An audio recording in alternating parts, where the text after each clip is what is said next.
Okay, welcome to the April 16th meeting of the Board of Supervisors for Trinity County. If you will join me, we will start with the Pledge of Allegiance. I pledge allegiance to the flag of the United States of America and to the republic for which it stands, one nation, under God, indivisible, with liberty and justice for all. Thank you.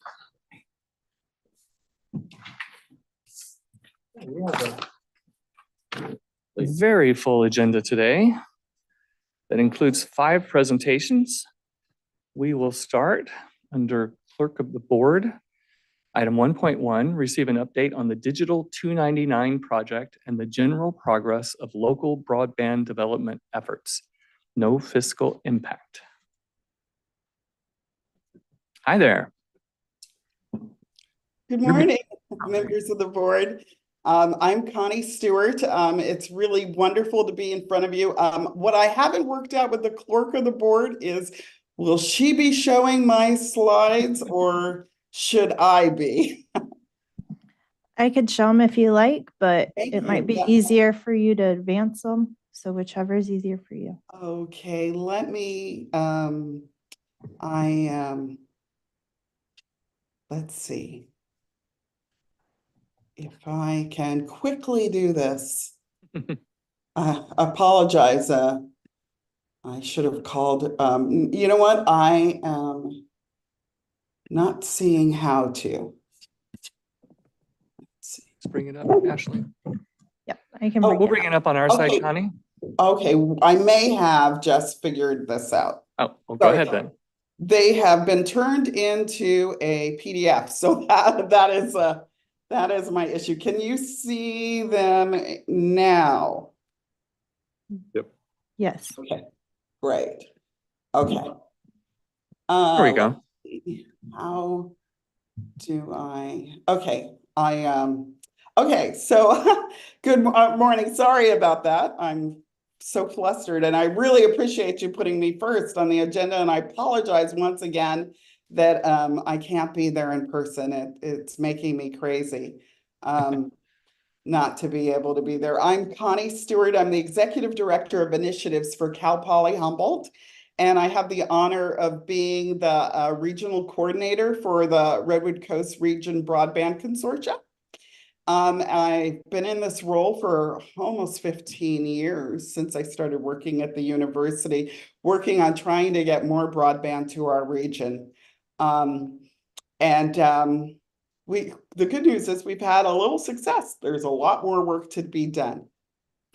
I believe I talked to you all about this last time I presented, but you know, California had a windfall.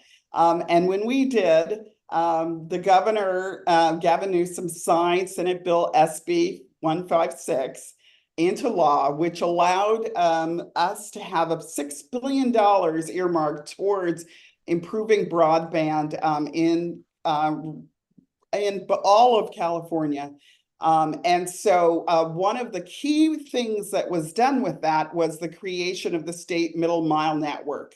And he put $3.2 billion into acquiring access and constructing 10,000 miles of broadband lines that can get to the most remote places in our region. And our region has been quite blessed to have some of the builds we've been working on since 2009 included in that build. There also was $2 billion put towards last mile and adoption grant programs. That most of that money has not been allocated yet, and that's part of the upcoming money, and we'll talk a lot about upcoming money. And also, there's a $500 million loan loss fund, reserve fund. That money, most of that money has gone out. Most of it was gotten by, or at least applied for by RCRC and a couple other munis to try to build additional middle miles to get even closer to remote areas. And then there were technical assistance funds. And currently Trinity County is working on a technical assistance grant from that. And I hope Ed's in the audience and also can help me give an update on that grant. So the Middle Mile project, and this is just a nicer look at that same file. I should have already had shown you this. So this is the current status of all those projects that I just talked about. In addition, there is also the state has an advanced services fund. All of us pay. Connie? Yes. Connie, I'm sorry to interrupt. So someone in the audience had said they're really having trouble seeing your slides. Could you go up to the top where there's that 100% and the plus? How about that? Does that help? Okay. Sorry for the interruption, Connie. That'll help, I think, everyone looking. Oh, no, thank you. Thank you. Unfortunately, I can't see you all. I'm on one screen, so I have no idea what I look like anymore either. So please do interrupt me anytime. So in addition, the state of California has a fund, which at the time seemed big, but now with the billions going to other funds, it's 73 million for this year to assist with broadband infrastructure. That includes adoption money for housing complexes that have already been built that just need upgrading, and for tribes and unserved areas as well. So that's 73 million. The other big project that is coming soon, we should see funding flowing to California starting next year, is the Broadband Equity and Access and Deployment Program. Now, I always like to, when I talk about equity here, because I know that's a word that triggers some people, but I want to remind everybody that the definition of equity for most federal grants and everything in the state includes rural as an equity partner in need. And so we have, this program has resources for rural communities because rural communities are lagging behind in broadband. So Broadband Equity and Access Program is coming soon. And this is really funding that is both for fiber to the home and for wireless to hopefully meet or get access to some of the more very remote areas of our region. And so the state has created an equity guide, which was approved by the feds already. And so that money, as I said, should start flowing soon. And so now I just want to show you what the 10,000 miles of fiber look like. And if I blow this up even more, you can see, and I don't know if you can see the ring I'm doing, but Trinity County has an upper ring here, which is the 299 ring, and then Highway 3 all the way through to Siskiyou County. There is, as most people know, a line on Highway 36, along Highway 36. It's actually on PG&E poles. That is not part of the Middle Mile, only because the Middle Mile is only considered part of Caltrans road systems. However, we can still have access to that Highway 36 fiber. And there are a couple of other projects down in Highway 36 too that I'll talk about. So the current proposal has 151 miles of fiber being built or leased in Trinity County. The great news is that we have our two members are on the Middle Mile Committee and have been really working and fighting and making sure that our community roads are included in this.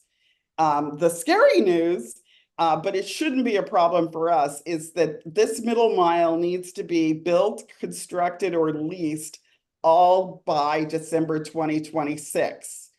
Currently in our region, we're in a good shape to make this target. It's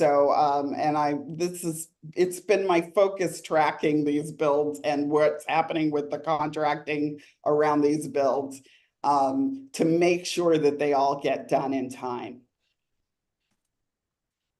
So this is also just this is a deeper look at the construction builds in our upper region. And as you can see, this is the Highway 3.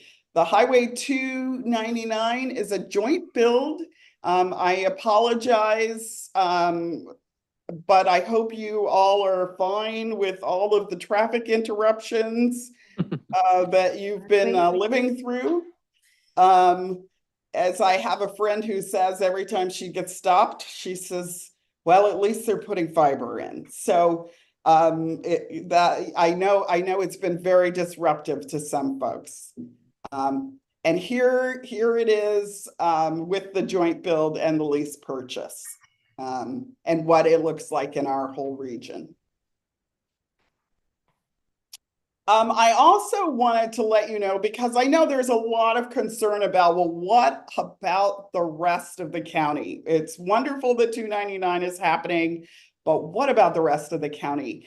And Frontier Communication, it took a while, but I have finally made contact with Frontier Communication, and they have assured me that they are moving forward with their builds in Southern Trinity.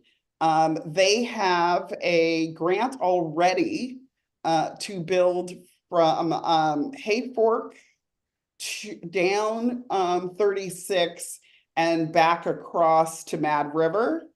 I don't have all of their maps, but this is one map I have of their proposed area and Ruth Lake. And so the folks here, this is an approved plan for bringing broadband to that area. And I apologize, I'm there, the soonest I could meet with them was next week. So I'll have more information very soon on the rest of the census blocks that Frontier is already going to be serving with their already existing funding. So I wanted to share with you some key activities that are coming up. As we're hoping that the $73 million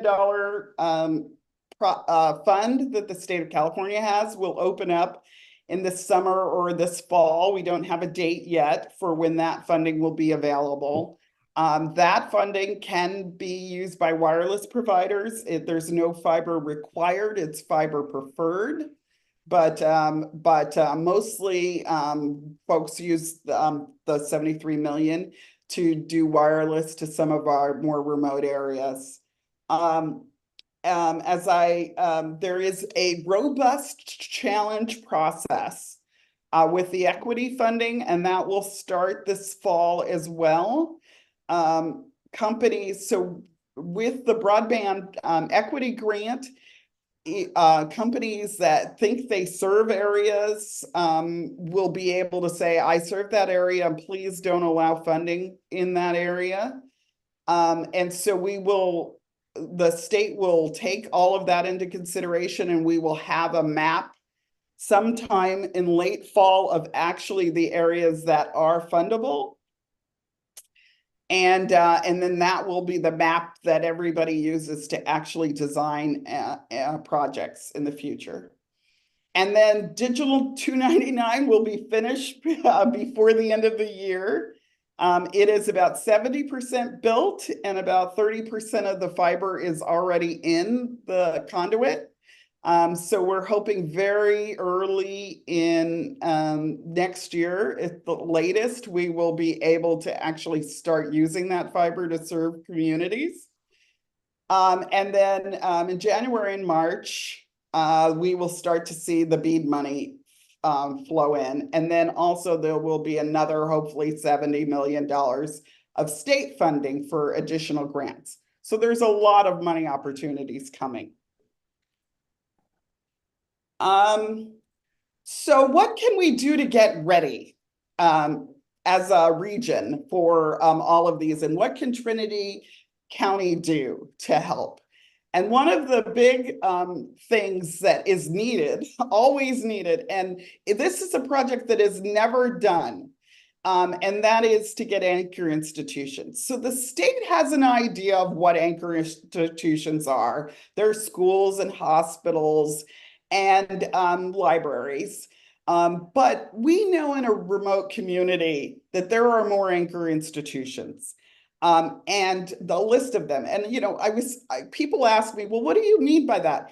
Well, every gas station is an anchor institution. Every hardware store, you know, where do people go when they need service, when they need something in an emergency? And that place has got to have a Visa card machine that works. The bank has got to be able to give money. You've got to be able to get gas. You've got to be able to get supplies. So I need anchor lists that include grocery stores and other stores, fire departments, and any location where if we want somebody who's building to our area to make sure the most robust system is accessible by that area. I have their address and I can give it to a company and tell them, I need you to put a point of presence near this spot when you're engineering our builds. It's critical that we have that and we get the people who are building in our region to engineer as close to a spot that the community relies on as possible. Why do we do that? Because we want to make sure that that person has reliable service 24 hours a day and definitely in any emergency. So, you know, that's why I say ongoing the list. As I'm driving through town, I go, oh, that's not on the list. And I could call in an engineer and they can say, yeah, no, we've got a spot that's only 100 yards from there. We can interconnect them and make sure that they have a robust service. So really, you know, my next step as we're building out is to make sure that the last mile folks know where service has to be at all times. So other upcoming opportunities that are coming, and letters are coming to you, and I have a letter in the queue, maybe it hit yesterday. California Emerging Technology Fund is partnering with our region and all of the other regional organizations in the state to start talking about adoption. And I have been so passionate about deployment, but it's now time to start turning to what should we do with the broadband that's coming to our region, and how can we best use it for economic development opportunities or for learning opportunities, or what are the best practices out there? And so California Emerging Technology Fund is focused on trying to make sure that people are thinking creatively about adoption, that we as local officials are thinking about how to make it easier to permit, how to make it easier for folks to live and work in our regions using this technology. And so they're doing a couple of webinars on best practices throughout the state. And then they're also offering grants to help build advanced digital equity plans for the region. And this is something that they want to do in conjunction with local elected officials. So everybody gets $1,000 for just coming to the webinar, and then you have an opportunity to get $20,000 to build a plan. And so when we talk about adoption, one of the other key things that I'm working on is the idea of a regional internet exchange. And that is like, how can we entice other companies to come up here and use our technology in our region? And why do I care about this so much? Because even after you build a line, it's operation and maintenance money that these companies need in order to keep that line viable. How can we creatively use it? So can I get more business parks in the region? Can I get more data centers in the region? Could Hulu maybe come up and put some equipment here so it's easier for people to have better service from them? Or can we entice Microsoft into coming to the region? So we're starting to turn and think about that too as we better offerings. And I always say Trinity County, because of the power, water nexus you have, is completely a viable place for data centers and business parks. You have green power. So, how can we start talking about that and enticing people to come to the region? And here's I just throw this slide in because it's a perfectly example of how I'm getting more operating and maintenance money into the region. We are the most seismically active region in the lower 48, and USGS really needs to do a lot of studies of our region because we can really help with early warning systems around the world. And so right now we are leasing a little bit of dark fiber, and we've put an acoustic machine on it, and it's tracking earthquakes in our region. Highway 3 region is some of the most seismically active, and I know there are a bunch of scientists that are very interested. And so when that fiber is built, they will be a customer on that fiber to track earthquakes. I have scientists that are calling me from all over the Pacific Northwest right now, like, when is that fiber going to get built and when can we get there?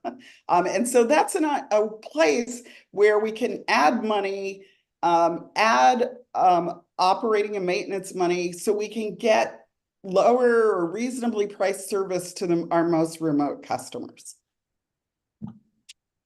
And then my last slide is just, if you want to sign up for a newsletter, hopefully this QR code is large enough for anybody in the audience to grab.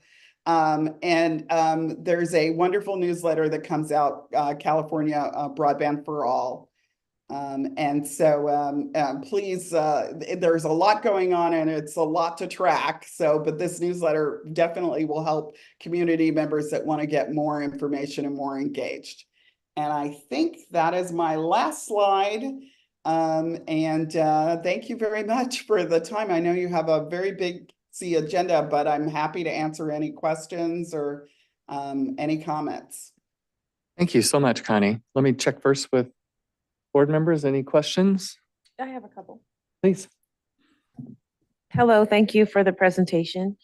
And I will attest to the road delays as I was a few minutes late from waiting and what seems to be a longer and longer and longer pilot car experience every time I come over. So I apologize for that to the people, but I have a couple pieces of information. I would be more than happy to reach out with you to get you that list of anchor institutions.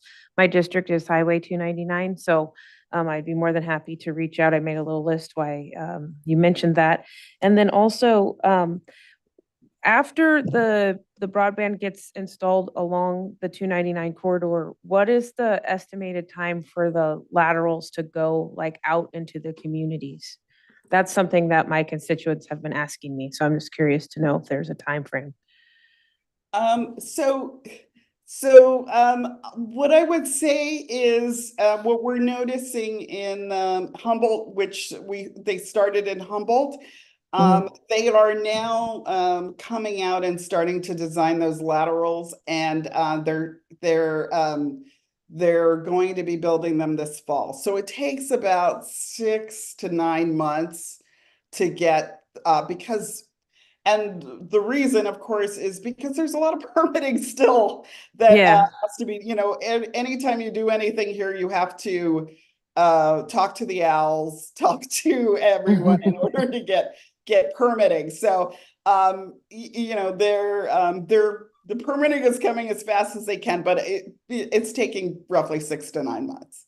Okay, thank you. And then this is just kind of anecdotal. I worked probably 20 something years ago on a project where we removed cable that was zigzagged rather than right along the roadways.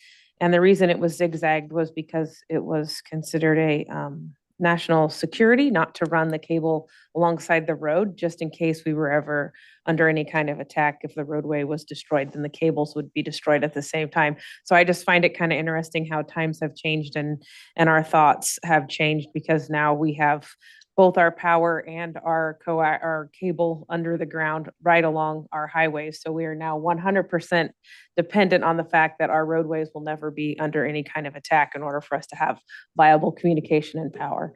It's just a thought. Anyway, thank you so much for all of the work that you're doing, and I'll be happy to put forward those anchor institutions. Thank you so much. And let me just say, in some places, they're going as deep as 10 feet. Oh, okay. So It's quite something to watch, the trenching and then the shoving of the cable through. And yeah, it's something that it's interesting to observe. Others?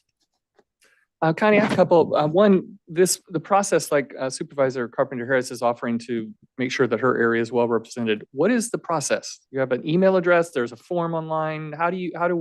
Is it to you? Is it to the county? How do we do this? If you just get me the addresses, just the location and addresses, I put them on a master Excel file, and then I just provide them to every company that's interested in building in our region. And so why don't you share your email address? Sorry, I had it on screen. It's CES as in Constance Elizabeth Stewart, 54@humboldt.edu. That's a beautiful name.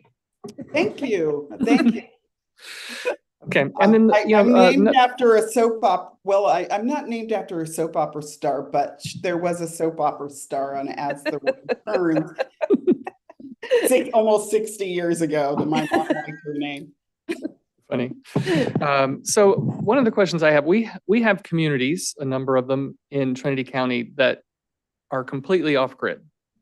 Yes. When we talk about broadband to everyone, explain to me how, say in Post Mountain, where I believe in the community meeting they had recently, there was a little bit of back and forth about whether they want services or don't want. There was split, which that happens in communities, but there is not power, there is not standard water.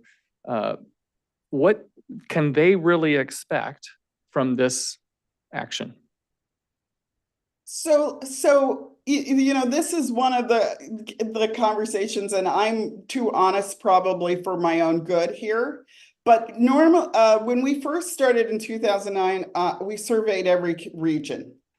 And, we looked at the number of households, we surveyed how much are you willing to pay? And we also surveyed for whether you wanted service or not.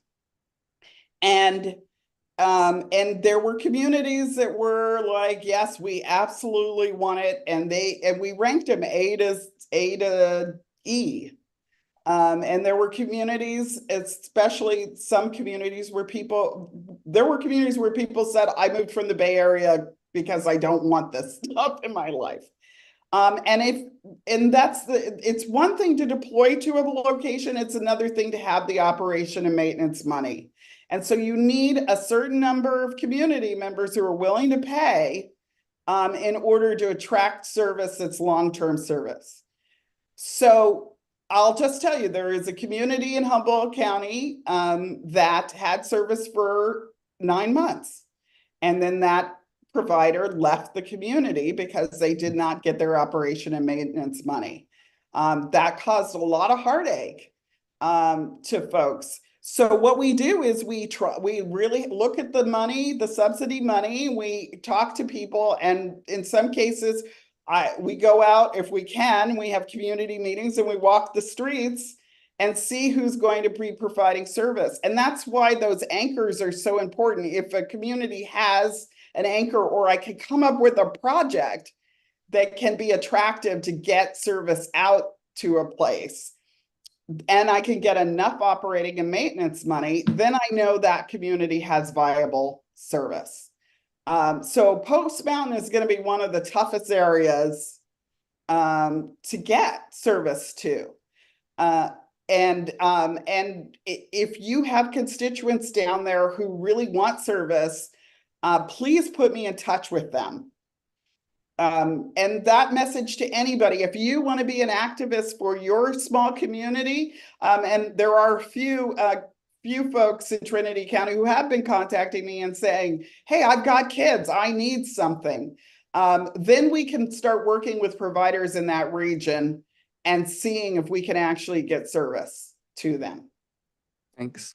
But it's all about, it's all about the operating and maintenance money. And is there a way for people in different parts of the community, not just using Post Mountain as the example, that can check to see, so what's the status of my community? Is mine one where enough interest has been shown that there are plans for it to be, or is mine one where there isn't, and what can I do about that? How do they find that out? Well, certainly, please, start by contacting me. And I can put people in touch with providers directly to talk to them. As I said, I really am going to know more about Southern Trinity after having a conversation with Frontier. They had about 100 anchors throughout, like I said, but the whole bottom half of Trinity County that they were planning on hooking up. So I will really have an idea more about that project, and we'll be able to really get in touch and hopefully can work with you on making sure that the people who want to get hooked up down there get hooked up, because they already have that grant in place. So I want to make sure that grant gets implemented and everyone gets service who can get service. Mad River, Ruth, all along Highway 36 is included in their already existing funds. Thank you, Connie. Oh, yeah, I do have one thing, Connie. You mentioned, and I wasn't aware of this before, the deployment versus the operations/maintenance dollars are different. We really haven't had those conversations, and it didn't click in my head. I appreciate your suggestion of, could we attract Hulu, Microsoft, whatever, to our area? Because if we had those kinds of businesses here, certainly operation and maintenance dollars would kind of be supplied. Can you help us with a pathway toward those conversations? These are people you're in touch with? Yes, yeah. And working with Golden State Net, who is going to be hopefully the manager of the 10,000 miles. We're getting in touch, and I've been going to technology conferences and trying to talk up our region at them as well. Just got back from the Scenic Conference, and I spent the whole time there walking the hallways saying, hey, look, we're going to have service soon. So just to say a few words about O&M, because really, honestly, people get really excited about the grant money. And the grant money is for deployment, but you still have to have customers in order to keep that fiber going. So, for example, 299, why did 299 take so long to build? Because we didn't have customers. So the customers on 299 are really on because of the subsea cable. There's that 299 project starts in Singapore. And comes all the way across, and eventually will end up probably in Chicago. So we're a small price in the bucket to get fiber from the whole Pacific over to Chicago. So that's why we were able to attract partners who were interested in that traffic. And about a third of Meta's communications from the Pacific will be coming through 299 on the way east when this project is done. So we know we have the source that's going to keep that fiber operational for the life of that fiber. So those are the kind of things we need in other areas to make sure that there's enough money to keep those companies providing and keeping those services updated. Whatever service you have now, you're going to need 3 times more. That's the way it works in 5 years. So how do you keep a company not only interested in coming out to your community once, but interested in keeping you up to date? You do that by making sure they're making money. Thank you, Connie. Yep, thanks. Oh, go ahead. Yes, go ahead. I'm sorry, Jill, were you done? No, I am. Thank you. Okay. So this is just kind of a thought process question. I'm just curious, when we look at the idea of equity and the provision of Wi-Fi across kind of the landscape, even into some of these places where, they don't have power and they certainly are living off of springs or what have you. And I look at the cost that is associated with this, and then I also look at the amount of fossil fuel energy and the kind of the conceptual idea that California wants to be as green as possible. We're all being strapped and saddled with that. Wouldn't it be much cheaper just to give stipends for Starlink for some of those remote? I mean, I'm not being facetious. It's just a question. I know that like most of the people that live on 299 have already figured out, either through a individual provider who uses bounce technology from one station to the other, or they have already gone to Starlink. And I'm curious. I know Amazon's launching their satellites too. Wouldn't that just be cheaper to just say, here's your $600 to buy your Starlink material, your equipment, and $120 a month, rather than $70 million worth of labor and all of the environmental impacts that this is creating? Just off the cuff thoughts. So there are subsidy programs to help lower the costs. There's lifeline programs. The big federal program is expiring, but everybody's hoping that we will get that. There's E-rate programs. So there are a lot of subsidy programs to help make broadband more affordable out in regions. One of the problems, and there's going to be a lot of viable solutions that come for the future. Some businesses can't run on the latency of satellite services. Yeah, understood. So I see why big companies need that hardwire, but for just individual homes, it seems like it may be an option. I think I used this last time. I use a sewer system model. You have to design a pipe so that you can have all sorts of users on the pipe. Yeah. And if you think multiple generations, and I've spent a lot of time thinking about the greatest generation and the infrastructure that they built in the United States. And we didn't have a federal road system 100 years ago. If you haven't read the book about Eisenhower and how long it took him to get from the East Coast to the West Coast when he was a young man, it's a telling book. And so I really think it's our generation's turn to put infrastructure in for the next few generations to enjoy. And it does seem expensive, but every few generations, somebody's got to invest in infrastructure and make this country great. Thank you very much, Connie. CAO, I know that, is there anything, we're already 40 minutes in, but is there anything that you wanted to add from a county updates perspective on this? The only thing I would add would be the grant that Connie mentioned. Ed is out on vacation, this a much deserved vacation this week, but we are working that with the environmental company, and they are developing the environmental documents for that. That is the run down to the Hyam Palm, Forest Glen, that southern area there that was shown on Connie's map. And it's progressing along well. We've had, we do every 2 weeks, we have a status check with them.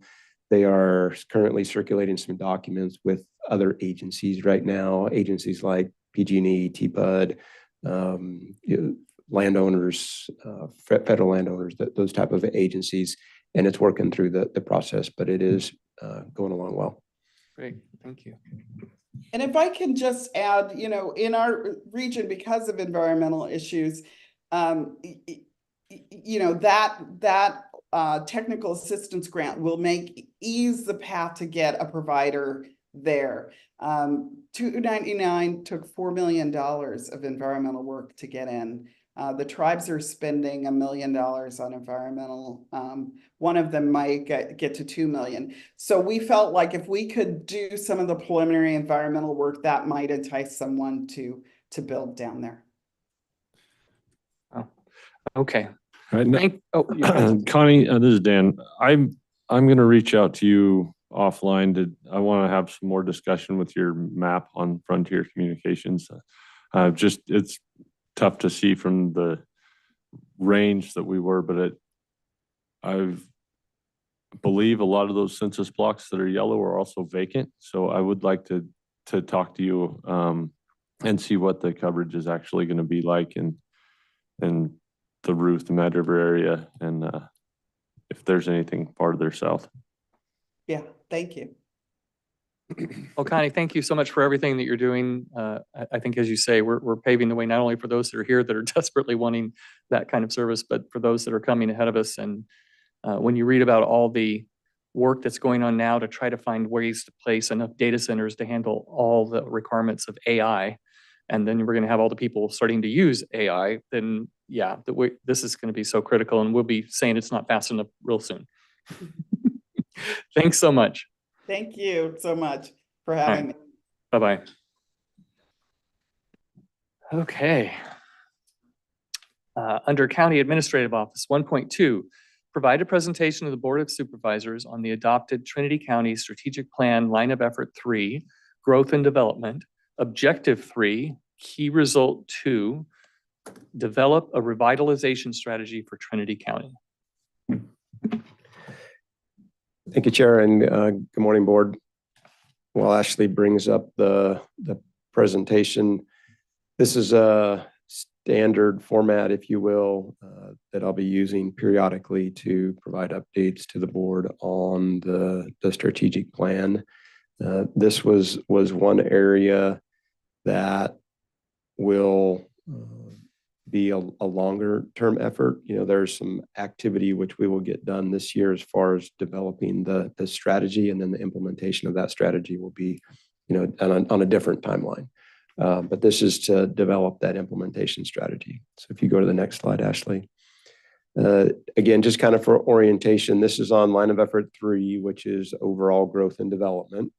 And then objective 3, you can read there, and then the specific key result, which is key result 2, developing that revitalization strategy. Okay, next slide. So the next slide here is kind of a quad chart, and it kind of identifies some of the details associated with this particular effort. So you can see in the top left there is the team makeup, who's kind of been working on it, who will work on it the rest of this year. The action items there, that's kind of those bigger ticket items that need to be developed and put some effort and some writing towards this calendar year. And then the current status, we've got and we're only really 1 quarter in of the 4, because this is a calendar year effort.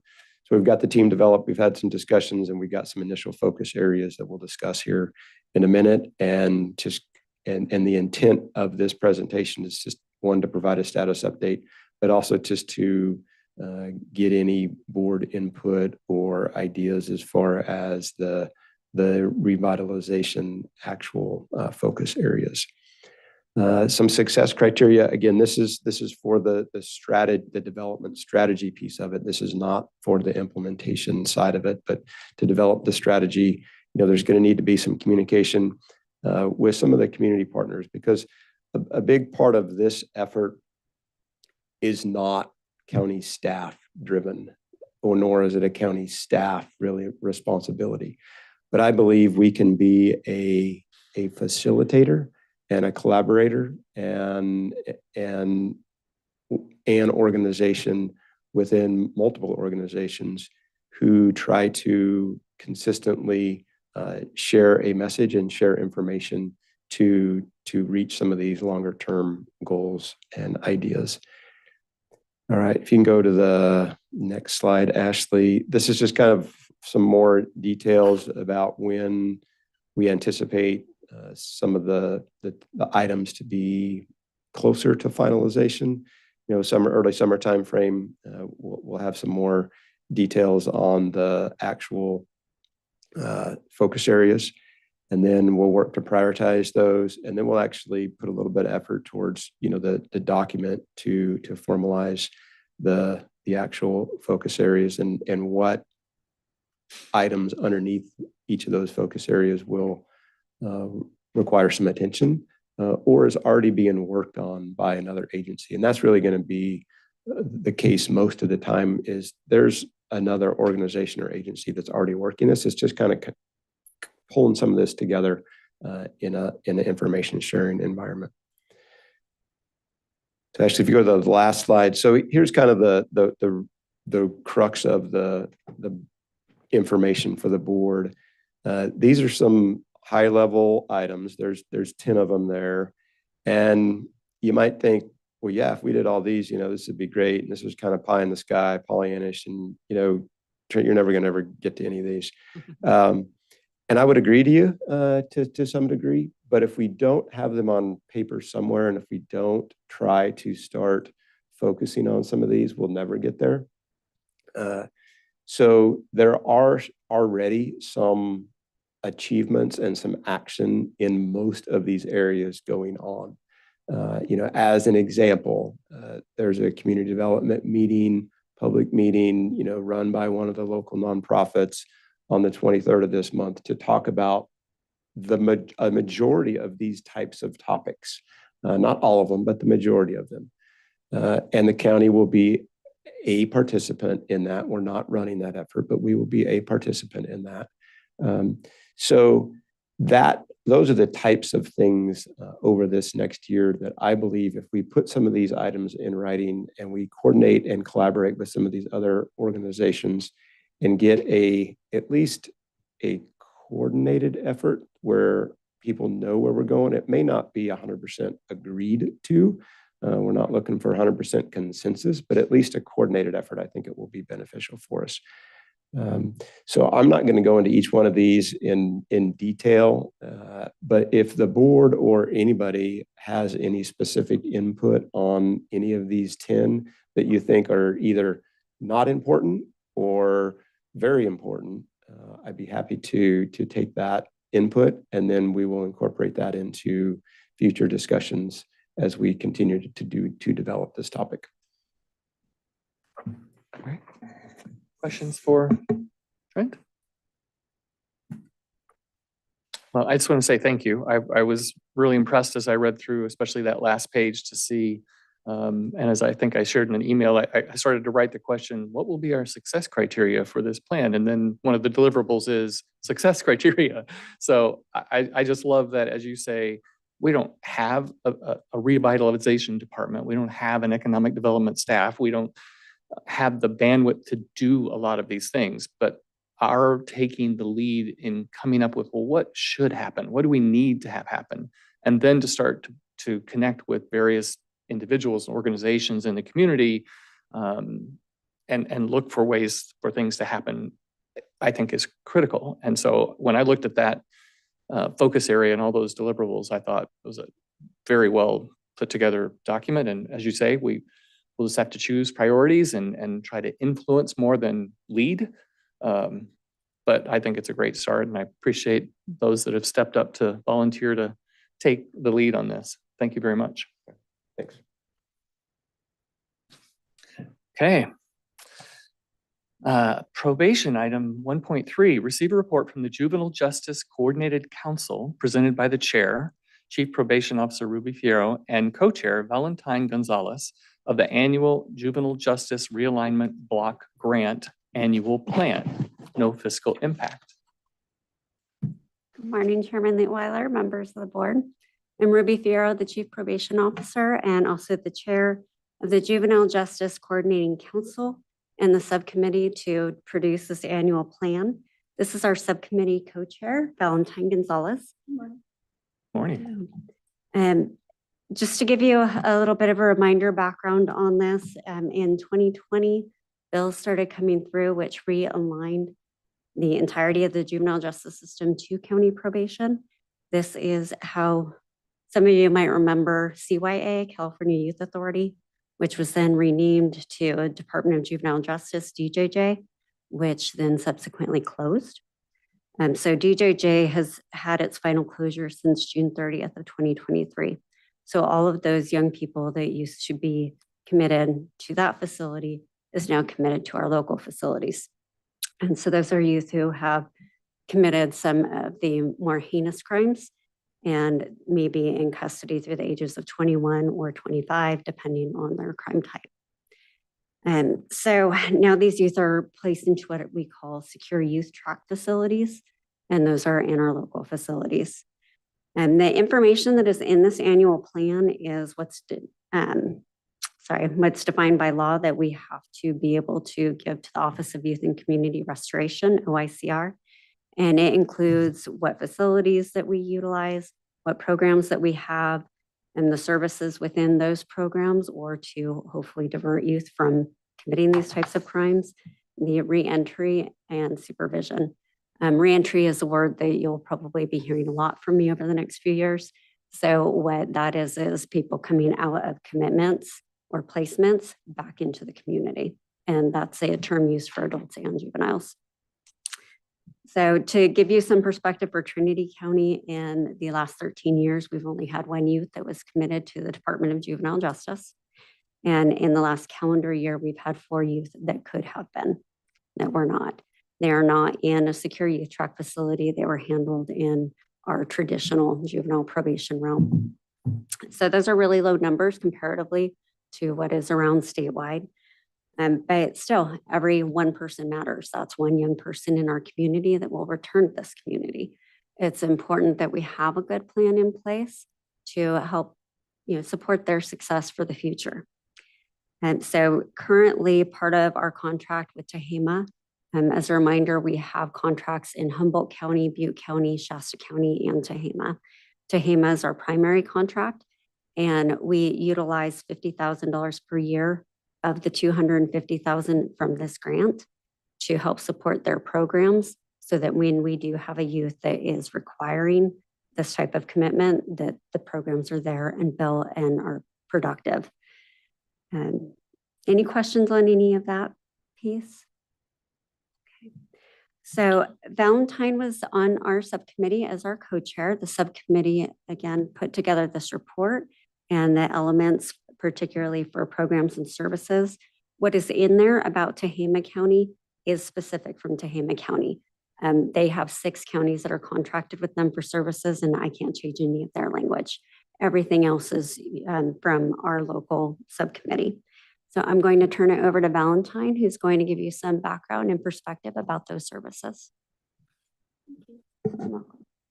Good morning, Chairman, and good morning, Board. So as you know, my name is Valentine Gonzalez, and I'm the co-chair of the JJRB BG. There we go. I get confused with all the acronyms.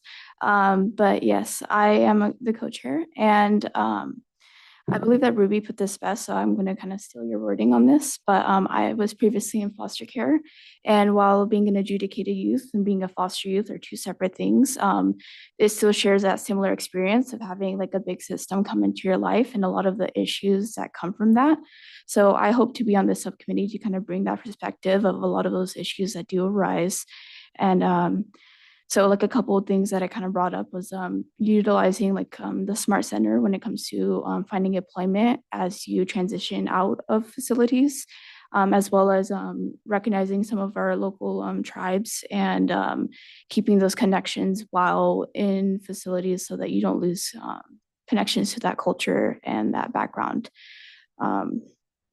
But besides from that, I was just basically just bringing a lot of that perspective from my personal life experience. And I think that's it for what I have to say. Do you have any questions or comments you would like to make? Does anyone have questions? No questions. I just want to say I really appreciate your efforts and the perspective that you do bring. Thank you. Highly valuable, and I'm sure greatly appreciated. Thank you. Thank you. I would like to add that Valentine did a remarkable job giving a lot of great input. And there are several elements that were added into this or augmented that are very valid, not just on paper, but make a difference for our kids and things that I'm also taking to the other facilities to make sure that those elements are considered in the programs that we're sending our kids possibly to. And also, Valentine was just awarded a very large McConnell Foundation scholarship of $30,000 to continue education, and hopefully will continue to contribute to these types of fields. Congratulations. Congratulations. Thank Good job. Thank you very much. We appreciate it. It was a lot to read through in the background to see, but it was interesting to see the types of things that are involved in the work and what we've done and what we are changing and what we're continuing and the statistics as you were sharing, some of the highlights of that. And as you said, it may not be many, but each one is very important. Thank you. Thank you.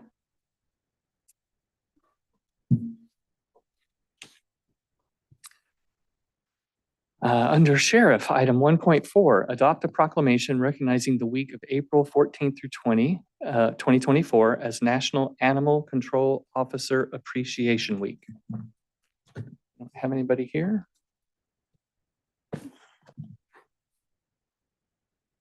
Okay. I will read Just go ahead and read them. the proclamation. We'll have it delivered later. Proclamation of the Board of Supervisors of the County of Trinity recognizing the week of April 14 to 2024 as National Animal Control Officer Appreciation Week. Whereas the National Animal Care and Control Association designated the second full week of April as National Animal Control Officer Appreciation Week, and whereas the various federal, state, and local government officials throughout the country take this time to recognize, thank, and commend all animal control officers and shelter staff for their dedicated service they provide. And whereas animal control officers and shelter staff provide essential community functions, including the enforcement of animal control laws, protecting the public from diseases such as rabies, capture, roaming, and potentially dangerous animals, investigation reports of animal complaints and welfare. And whereas animal control officers and shelter staff who answer calls for assistance, educate pet owners about responsible animal care, provide for the proper care of animals in their custody, to protect the welfare of homeless animals from injury, disease, abuse, and starvation. And whereas animal control officers and shelter staff continually find loving homes for adoptable animals, as well as reunite lost pets with their rightful owners, and strive to find shelters for as many animals as possible.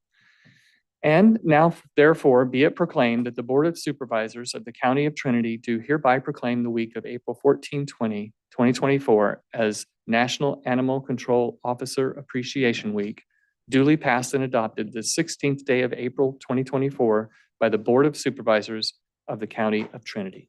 Oh, there he is. Chair, Board, thank you very much for recognizing the hard work and dedication of our animal control officers and the animal care attendants and all the volunteers that assist at the animal shelter. And thank you, Board, for your support and to the CAO for everything that all of you do for the animals of Trinity County. Thank you.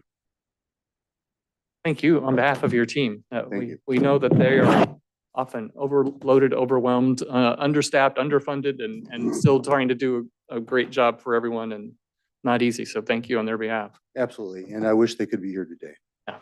They're out busy doing their work. So join us, folks. A motion? I will entertain a motion. I would move to approve as presented. I will second. Supervisor Carpenter Harris. Aye. Supervisor Cox. Aye. Supervisor Gogan. Aye. Supervisor Frazier. Aye. Chairman Lutwiler. Aye.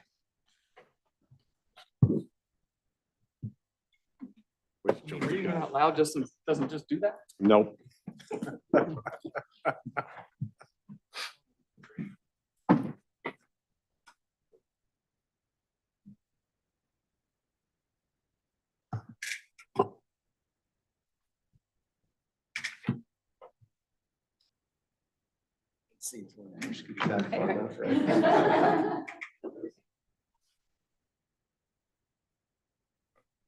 I'm just kidding.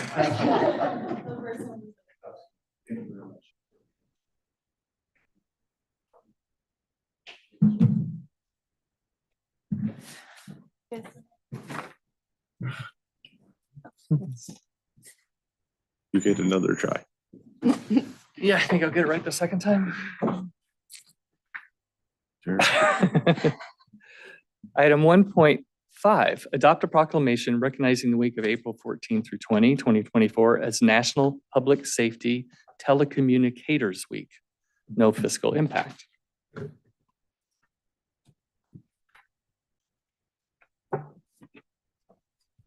A proclamation of the Board of Supervisors of the County of Trinity recognizing the week of April 14 through 2024 as National Public Safety Telecommunicators Week. Whereas in 1994, President William J. Clinton signed Presidential Proclamation 6667, declaring the second week of April as National Public Safety Telecommunicators Week. This week is a time to celebrate and thank telecommunications personnel across the nation who serve our communities, citizens, and public safety personnel 24 hours a day, 7 days a week. And whereas on September 10, 2020, Governor Gavin Newsom signed into law Assembly Bill 1945, which recognizes the heroic work of public safety dispatchers by reclassifying them as first responders. And whereas public safety telecommunicators are the first and most critical contact our citizens have with emergency services. And whereas public safety telecommunicators are the first vital link for our law enforcement officers, firefighters, and emergency medical responders by monitoring their activities by radio, providing them information, and ensuring their safety. And whereas public safety telecommunicators of Trinity County have contributed substantially to the apprehension of criminals, suppression of fires, and treatment of patients. Whereas we commend all those who serve or have served in and throughout the public safety telecommunications profession this past year. Now therefore be it proclaimed that the Board of Supervisors of the County of Trinity do hereby proclaim the week of April 14 through 2024 as National Public Safety Telecommunicators Week, duly passed and adopted the 16th day of April 2024 by the Board of Supervisors of the County of Trinity.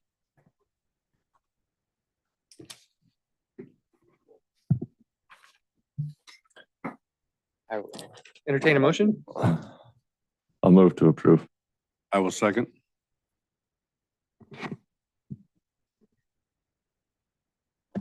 Supervisor Gogan. Aye. Supervisor Frazier. Aye. Supervisor Cox. Aye. Supervisor Carpenter Harris. Aye. Chairman Lutwiler. Aye. Didn't even take third time's a charm. Chair, Board, on behalf of the Trinity County Sheriff's Office and all the members of the communications staff, I thank you very much for this proclamation and recognizing the hard work and dedication that they do every day and every night, 365 days of the year. The public understands and recognizes the fact that they are the first line of communication, just as you pointed out in the proclamation. When they call and request services, they are the lifeline. They are the ones that decide which types of services needs to be sent out and provide information as to what other services may be available to members of the public. It may not be an immediate emergency, maybe some other type of service. So these are highly trained individuals that provide that service to them. And oftentimes they do go unrecognized. So I thank you very much for pointing out their services to the residents of Trinity County. So thank you. And Chair, if I could. Mhm. I would just like to offer a perspective as well on their ability to remain calm in such situations. I once had to be the caller in something that was really messy, and I was a disaster. And it was the person on the other end of the phone that kept me calm and able to report what they needed to know.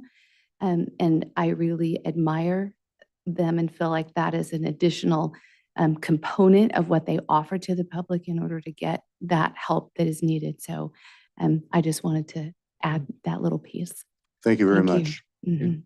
Thank Yeah, you. and I would say my brief time on the other end of those calls too, it was very helpful. I remember, the times when they had to have a stage for law enforcement to make sure that the area was clear, as you said, to protect the people that are even helping those who are in harm's way.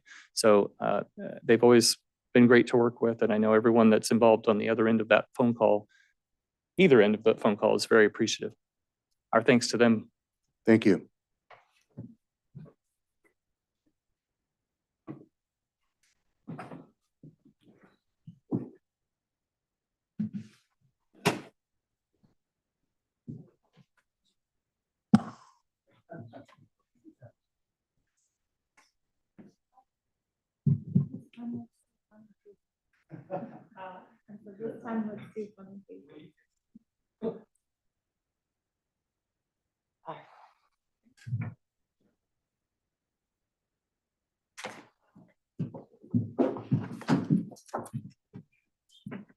Sir, ma'am. Mr. Chair. Before we move into public comment, we will take a 5-minute break. We'll be back at 10:13, it looks like.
Okay, we are back.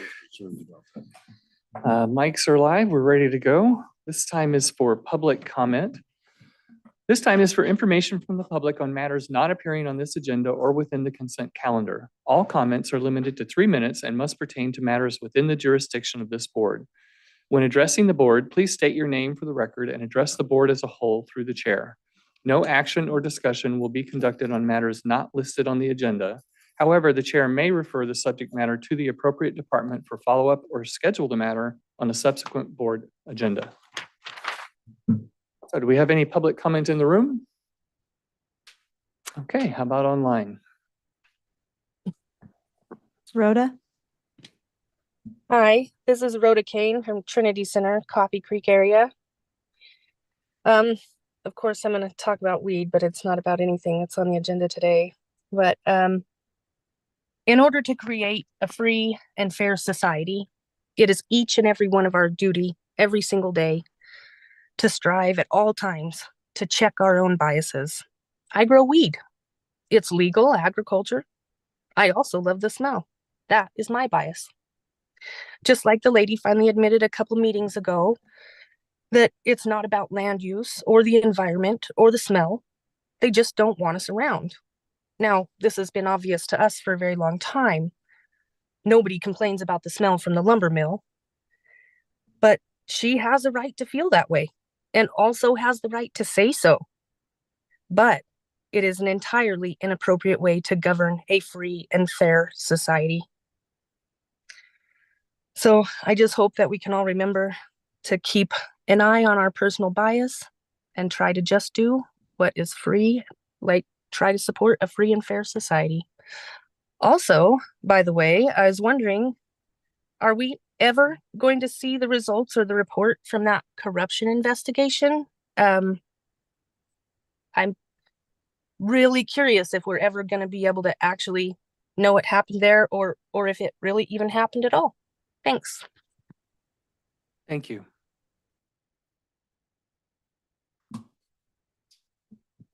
I have no other raised hands. Okay. With that, we will move into reports and announcements. First, report from department heads. Do we have any department heads that are presenting today?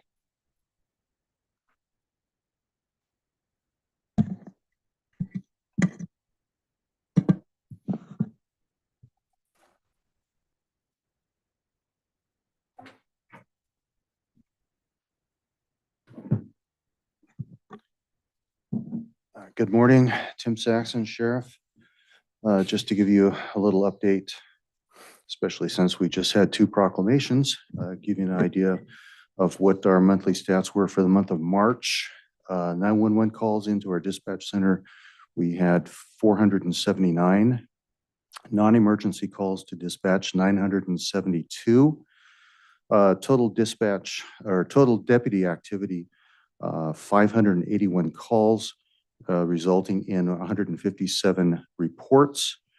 Animal control calls, we had 55, which resulted in 9 reports. Total misdemeanor and felony arrests were 90, which resulted in 70 bookings into the jail, and the average daily population to the jail was 53.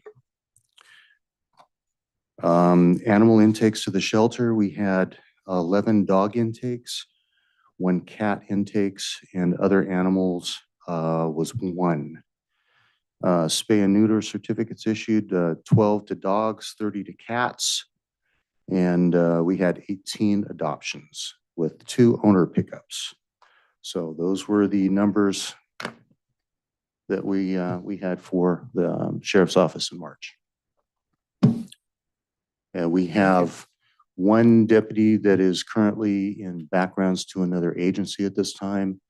We have 2 individuals that are still on medical leave. We have 2 correctional deputies in the background process for hiring, and we have 2 that are in the process of leaving our department. So that's where we're at this time as far as staffing goes. Questions? What was the status of the first 2 people you mentioned in that? We had two people leaving. The first two said they were boarding out to somewhere else or onboarding. As far as correctional deputies? Yeah, Oh, well, we have two deputies that are on medical leave at this time. right before that. We have one that is in backgrounds to another agency. And what does that mean? They're leaving our department to go to another agency. I thought that was, Yeah, and we are currently in the process of hiring another deputy, starting a background package that could take anywhere from a month to 6 weeks. thank you. Mhm. Okay, All righty, thank you. thank you, sir. Any department heads online?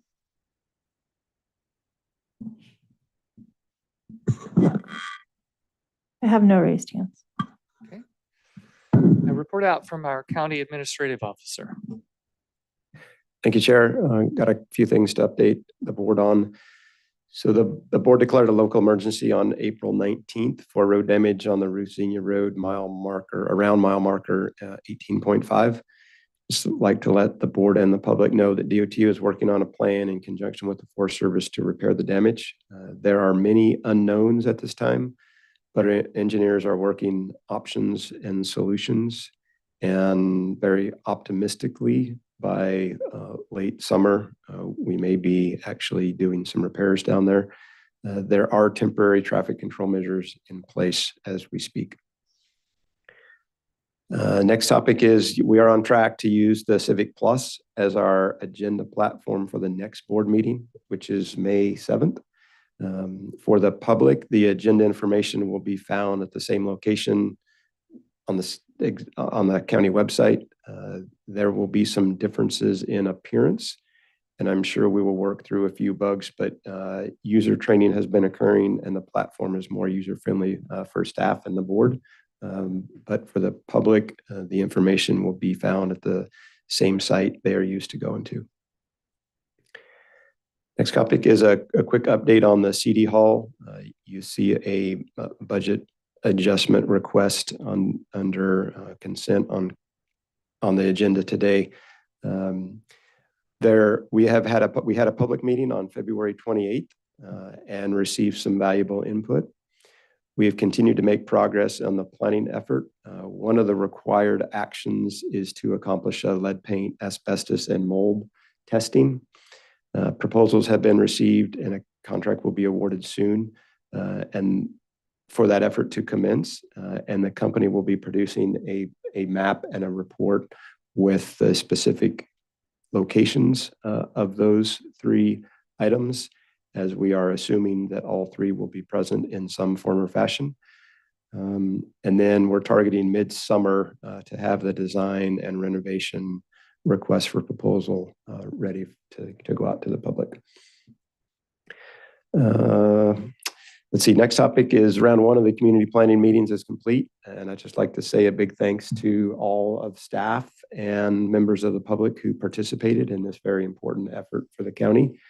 And to let the board know that the team is planning a full board update on the community planning effort that took place to address any themes, commonalities, issues, and then just kind of the next step going forward, and to do a full general plan status update on May 7th. As a reminder, Household Waste Free Dump Day is on the 20th in Hayfork and Weaverville. So that's this upcoming weekend or this upcoming Saturday. All information is posted on the solid waste website and has been blasted out via Facebook pages. So encourage folks to participate in that as appropriate. And my last note is an employee appreciation. As we get these periodically, this one is very timely, as we just heard a proclamation for our animal control officers and staff. But Christina Merritt, I'll just go ahead and read the comment that was received. So Christina Merritt is the best animal control officer, and we are lucky to have her. She works with 17 kennels and over 32 dogs on any given day, and unlimited feral cats, many times volunteering hours during disasters, fires, etc. The care given to these animals goes beyond just feeding and housing. They not only work with dogs and cats, also sheep or goats, pigs, chickens, animals that have been mistreated and abused that come together through the shelter. I have lived here over 37 years and want to express that Christina Merritt has done the most and worked the hardest for the animals and people in our community. Thank you to Christina. And that's the end of the specific comments. Then I just like to say, thanks to Christina and also, the resident who submitted this on her behalf and recognized the efforts of the staff. Oftentimes we get frustrated with some of the rules and regulations that staff have to follow. And we've heard stories on the flip side of that. But I do believe that, we really have a dedicated staff countywide, and they're doing their best efforts to look out after the residents of the county, and in this case, the many animals within our county. Thank you. Thank you. Okay, we will move on to updates from supervisors, and we'll start with Supervisor Gogan. Okay. I had no out-of-county travel. I did go to something that was very interesting that Jill also attended, and I hope she found it as interesting as I, and it had to do with the wild population of wolves in California.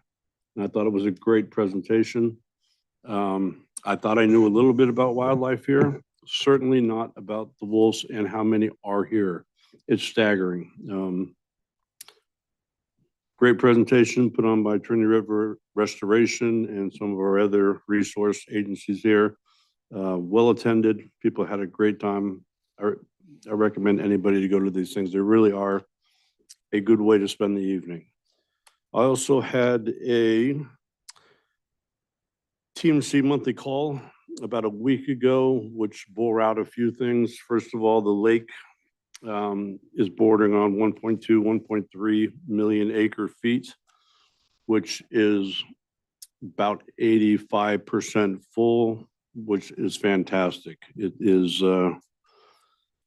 It was needed. This last winter was needed. Two winters ago, you probably remember we were at the 500,000 acre feet mark. So we've had a couple good winters, and let's hope the lake levels are good for the river and the economy here.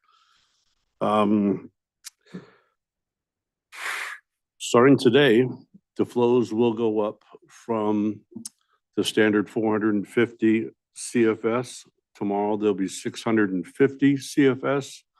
And on the 24th, about a week or so from today, the peak flow will be released at 8,500 CFS cubic feet per second. From that date, it'll slowly, incrementally go down by 100, give or take, CFS per day till it meets baseline flow of 450 CFS in the first week of August. As a fisherman, that's a good flow schedule. It's very good. And then the other side of the fisherman part of me will tell you this.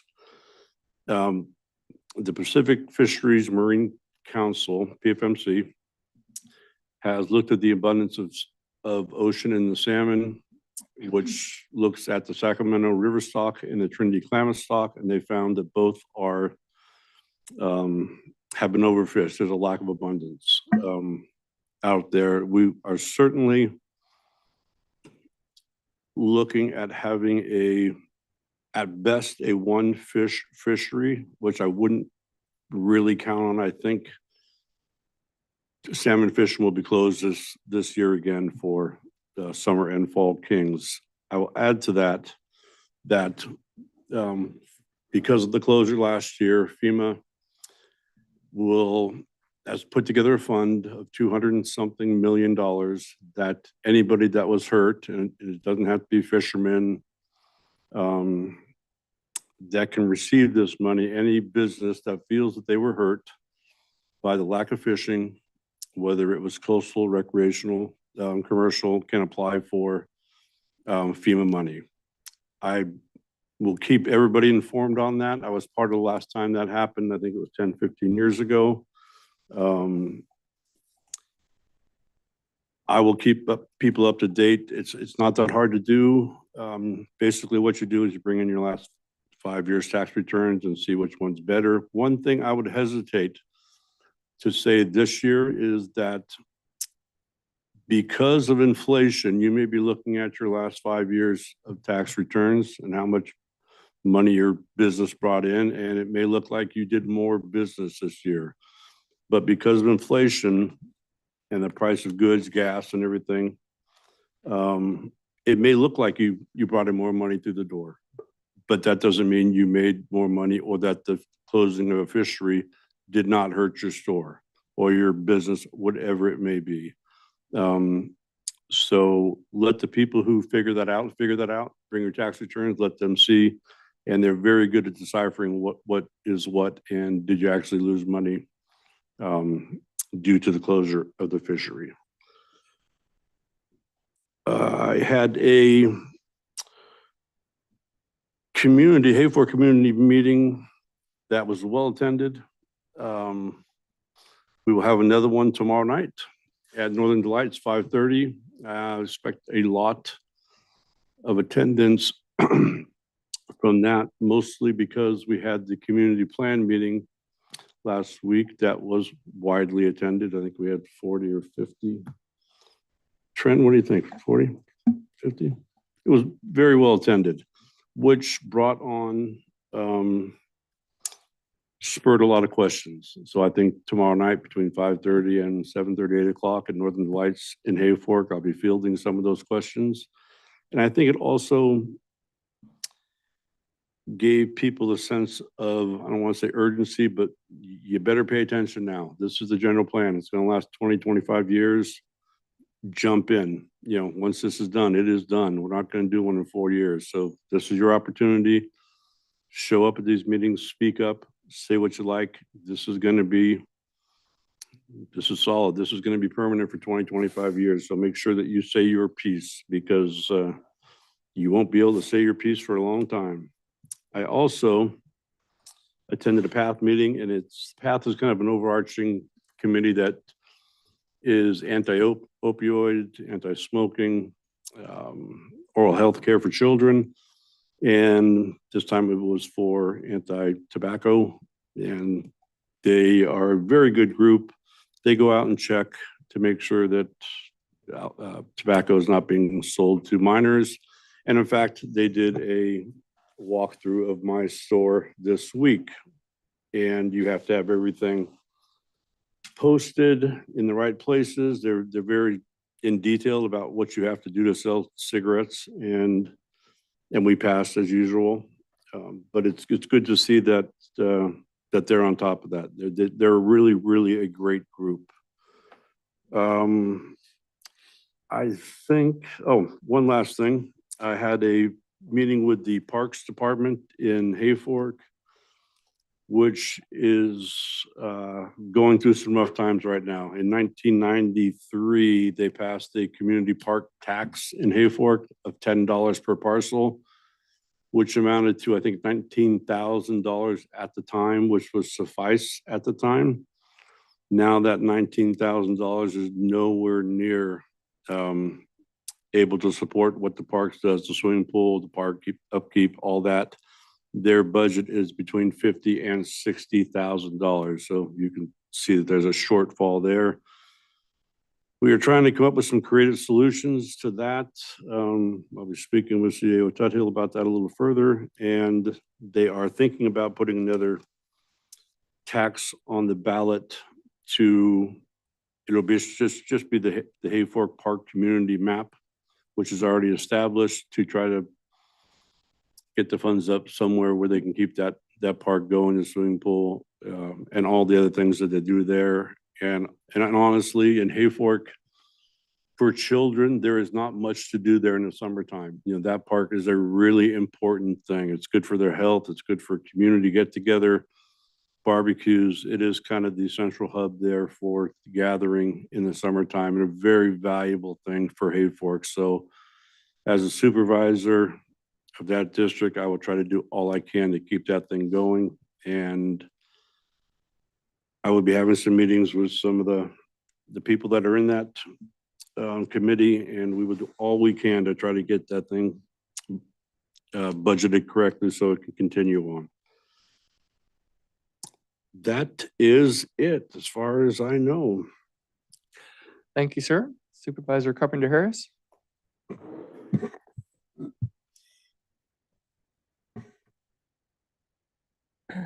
I never know if I should like say hi, everybody, or something fun. Well, hello. I just want to say, so these are some of the things I've been working on. I've had a couple of meetings with the North Coast Resource Partnership group as they are preparing for the meeting that will be here in Weaverville on Friday, April 25th. And so some preparations for those meetings, setting up speakers, what have you. And then also attended a meeting with the North Coast Resource Partnership Group for the illegal cannabis cleanup ad hoc, discussing ways to move that forward, hopefully finding funds in the future to help some of the rural counties that have not only abandoned properties that have been abandoned because of people just leaving, and then some of the grow sites that were also illegal as well. So we hope that we can work on finding a way to start cleaning some of those up. In addition to that, speaking back and forth with our contact person with Pacific Gas and Electric, there was a power surge in the Burt Ranch community that has caused significant damage to homeowners' appliances and many of their electrical boxes and things. And we're trying to work through figuring out a way to make sure that every one of those folks, even the ones that don't have the ability to log on and fill out a form, are going to have a chance to get their items that they lost potentially paid for, replaced, or at least get some sort of compensation for that. Also working back and forth, still trying to get the water system funded for up in the Sire Loop area. Spoke with a couple of the folks who are involved in that, and going to be speaking with some of the state folks, hopefully this week when I'm down in Sacramento. Attended public lands meeting with NACO.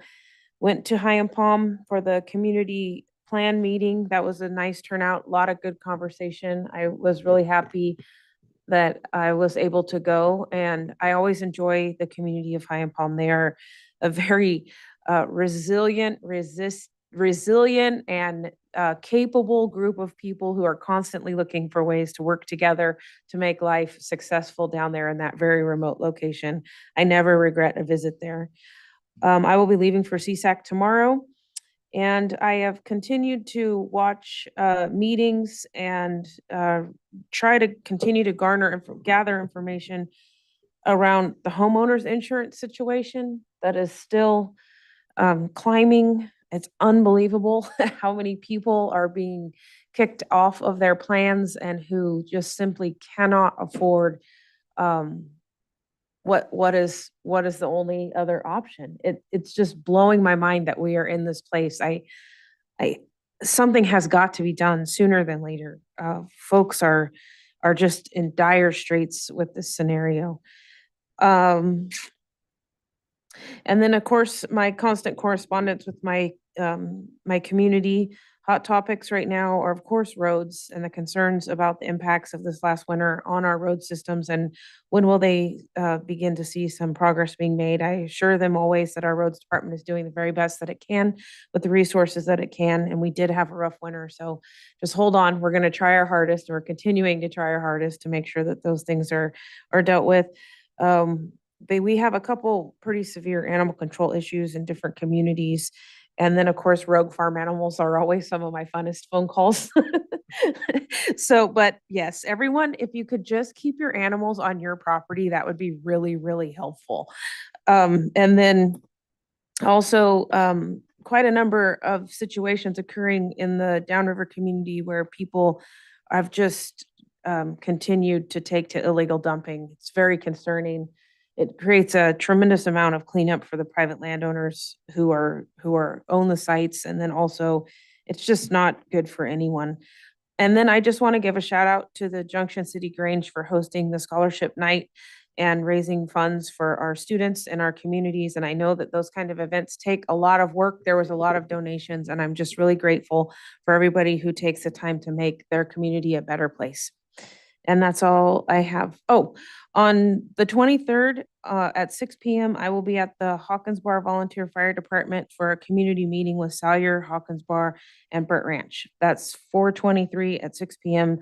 at the Hawkins Bar Volunteer Fire Department, just to give updates on situations and things that are occurring in the county, and then also to field questions. Thank you. Thank you. Supervisor Frazier. Okay, I had no out of county travel. I did attend the Post Mountain Community Plan workshop in Post Mountain on the 10th. It was fairly well attended. I'm hopeful that as we move forward in the process there, that we get a little bit more input and things are a little bit more cohesive there. So hopefully that progresses well. Other than that, I have meetings coming up, but haven't had any meetings since we were last year. Supervisor Cox. Yesterday, we had a PSA2 meeting. The RFPs that went out earlier this year have now been received. The proposals looked through, and those awards have been made. So those are made over a 4-year period, but renewed annually. There is a vacancy on the advisory council for PSA2.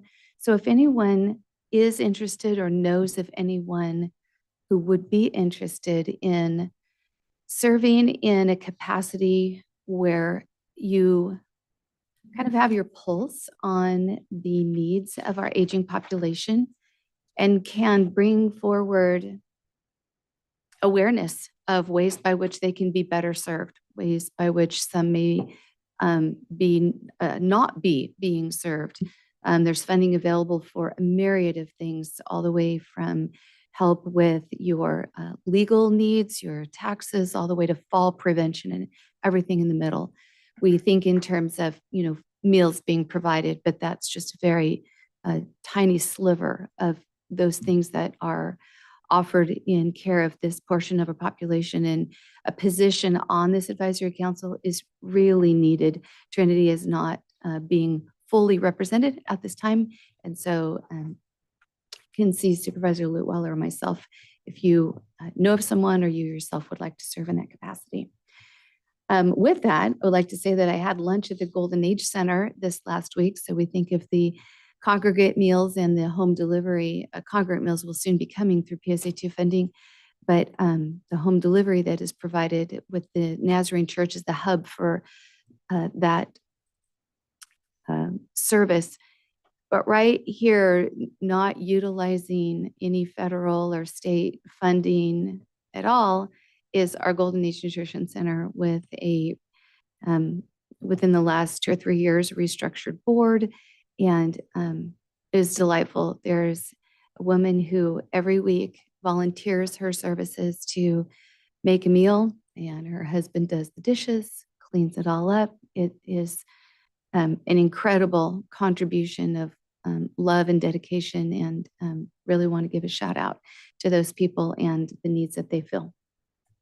I did attend the Weaverville Chamber Mixer and was delighted to listen to the new board there describe their restructuring, their redefinition of purposes and processes, and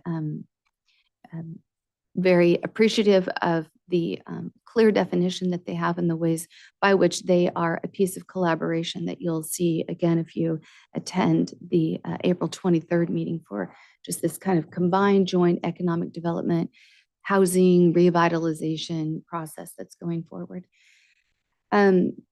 Saturday was the 150th annual celebration of the Cloud Forest Temple at the Joss House State Historic Park.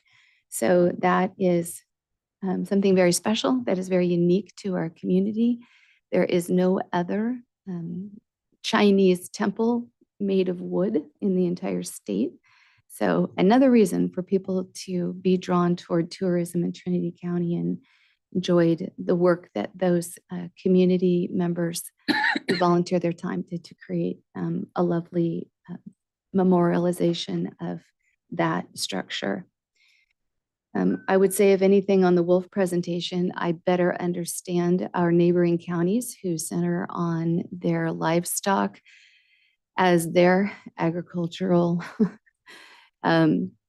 means of livelihood. And I have heard at RCRC for many meetings their frustrations with what goes on, and I better understand that now.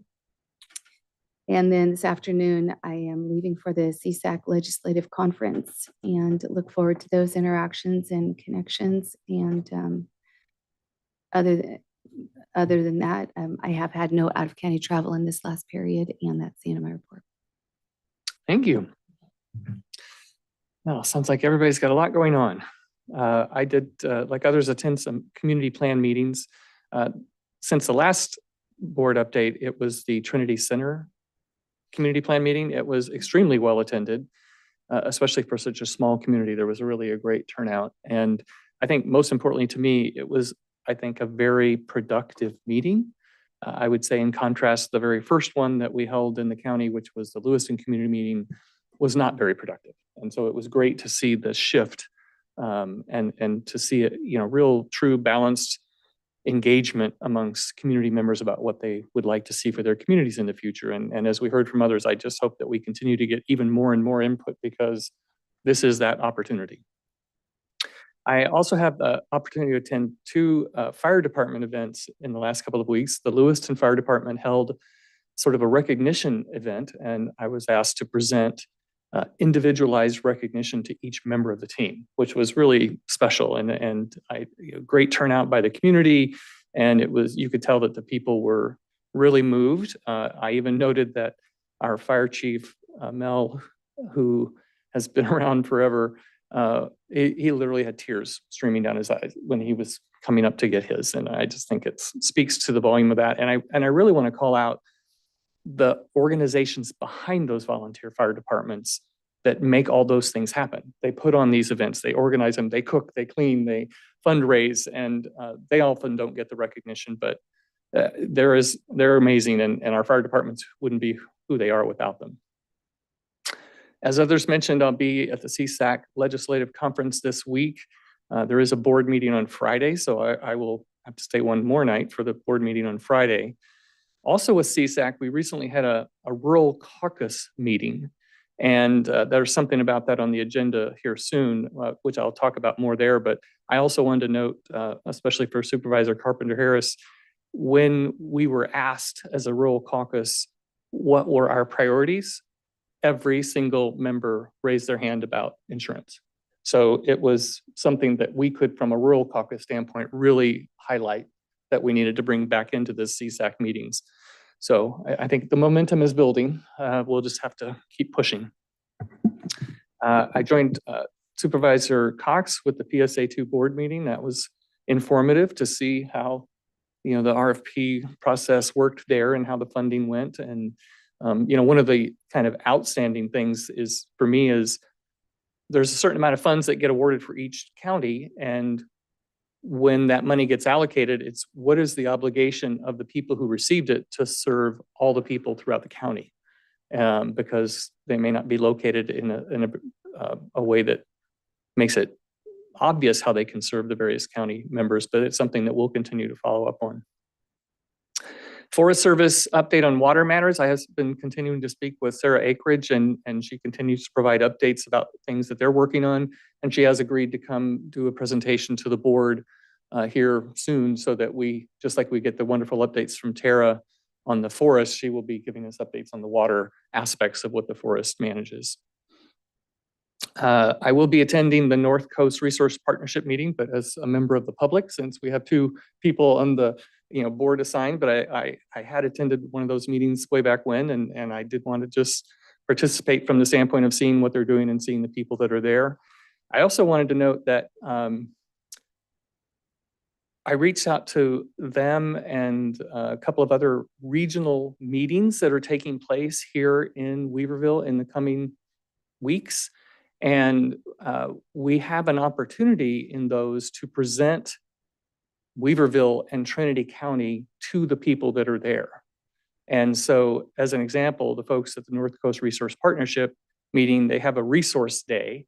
And so we can have a table set up where we can have whoever we want there and whatever materials we want there.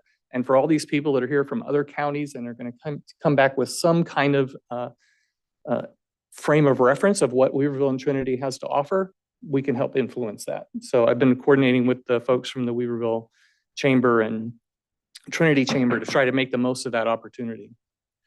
As Supervisor Cox said, I attended the Weaverville Chamber of Commerce meeting, and I was very impressed that, one, there was a big turnout for that. If you've ever been to those Science on Tap meetings, the room was almost as full for this as it was for those, and strongly engaged folks. And I just think they did a great job of sharing what they're planning to do and how people can get involved. And I thought it was a great first impression that this 9 out of 11 new board members made on behalf of their chamber. My understanding is that the TOT funded partners will be making an offer today to someone for the position that the board approved funding for back in July, I think. But they have been going through the process and they are planning to make an offer today. That individual was up here recently to tour the area and make sure they understood what they were getting into, if you will. So I think that's exciting. California Jobs First, this will be on the agenda, but I will be attending a meeting that's coming up here soon. I think it's next week out of county, but this is for the steering committee, advisory committee for the California Jobs First program. And at this moment, I'm attending on behalf of somebody else from Trinity County who can't make it. But as you'll see on the agenda, we have the opportunity for Trinity County to have official role on that board instead of just me sitting in for somebody else. North State Tourism Summit, I don't know if that's a upstate, maybe is the way they called it, but there was a tourism summit in Redding recently down at Turtle Bay. And I would say there were, I don't know, 80 or 100 people probably there from this area. And what was encouraging to me more than anything else was that there were probably 10 people there from Trinity County. So we had a lot of people that are really digging in on behalf of Trinity County, and they were there to gain information, build relationships, share our story. So that was very encouraging to me to see that level of interest and activity. And that's my update. On the insurance front with fire insurance, I did hear a news clip yesterday that CAL FIRE lost their fire insurance on a few stations. So there may be some more interest in actually solving the issue. Along with that comment, not only did they, but there's an enormous section of folks kind of on the outskirt areas of the Bay Area that are now being eclipsed of their homeowners insurance. And I remember hearing the story that the Dust Bowl wasn't paid attention to until the dust came in through the bottom of the doors in Washington, D.C. When the clouds finally made it, the clouds of dust finally made it there. There was an immediate action to start solving the issues around the Dust Bowl. So my thoughts are along those lines. Apparently, maybe when Sacramento folks start getting their homeowners insurance eclipsed, or some of the folks who are in charge there, maybe we'll get some dust on the desk and we'll start seeing some improvements, because this is absolutely insane. From ad hoc updates from the cannabis group, we have not met since the last meeting. We do have sort of a documented plan in place for the timing by which we would come back to the public, to the Planning Commission, and to the board with a full update to the ordinances. And that, as I think when we talked about it the last time, and CAO Tuthill was quick to make sure I didn't overpromise, but before the end of the year is the timing that we're committed to. And so we're continuing to work on things behind the scenes, as well as plan out our schedule for time to make that happen. And from tribal relations, is there any update? I do not have an update, but I am happy to say that two of our local tribes will be saying the welcoming and the opening prayer for the North Coast Resource Partnership meeting on Friday. Nice. Okay. Consent calendar. These items include routine, non-controversial matters and will be acted upon by the board by one roll call motion. If a member of the public has any questions or comments on an item on the consent calendar, they may provide them now. A member of the board or staff may request an item be pulled and considered separately. Any public comments? None in the room? Any online? I have no raised hands. Okay, did anyone on the board have, or staff have anything that they wanted to pull for discussion? 3.6, please. 3.6. Anything else? No? Okay, I entertain a motion for all other. I'll move to approve the balance of the consent calendar. Second. Supervisor Cox? Aye. Supervisor Frazier? Aye. Supervisor Gogan? Aye. Supervisor Carpenter Harris? Aye. Chairman Lutwiler? Aye. Okay, 3.6. Approve a budget adjustment for fiscal year 23-24 for AB 102 Veterans Hall Modernization, Department 8403, increasing revenues by 1.5 million, services and supplies by $2,000, and interfund expenses by $20,000. No impact to the general fund. Current cash balance in AB 102 Veterans Memorial Modernization Fund 403 is $1,500,000. Thank you. So the only reason I pulled the item is because I did get some questions from the public and I just want them to be very clear and understand what's happening here.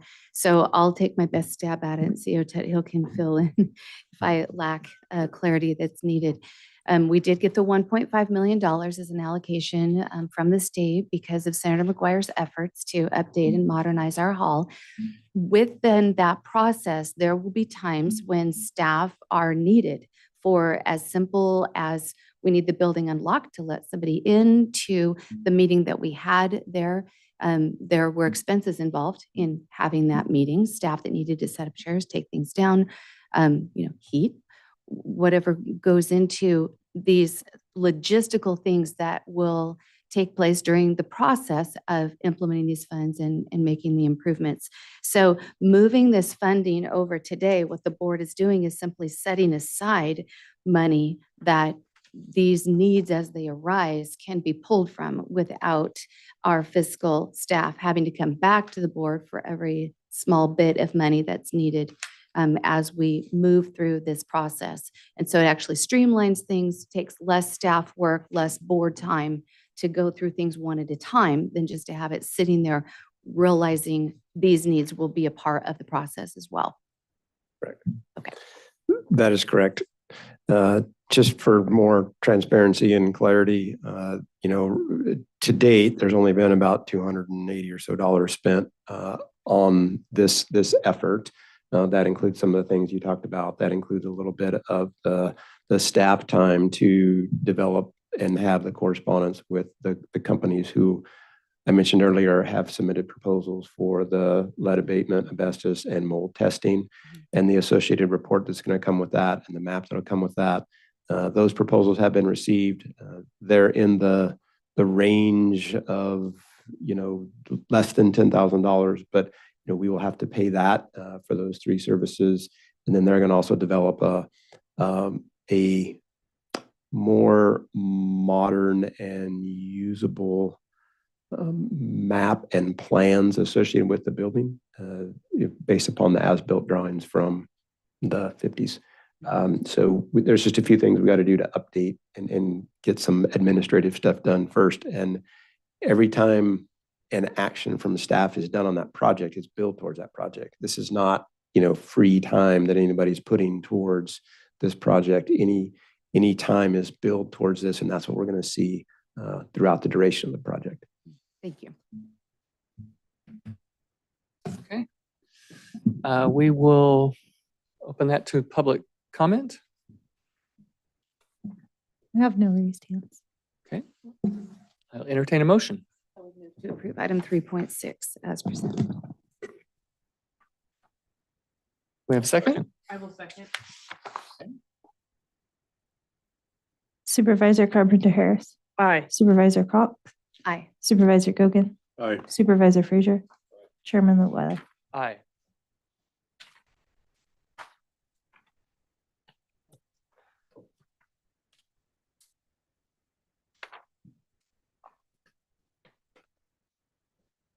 I'm sure the next few items will go as fast as those 21. Under Board of Supervisors, item 4.1, discuss and provide direction on voting for rural caucus boundaries at the CSAC meeting, no fiscal impact. So I will cover that. At the rural caucus meeting, what we learned is that there's a need to redraw the boundaries for the 3 subregions of the rural caucus. And in large part, that is driven by the fact that Shasta County recently self-selected to move from being a suburban county to a rural county. And that is up to each county. They can, make those kinds of changes if they want. I think it can only be done once every 10 years. But in doing that, it made it seem like there was a need to redraw the boundaries. And so I was asked, as the rural caucus member, as the board member for CSAC for Trinity County, where did I think those lines should be drawn from a Trinity County perspective? And so the maps that we see in the backup material, Ashley, can we bring that up? Okay. Showed a few different options that were presented. The biggest choice that I was asked was, do we want to be tied to the coastal counties, or do we want to be tied more towards this, the area that you see in the pink? And so right now, this is how it looks today. And then if you'll go to the next map, this is what I recommended, that we would stay with Siskiyou and Shasta and Tehama and so forth. And so therefore they drew the maps this way, with the coastal kind of coming down and then wrapping under, and then trying to just geographically keep what you see in the blue together. And those are the rural counties that are made up of the 3 subgroups of the rural caucus for CSAC. Now, as you make a decision about whether this was the right direction or not, and I wanted to make sure it was not my decision, but our decision, one of the things I asked is, well, okay, tell me about this rural caucus. What do we do? How often do we meet? What is the focus? And interestingly enough, it was, we meet to decide who is going to represent the rural caucus at CSAC. And that's it. And I said, so, okay, so when I was involved with and I am with the Sierra Nevada Conservancy, we have pre-board meetings where the non-voting board members still can weigh in to the voting member, so that when he or she goes to the board meeting, they can represent us all. Do we do that? No. I said we can, we just never have. And so even the meeting that we were having that discussion about insurance, I gather, was a somewhat first. So I just wanted to give you the background. I wanted to help you understand that at least my direction had been that Trinity be where it is in this map that we're looking at right now. But this will be voted on later this week. And so I just wanted to make sure that I went in with the board's input instead of just mine. And so this is just direction. If we can get consensus that one way or the other, I'll take that with me to CSAC. Oh, I guess we should, if you have questions now, but if we're going to get into the discussion about your direction, then we should wait for public comment. Any questions? Okay, any public comment? How about online? Okay, now. Do we need to make a motion, or can we? Not a motion, we just need direction.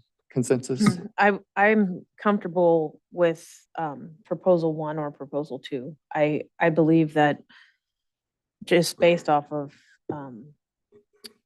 land use and kind of our partnering in other multi-county operations, I think we should definitely stay in the options with Siskiyou and Shasta and Tehama and Glenn and Modoc and Lassen.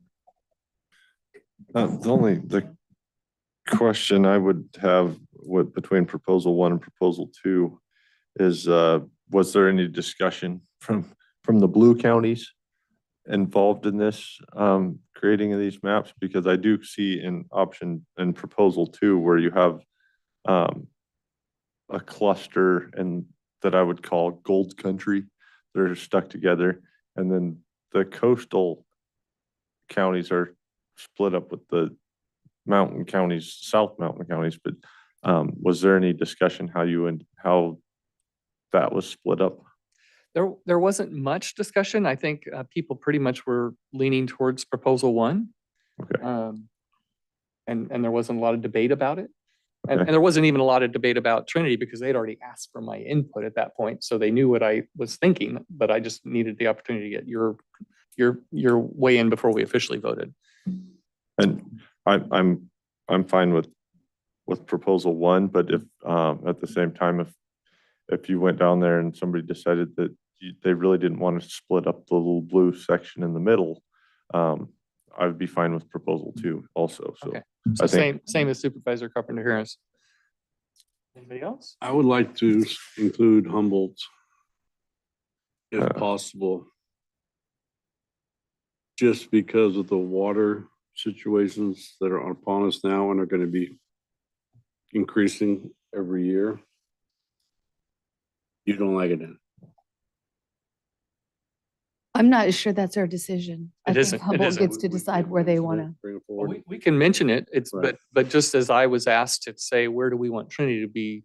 Humboldt is kind of asked for that too. I mean, if there was enough groundswell to say, hey, we really think it should be changed, then it might happen. So it can be mentioned, but no, it's more of, It's just, it's for a voting blocks, isn't it? Pretty Yeah. much, like there's a representative from all of the yellow Right. counties, a representative from all the pink counties, and a representative from all the blue counties. and that's as of it is today, that's the extent of the role of these different So groups.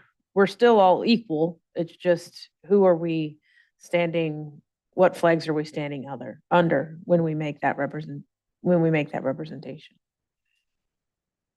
I hopped on that meeting just because I was interested. Oh, uh-huh. And I found the most interesting piece to be how little conversation there was. Mainly it was, well, geographically, it looks like proposal 1 just makes more sense. And that was kind of it. Mhm. So I guess Del Norte's the one that puzzles me the most. I would think that we have more in common with them, but for whatever reasons they do. And so, my direction to you would be 1 or 2, because from our standpoint, they're the same. Everybody else Yeah, can do what that's- they decide they want to do. Mhm. I think the coastal counties are probably together for that, grouped into that predominantly because of that concern. Their rule in that sense that their small communities are all up and down the coastline does make a different play in terms of what some of their concerns are, I would imagine. That's Okay. my thoughts, but I'm completely comfortable with proposal 1 or proposal 2, whatever. Okay. It really doesn't, either proposal doesn't change the outcome for Trinity. So No. yeah, I'm not. Thank you for bringing it forward and asking this, though. You're welcome. Mhm. Yeah, I mean, it's interesting that you get these opportunities like, well, what do you think, Rick? I'm like, well, I have an opinion. I don't know that my opinion is the one that should matter, but okay. All right. Well, thank you. I will take that direction. We will move to item 4.2. Appoint a primary member for the 2024, for the year 2024 to the North State Planning and Development Collective and authorize the chairman to sign the letter of support, no fiscal impact. So this is what I mentioned briefly before. So there are advisory committees and subcommittees and all sorts of groups that have been working on this California Jobs First. We used to call it SURF, but it's this, bunch of money that's coming to the North State. And we have 2 people in Trinity County that have been on this advisory steering committee. Those are Carla Avila with the Arts Council and Nick Goulet with the Watershed. And there have been 2 or 3 times when Nick's schedule didn't allow him to attend. And so anytime he couldn't attend, I have attended on his behalf so that we continue to have representation opportunity for input.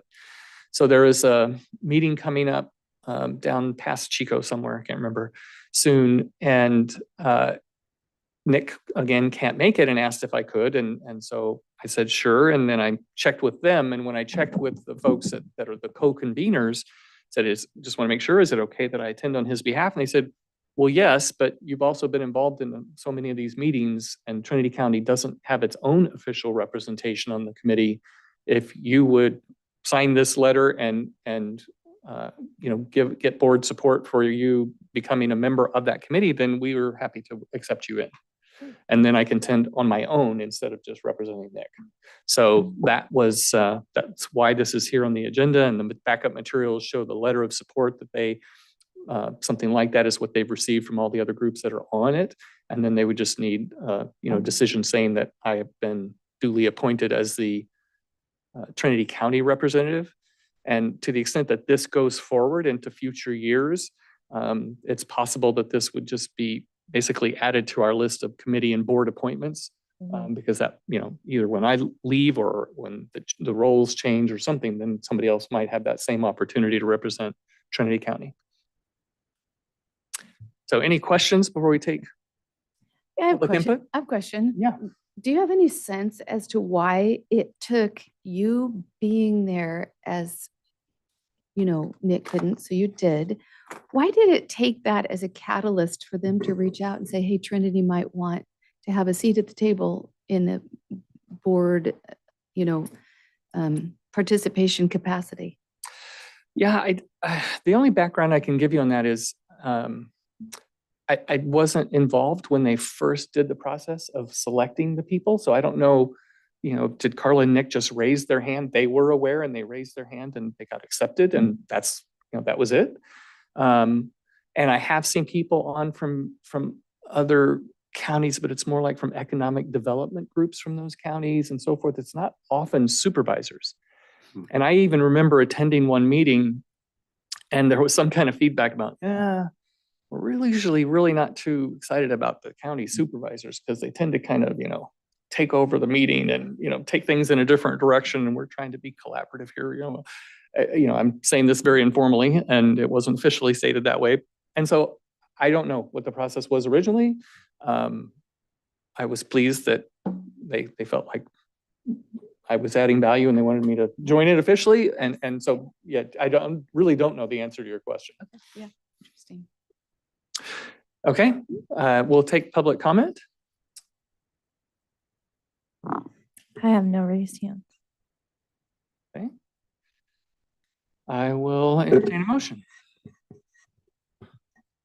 I will move to appoint Chair Lutweiler to be the primary member for the year 2024 to the North State Planning and Development Collective, and to authorize him to sign the letter of support. And I will second. Thank you. Supervisor Cox? Aye. Supervisor Frazier? Aye. Supervisor Gogan? Aye. Supervisor Carpenter Harris? Aye. Chairman Lutweiler? Aye. Thank you for taking that on. You're welcome. Yeah.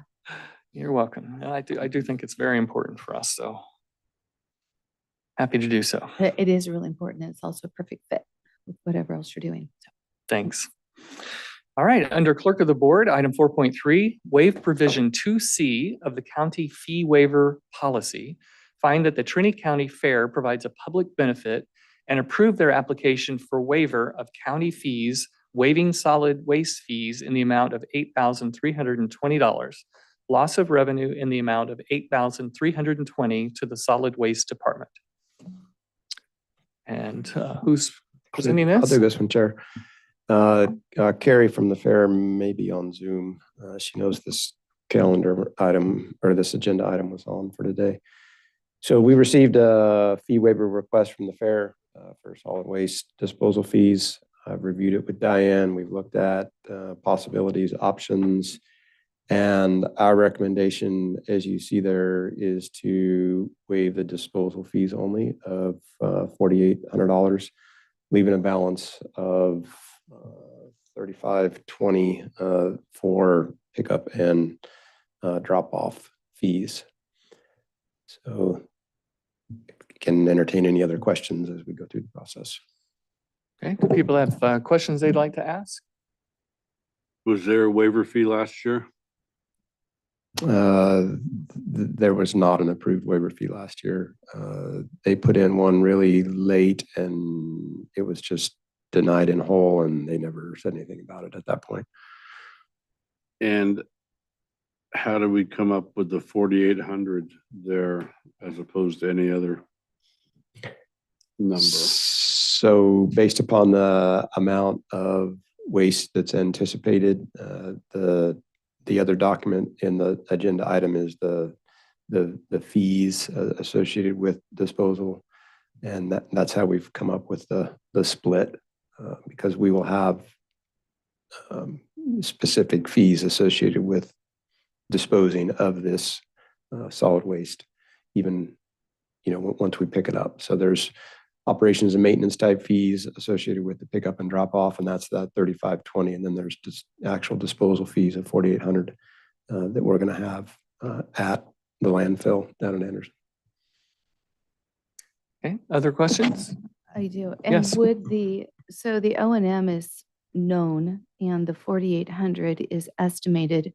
Would that be as a maximum? And if it comes in as less, would it? It could be viewed as that, yeah. Uh-huh. If it comes in less than that, or if it goes over that, I mean, it just kind of depends. Okay. It's 8,400, not 4,800. Well, No, there's, when it's separated out. yeah, we need Okay. to divide the two out, yeah.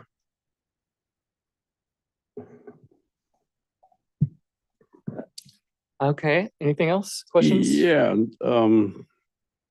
I know I'm biased because it's in my district, and I know that there's a very thin line of profit and loss at the county fair, which depends on a myriad of things. I Just would like to see. Question or just Question, could we waive the full amount? That's at the board's decision. Then I would like to make a motion. Oh, wait. we gotta Oh, do- sorry. Yep, just questions, then public comment, then we can get Anybody back. else? Yeah, I do. Thank you for being here, Susie. I know I had some questions I just wanted to get clarity on. So part of it was already answered. Was there a waiver request last year? And I guess there was, but it was late and it was not approved. And then the other was, what amount of funding does the county already provide in support of the fairgrounds? And how did that compare this year to last year? So Oh, Susie can chat and obviously correct me to 100%, but this year the fair was given or provided from the county $50,000, and that check was cut over to them in October.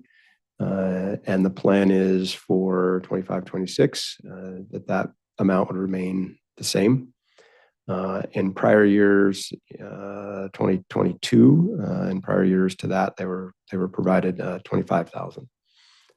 So their amount that the county has provided them has gone up in the last couple of years, and the plan is to continue that. And after 25-26, there's a 3% increase per year above that 50,000 that'll kick in as well. So that was all factored in when we talked about fees and what the county already contributes to the fair, and trying to balance all the different contributing priorities. yeah, thank you. And we have had some level of increase in solid waste fees, but as I recall, they weren't substantial. It's like 7% or. There were 7% that went into effect 1 March. Yeah, okay, thank you. All right, that's all my questions. Anybody else? We'll take public comments in the room, online. Carrie, okay, great. Good morning, Board, Chair. I just wanted to let you know, yes, we did apply for a fee waiver last year, and it was denied, but it was after the fair. So this year we put it in before the fair as required. I just want to do a little bit of history. In 2021, we spent about $13,000 on waste. In 2022, it went up to $20,000. This is for the year. This is not just for the fair. In 2023, it went up to 33, almost $34,000. And just as the costs go up, I know it was a 7% increase, but it sure felt like more. And it's just got to the point where if waste is going to be a critical point, then we won't be able to continue to offer the fare to the residents at, a reduced rate like we do. So currently we charge $5 for an adult to attend the fair per day, and no parking fees. We do this because we are rural and and it's really all that they have. We're like the Disneyland of Trinity County once a year. So we want to continue to offer that, but without help, I don't know that we can. And I can take questions. Okay. Thank you. I do have a question. Is it okay to ask a question? Is this a public comment where we're really not supposed to engage council, or is this because this is the requesting party that can? I don't. not So clear. it wasn't public comment. Most likely she should have presented Okay. prior, but of Okay. course that technology and all that, you can treat her as a presenter as well. Thank you. Go ahead. Carrie, it's Jill. Yeah. Hey, when was the last time, I guess maybe I should ask the question this way, for how many years has it been $5 a day? Actually, quite a few years, as long as I've been here. Now we do, and I've been here since 2019. We didn't have a fair in 2020. We had a modified fair in 2021 due to fires, and then in 2022 we had a full fair. And then last year a full fair. So we offer the cost benefit to the members. We are a nonprofit, we are an association, we have association members. So if you are a member, the dues are $25 a year, and that gives you the reduced fee to get into the fair at $5. Now, if you're not a member of the association, then it is $10. But that's just to, just to motivate people to be a member. So, and it is Trinity County residents. Outside residents, it's $10. You can't be an association member if you're not a resident of Trinity County. Okay, understood. And never has there been a parking fee? There was a parking fee. We started going after sponsors. We actually, to be break even or slightly in the black, we aggressively go after sponsors. So all of our awards are sponsored, and 2 days of the parking is sponsored. So we continue to look for those sponsors, but with the way the economy is right now, we have no parking sponsors this year. So we'll probably just, offer it still free as a benefit, but there are things that we're going to have to look at if things don't turn around next year. Okay, thank you. And have you done any calculations based on what you anticipate attendance being? How much of a cost increase would you project for tickets and potentially for parking were the board to not offer the fee waiver in part or in full? Okay. Give me a second. Let me calculate that.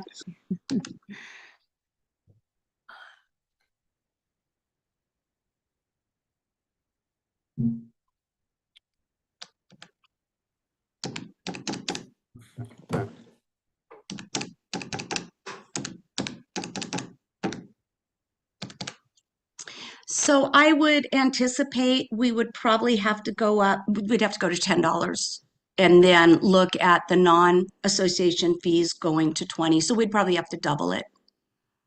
Okay. And does that incorporate a parking fee or not? No, I continue to be optimistic that we can cover and, offer parking at no cost. It's a deterrent if you're charging to get onto the fairgrounds to park. Another thing that it causes is some congestion on the highway because people, to avoid that $5 fee to park or whatever it might be, they'll block, they'll park along the highway, and then we're looking at a whole nother issue. Mm-hmm.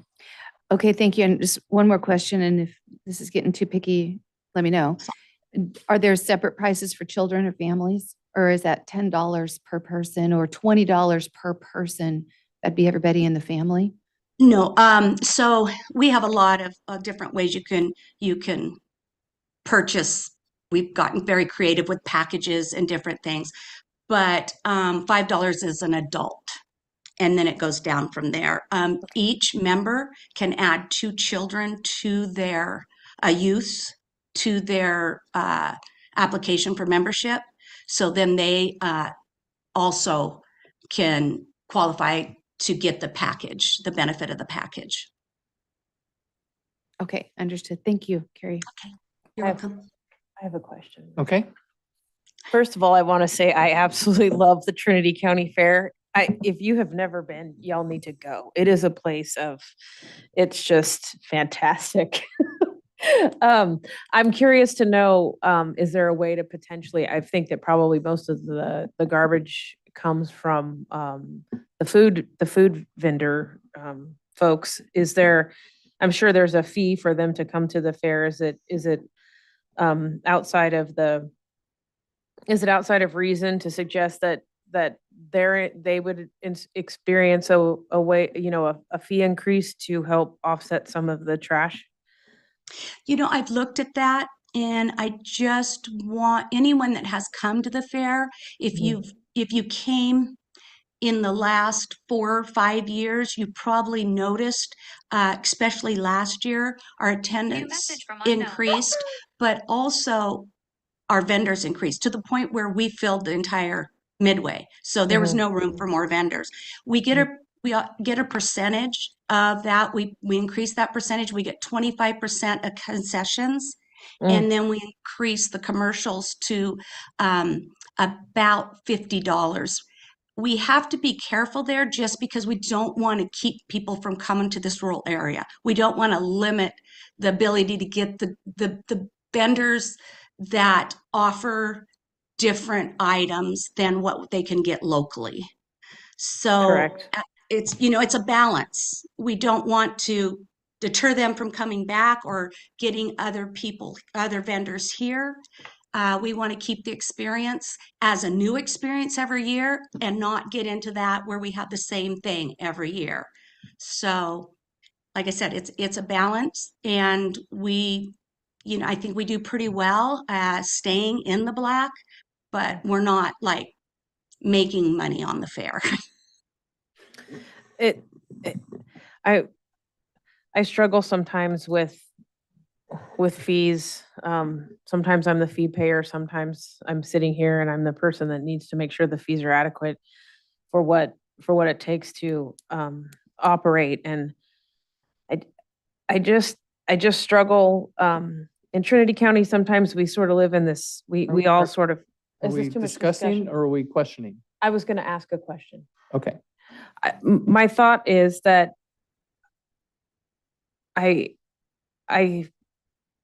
would continue to look into and maybe question whether or not you could charge more for the just to help out, not to cover everything, but to help out with the vendors. I mean, it just seems like we shouldn't be afraid to ask what it takes for us to operate.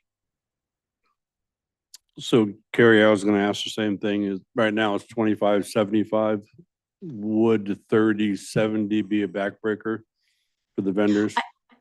I don't think it would. We just went from 20 to 25, and I'm looking at all those options. again, you know, I'll know more this year. Last year, we were just under $10,000 for our fair waste. The year before, we were at $3,300. Now, with that, we had more attendees. So I have to really look at what amount of trash per attendee are we producing, so that I have a better idea of where we're at. But I have no problem passing the fees on to the vendors as long as it's done in a strategic way, so that it's gradual and we're not just jumping to probably where we should be and keeping people from coming, because it does take them a while to get here. They don't like the road, the fuel costs are higher. I mean, we're all experiencing it. So, you know, I'm trying to make it all attractive, both to the attendees and to the vendors. Carrie, what is the current price for the Derby? To get into the Derby, Yes. last year it was $20. If you didn't buy pre-sale, it was $15 pre-sale. This year it's $20 pre-sale, $25 at the gate, but we'll sell out pre-sale probably. I don't think we'll have many at the gate because it sells out. We've added 500 seats, so we continue to try to drive that revenue too.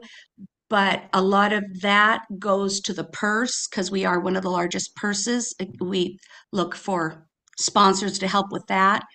But to create a derby that is, I wouldn't say nationally known, but in the West Coast, we are the derby to come to. We have the highest purse in the state of California. Yeah, that's amazing that we do give the highest. What was it, 25,000 last year to the winner? It was 10,000 to the winner, but this year we have a total purse of $50,000. Yeah, so it spreads out between all the winners of we have two derbies. We have the car derby and the truck derby, both on the same night. Okay, thank you, Carrie. Do we have any more questions? Question for staff. When you visited with solid waste and came up with the $4,800 as a suggestion, how does that get handled within that enterprise fund to where, I mean, does that just become a burden to the rest of the county? It becomes a loss to solid waste, and that loss gets spread out over the entire budget. So yeah, it's a direct loss to solid waste. So the question really before us is to determine the benefit to the county in terms of having the fair and those people that attend the fair, for the benefit to them versus the loss to whole of county and having to make up the difference. Accurate. A quick question for Yes, sir. staff too. And in the application, the 4 county use only part, no boxes were checked. So when you had that conversation with solid waste, what was the suggestion from county waste, the $4,800? Because it doesn't have a approve as submitted or deny as submitted checked. You brought it to us, so I understand that part. But what was the recommendation of the department head?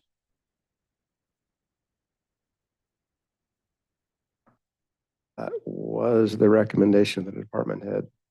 Was the $4,800?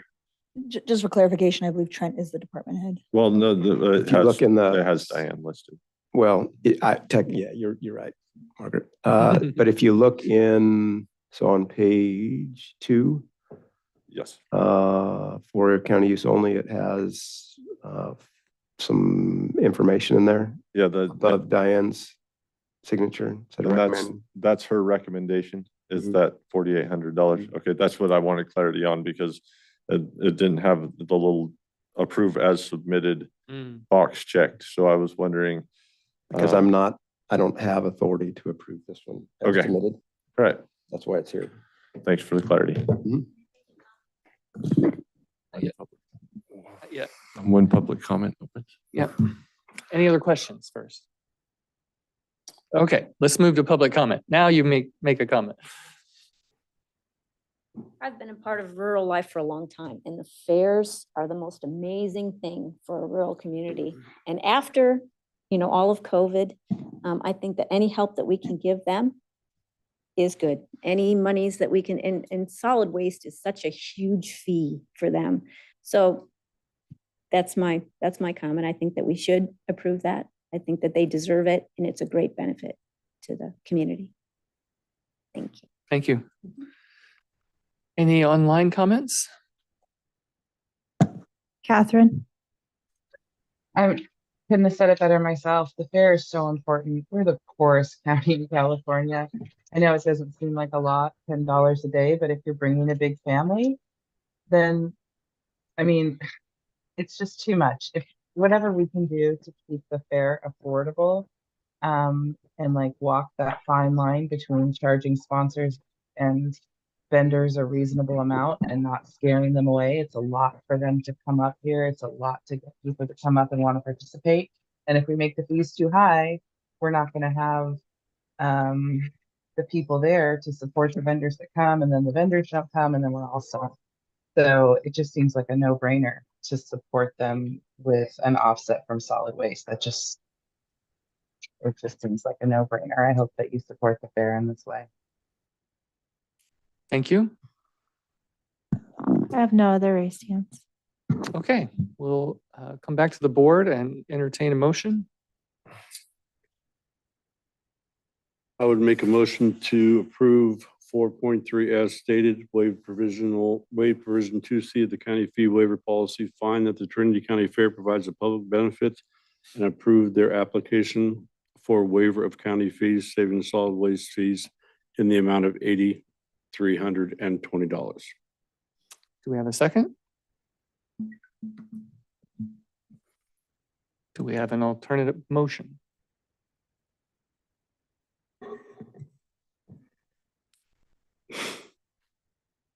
I'll make a motion to approve the recommended waiving disposal fees of $4,800, leaving a balance due to Trinity County Solid Waste for $3,520 for the drop off and pickup fees. Do we have a second for that or the first one? I'll second Heidi's motion. Okay. We have a motion and second for the second motion. One more time, just ask if we have a second for the first motion. That one dies for lack of a second, I believe, once Well, you that's what I'm put the trying to- next one on the table. Oh, once you put the next one on. Oh, thank you for that clarification. Okay. All right, then board discussion. I would like to say something. That's fine.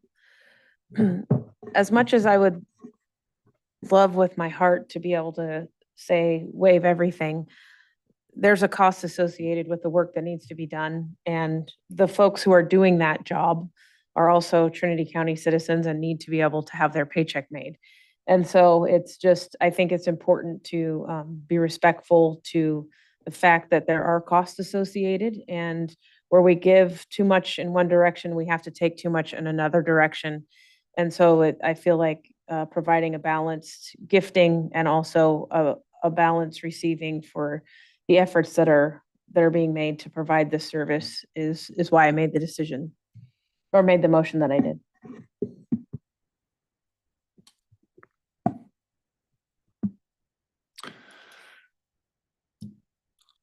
Okay. Oh, I would agree with that. I know that it would be great if we had the funding to waive those fees, but anytime we start waiving fees, and we've had this discussion at length in the past, there are some great things that it would be great to waive fees for, but somebody has to finance it in the end. And if we can be a benefit to the fair and at the same time still pay for the truck to go get those dumpsters, and that's not coming out of the pockets of other fee payers, then I think that that's a win for both. And I'll support that. Okay. I'll just offer, for me, part of what was important looking back and getting these financial numbers is a year ago, we were giving 25,000. This year, we're giving 50,000. So even if I see a $10,000 increase in the cost of the waste over a whole year, that we already increased by 25,000. And we have many unfunded positions. We have many initiatives that we can't afford. And while I absolutely agree that the fair provides a wonderful public benefit, I do think that we have to find the balance, and I too support that, the motion that's on the table. Okay. Agreed. And I mean, just because the public deserves to know where your head is, it isn't a no-brainer or we wouldn't be sitting here for this long. Right. It is if you think that the county just has money to do with whatever, and that our heartstrings can pull us the direction of our pocketbooks. But our responsibility, again, as Chair Lutweiler has stated, is to make sure that balance remains there. And so the balance that goes through my head is the percentage of people that go to the fair, that benefit from the fair, versus the percentage of people whose pocketbooks will support the amount that we give away. And but then there's also the percentage of, which can't easily be quantified, benefit to the county generally. The vendors, the excitement, the travel, the who will come back again after they visited Trinity County and enjoy it so much. And so I do appreciate the balance that staff has come up with and support that as well. And I'll just offer one more thing as we look at this. It struck me that we are planning to, or not we, the fair is planning to raise the fees for the Derby by $5, and they still believe that it will sell out at preset. So my mind immediately goes to, so charge $3 more, and you may have just covered the difference. So if it's that popular and people are jumping at it that fast, then maybe that's a way to fund it. And I'm not trying to minimize everything that the fair does to make this all work. I know it's got to be very difficult, but as we've been hearing from people, I think we have to find that balance. And I know there's other requests that are going to be coming before the board for fee waivers. And I think we need to always find this balance, or else that department's just not going to have the money to run their department, which means the general fund just takes on another loss. Right. So- And with that, I guess the other piece that's going through my head are the number of phone calls and community, just approaching with that are continually frustrated about the cost of solid waste. And so when we do this, we have to realize we just increased their cost, because that does have to zero out. That's an enterprise fund. And so that's why it's not a no-brainer. You have to think of every implication, every impact, and there will be unintended consequences of doing a good deed in this way. And so I guess you put one way with your heart and the other way with your mind, and we've got to balance those. Exactly. Okay. I agree, and I think everybody on the board made very valid points on this. It's a tough one. I guess I would agree with, if we're going to make a motion. We already have But one. there is a motion. Was it Dan's? Heidi's. Yep. Yep. As soon as I know the discussion is over. All right, It is over. let's take the vote. Supervisor Frazier, Aye. Supervisor Carpenter Harris, Aye. Supervisor Cox, Aye. Supervisor Gogan, Aye. Chairman Lutweiler. Aye.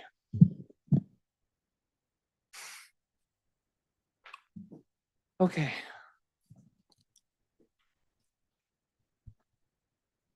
I think we'll take one more and then take a quick break. County Administrative Office, item 4.4. Take the following actions regarding the upgrade of our accounting financial system software. 1, ratify County Administrative Officer Trent Tuthill's signature on amendment number 1 to the agreement with Central Square to complete the upgrade of our financial system from version 16.2 to 23.1 and increase the maximum cost by $113,100.83 for the upgrade and related training support costs to provide access to the county's accounting financial system. Authorize the CAO to sign any future amendments needed for training on modules not currently being utilized and or to keep our software up to date. And 3, authorize the CAO and auditor controller to sign any budget adjustments necessary to utilize LATCF funds to cover the costs associated with the upgrade and necessary training/support. Impacts the budget $113,100.83 from the LATCF funds. Chair Tuthill. Thank you, Chair and Board. So I've mentioned this topic a few different times during my CAO reports to the board, starting back in October time period.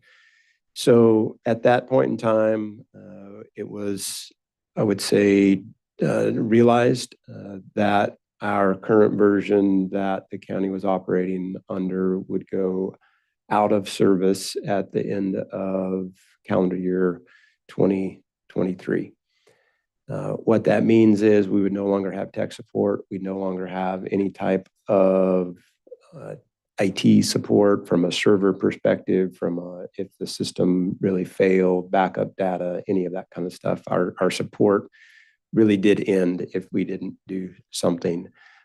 So at that point, the team got together and we developed a plan. We got with the one solution, which is Central Square is the backbone company. We got with them and developed a game plan and timeline to upgrade our system by 15 December of 2023. That was very optimistic. That was very aggressive. That was agreed upon that it was a very aggressive schedule by staff and by the contractor, but we were all in trying to make it happen. Obviously, that didn't happen for one reason or another. And it got pushed first to January 15th of 24. And that didn't happen due to some I would consider more technical issues as far as their ability to take us off of one system and put us upgrade us to the other system because of some nuances as far as how many servers we could be occupying in their arena. So that pushed us to about a March time period, and then we were pressing in that direction, and just for varying reasons, it slipped a little bit more, and we actually did upgrade on the 8th of April. Our financial system was closed as of the 5th of April. Over that weekend, we worked with Central Square and did all of the technical items needed between our auditor's office, treasurer's office, our IT department, and the Central Square technical team. And then as of Monday morning, the 8th of April, we were on our new upgraded system of 23.1. So I give you a little bit of that background because of if we would have converted earlier, we would have had more credit, if you will, on our annual subscription fee. We've been paying annual subscription fees in the realm of $60,000 for a number of years. And the original plan was to get more credit on that. So we would have less of a bill to pay, if you will, for the upgraded aspect of this. Like I said, that didn't happen, so we lost some of that credit. And now, based upon when we did convert over, we're only getting about $21,000 worth of credit, if you will. So that drives a higher bill and a higher request. In addition to just the absolute need to upgrade because our old system was actually going to be no longer supported, we are getting some new features and some new capabilities in this upgraded system. And this is not just something that we use. This is used throughout a number of California counties and a number of local type jurisdictions throughout the United States. So this is not just a locally grown product. This is a United States wide, California centric, if you will. But it's used throughout a number of local jurisdictions across the United States. So the upgrades that we're specifically focusing on, and I'll give you 3 examples just to kind of put some of this in context. So we're trying to realize some efficiencies in process and platform versus the need just to hire more people to do jobs. With this upgraded system over time, we're going to be able to have a monthly payroll process that is much more automated. Yes, we'll have to test and we'll have to verify and we'll have to audit, if you will. But over a few months, our payroll process should be much less manual and be much more automated through this system. That doesn't mean anybody's in any concern about a loss of job or anything like that. I don't want anybody to walk away from this in that mindset or hear what I'm saying and put that together. Because the auditor's department has plenty of work to do, as we all know. But we are looking to create some efficiencies with platforms versus people. Another item is this platform allows us to use electronic time cards. So instead of what we do today, I'll use myself as an example. I print out an Excel document, an Excel spreadsheet from my computer that's got a bunch of formulas and stuff behind it that somebody has spent time to develop. I print that out after I change the date in there each month. I print it out. I physically sign it, wet it, sign it. Then I hand it to an individual who consolidates those. That individual hands it over to the auditor's department. And then there's more manual entry that takes place. So there are platforms out there that will allow us to take advantage of technology and get rid of that process. Now, again, that's not going to equate to, direct time for a position where we're going to be able to go and hire another position or we're going to free up funds for a full position. But that is going to affect all, 300 plus employees in the county and the fiscal staff associated with all of those reviews throughout that process. So that's the second example. The third example is you may have heard of this item called payroll lag. The way we get paid on a monthly basis, differing departments based upon how they're set up submit their monthly payroll based upon a certain cutoff date. Well, there's a time period between when you submit right now, that hard copy time sheet that I just described, to when you actually get paid. It's about 2 weeks in most departments. So most of the time, there's some change that could happen within that individual's timekeeping for that 2-week period. So we are going to go after a project to fix that throughout the county to where there is no more unknowns as far as what happens in that 2-week period. Did somebody go back and do all the corrections they were supposed to? It just takes out a lot of the administration and the guessing and the going back and correcting your work again and that duplication of work. So that's another feature that we're going to go after in this new platform.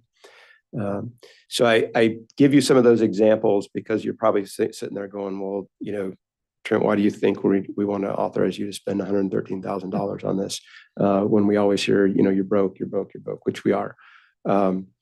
So the intent is to create efficiencies based upon platforms versus trying to go after hiring more people, which are our most expensive asset, our most important asset, but also our most expensive asset, and to use platforms and technology to fill some of these gaps and voids.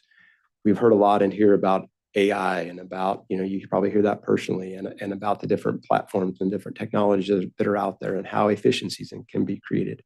But if you don't have a backbone system to allow those efficiencies to even start, we're never going to get there. So this system had not been upgraded in a number of years, and we took really a pretty significant leap forward, as you can just tell in the numbering scheme there, from 16.2 to 23.1. It's just similar to your whatever choice you have for your smartphone. Those are updated periodically, and those numbering sequences are similar to this. So that is the ask. My ask is to use LATCF funds for this. Some of the remaining initial tranche of $4.8 million that we got. Most of that is spent, as you can see, that's outlined in the staff report. But we do have some remaining funds of that. This is a one-time upgrade fee. It falls, in my mind, it falls clearly within the boundaries of using LATCF funds to do this effort. Because it's going to bring us more capability, and it falls in that one-time-ish type of category. The other option is to use contingency funds, and that would be, at the discretion of the board. But I will be bringing forward in the coming months some requests for contingency funds from other departments, just because that's the way the revenues and expenditures are falling out for this year, as we kind of talked about in the mid-year review. So with that, I will stop and entertain any questions, and we'll continue through the process. Okay, questions? Yes, I'll start with Supervisor Cox. Is the $60,000 per year fees the same? That will probably go up a little bit, like with everything, it seems like these days, all fees are going up. So that will probably level off in more of the $90,000-ish range, is what we're expecting. But that is a normal budgeted item that the auditor's department has always budgeted for. So it's not going to be a brand new expense for them. It's just going to be a small little adjustment based upon the actualities that we're going to figure out once this is all finalized. Thank you. Couple questions. One, do you feel like over an amount of time, I think I already know the answer to this, but over maybe the first year, second year, we will recover some of these costs and efficiency? I fully anticipate that, yes. Okay. And then also, just in the event that anything in the future was to arrive where we weren't able to come into the offices, folks would be able to do and turn in their time cards from their home office if that was necessary, rather than having to do this paper. So it does sort of support an event, at home or, in offsite office event if we ever have to have that again. Okay, thank you. Thanks. Any other questions? I think it's a great idea. Okay, we'll take public comment. I have no raised hands. And none in the room. Okay, we'll bring it back then to entertain a motion. I'll approve to adopt item 4.4 as presented. We have a second? I will second. Supervisor Gogan?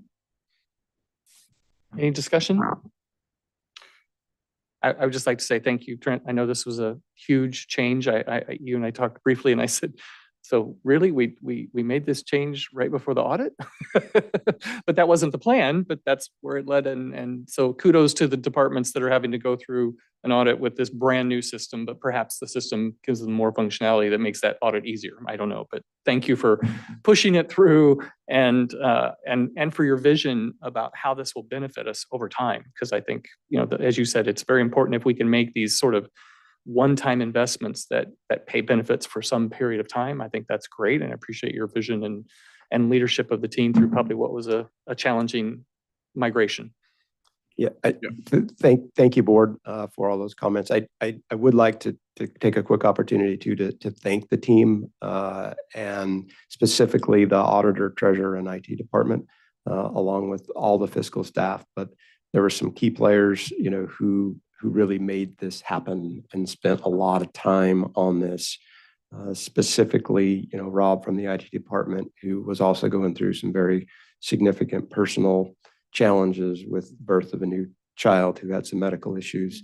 And he was out of town a lot, but he was still working this project diligently and making it happen. And I just want to thank, the entire team for putting up with me and my stupid ideas and my desires to work towards timelines that they felt were unrealistic.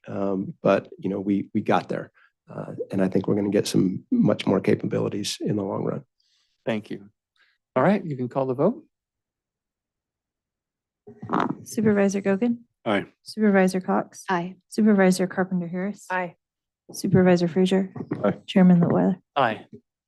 Okay, from a staff perspective, do you want to have a break for lunch or do we want to keep moving? Oh, let's please keep moving. Okay, so let's just take a 5-minute break.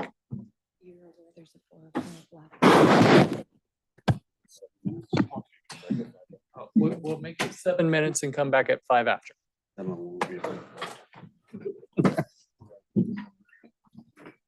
He didn't want to do it. You can't take when you're late. Yeah.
Okay.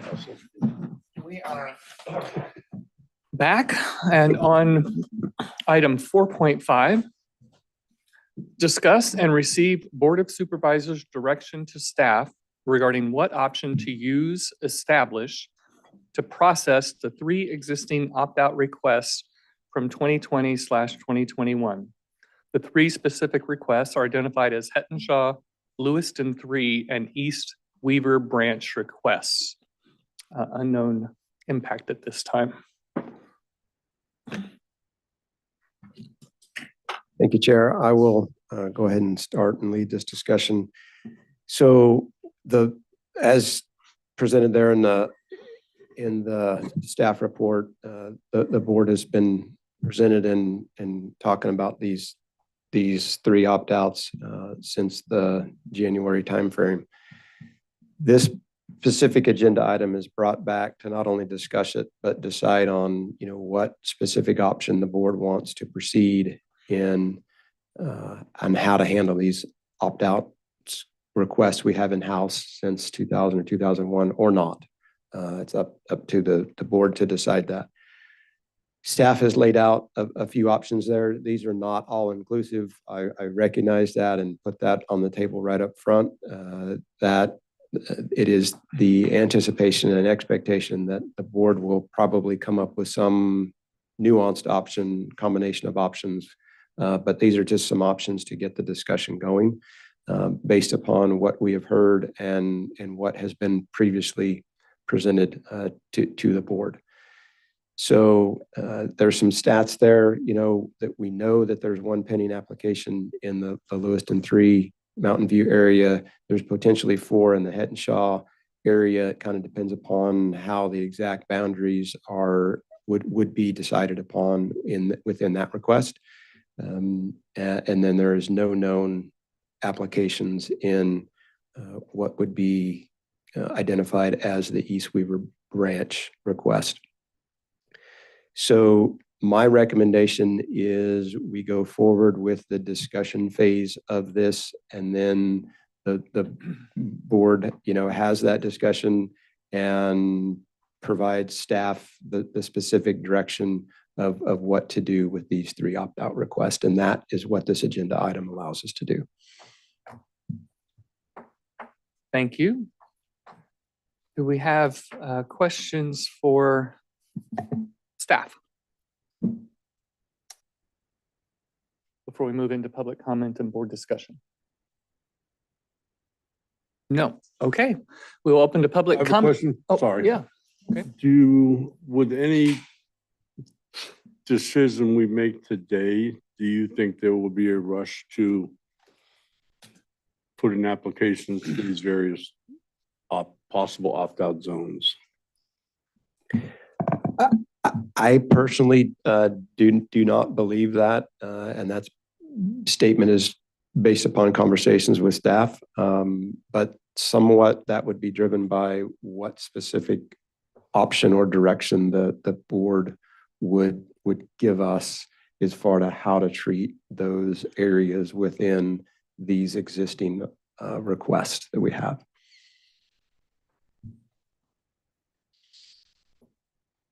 Any other questions? Okay. We'll take public comment. Let's check online first. Catherine? Based on the discussions today and at previous meetings and knowing the financial straits that we're in, cannabis is the lowest hanging fruit for our economic development, our tourism development, and the more opt-out zones we have, the less revenue we're going to have from cannabis, the less families are going to be using their properties to be revenue generating, providing jobs, shopping within the county, supporting our local businesses. Certainly 2 out of these 3 opt-out zones have pending applications. Some of them, my understanding, at least one of them was before submitted before the application for the opt-out zone. I might be wrong on that, so forgive me. But those applications have standing and should be considered. We're right in the middle of the general plan, which seems like a more appropriate time to be addressing the opt-out concerns. And I also think down the road, we really need to look at a more equitable distribution of cannabis tax dollars across the county. And if certain districts have opted out of large swaths to opt-out zones, maybe they should opt out of that economic development as well. It just doesn't seem equitable and fair that it just doesn't seem fair. So I understand the concerns of the folks, and I've been at the meetings and I've listened, and they've waited an awfully long time. And it seems like this is a really challenging discussion point, because it's not like, you know, I pray for the wisdom of Solomon, because, you know, we have to split the baby. We can't do both. We can't approve applications and have an opt-out zone. It's like one or the other. And so I realize that it's really challenging issue, but people have been waiting too long for a decision, and a difficult decision needs to be made. And I would look to you guys to do it within the context of our economic development and our economic situation, which is not good. And unless there's another industry somewhere that's willing to stand up and generate tax revenue for the county, I don't see it. Maybe it's there and I just don't know about it, but this is very low hanging fruit in terms of economic development. And so I would pray for wisdom in the board, and then, you know, understanding amongst both the applicants and the folks that want to opt out. There has to be a path forward for everybody. I don't know what it looks like. I know that these are challenging decisions, but maybe this is better taken on in the general plan discussion. So I'm for economic development. I think cannabis is the way. Thank you. Other online? Rhoda? Hi, good morning, board. This is Rhoda Kane from Trinity Center, Coffee Creek area. I agree with Catherine. It's super important that we look to what order people came into line. You know, if there were applications turned in before the opt-out application turns in, seems unconscionable to deny those based on somebody later. I mean, I think something has to be done, but people that were already in line to get application or to get licenses before the opt-out came in certainly deserve some consideration. And then let's make sure, I think it's really important that we not forget that when writing rules for opting out, we must also write rules for opting back in. The next generation deserves the freedom to choose for themselves. This is, you know, if we want to live in a free and fair society, we need to leave options open for the next generation, because the world's not as great as it was. I mean, we're in a globally, we're having an economic crisis, and we need the next generation. We need to care about the next generation. And that's all I have to say. Thank you. Thank you. North Country Farms? Hey, good morning, Chair, Supervisors, Adrian Keys from Hayfork. Yeah, I think that we've definitely had a lot of conversation about this, and I don't have much to add, except for I would say that the option number 2, processing opt-outs as currently done, should take a lot more consideration than that. The existing opt-outs have many flaws in their implementation and their design. There's clearly, you know, concentration of the opt-outs, which is stated in the findings of at least one of them that we're supposed to avoid. I've lost track of which.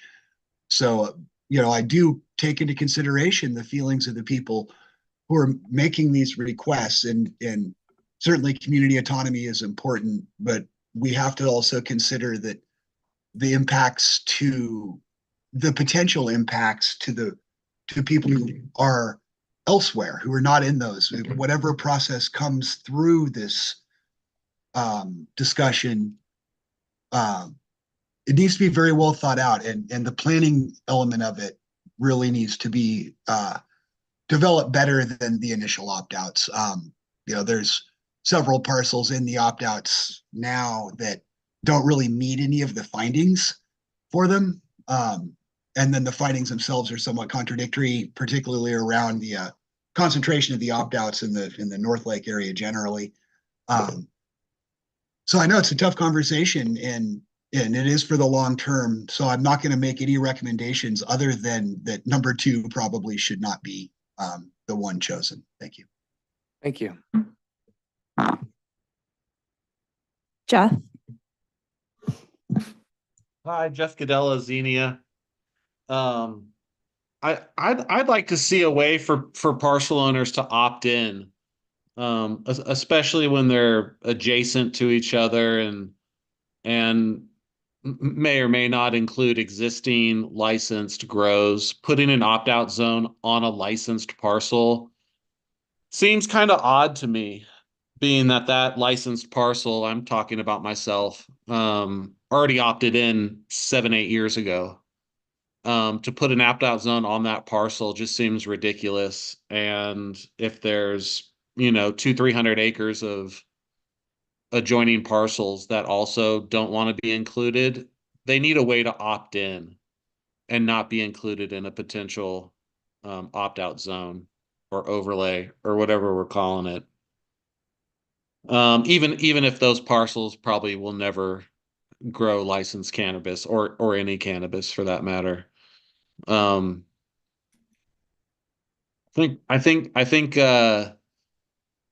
think the board needs to take a closer look at why some of these opt-out zones and what practical uses they have. Especially if some of these parcels have already been denied licenses for various reasons. What is the actual point of an opt-out? And why do the people want the opt-out? And does another EIR need to be written up to do this opt-out? And who's paying for this opt-out? Is it fee payers paying for the opt-out, or is it coming out of county coffers, or is it the people that want to be included in the opt-out paying for all this extra work by staff?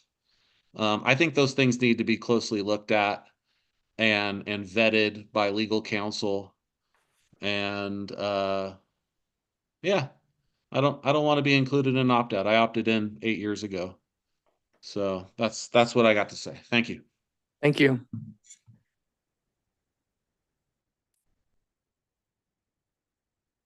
I have no other raised hands. Okay, in the room? Sorry, I got one. One more. Lori?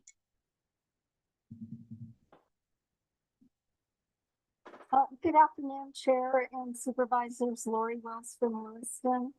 I think everybody is well aware about how I feel about these opt-outs.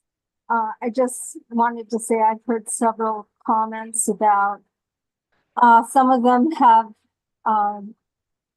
either been rushed through or poor planning, but as far as my opinion goes, the reason why there's so many of these opt-out requests is because it's the result of the flip side of the poor planning at the onset of the cannabis program, and the fact that it was implemented prior to the general plan updates, prior to the community plan updates, and it's just the proper zoning wasn't done at the time. So this is a reaction from certain communities and the majority of the residents in those communities. I think they're well thought out. They've been vetted over and over. A couple of other points for those people who have expressed fear and concern over opt-outs, which I completely understand.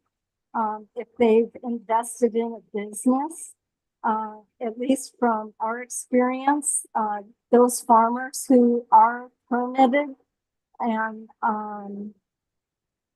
at the time any opt-outs have been approved, they've received grandfather rights.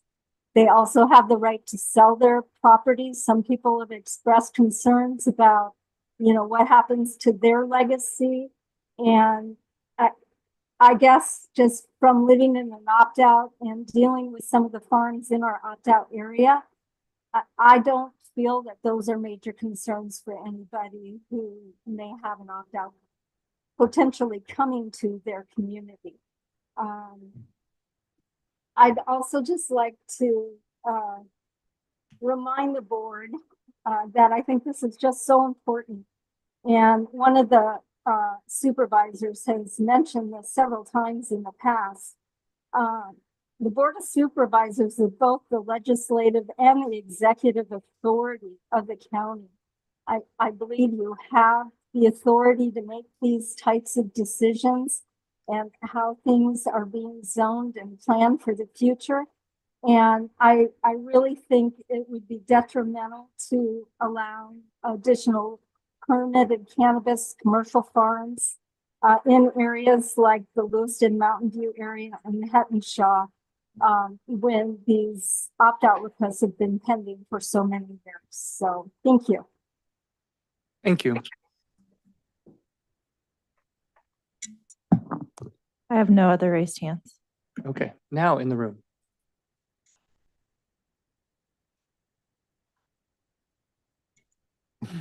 I'm so low.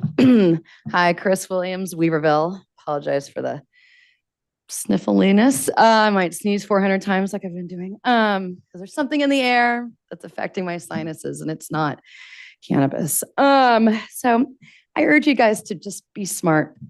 Establish an actual process that considers the why of each request and determine, do we need to opt out completely out of cultivation, all cultivation types, or does an indoor or a fancy greenhouse with a fancy carbon filtration system work? Let's get creative. There we go. People are currently in this process of getting their license, and they should be able, for the first time ever, to just trust the process. They have bought properties. They have probably spent lots of money getting their CEQA documents together. So I ask you to be just. Create an equitable process that is in stride with county planning codes and the future general plan, because that's why we're in this mess, right? Because we kind of made these agreements, we made these compromises, and now we see that backlash. So actually devise, it's not 3 opt-outs with applications that have been waiting for years. It's people that have voiced their concern or voiced their interest in having one. So just for one time, create a smart process that gets to the heart of what each one of those communities or those little areas want. Is it about odor? Is it about water? Is there a way to mitigate without taking away future economic opportunities from our community members? We deserve to see this program thrive. We deserve to these are just little 10,000 square foot little pockets. It's not, I don't know, it's not the devil. Anyway, thank you very much. Thank you.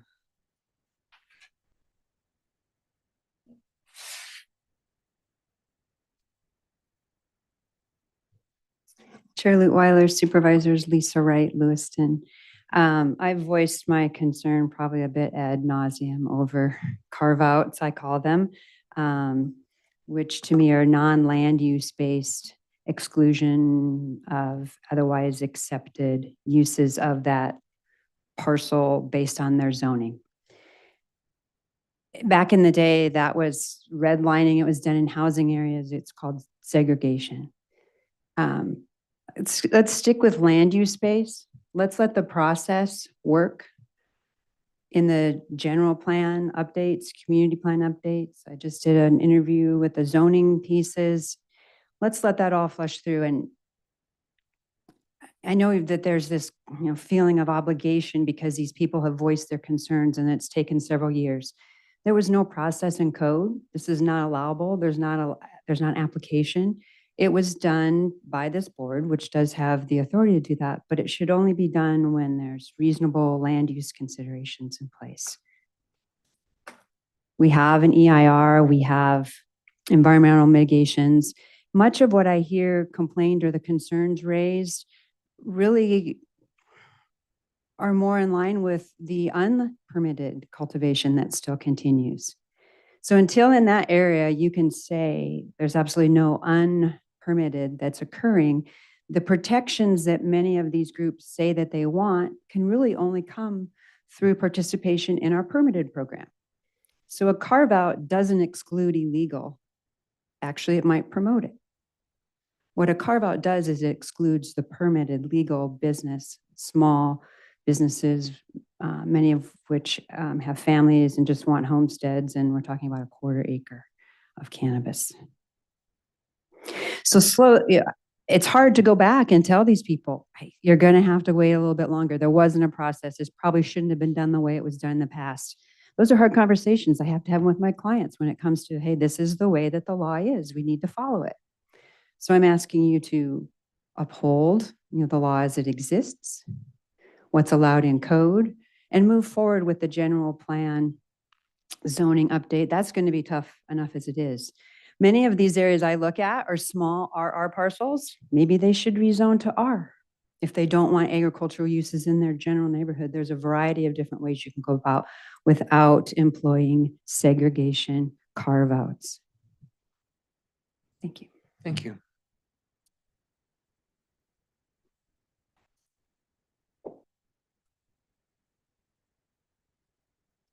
Okay, with that, we'll bring it back for board discussion. Or, yeah, I guess this really is not so much a motion as it is provide direction. So we don't need a motion, but we can just start in with board discussion. And ideally, what we're trying to do is reach some level of consensus so that staff knows how we would like them to move forward.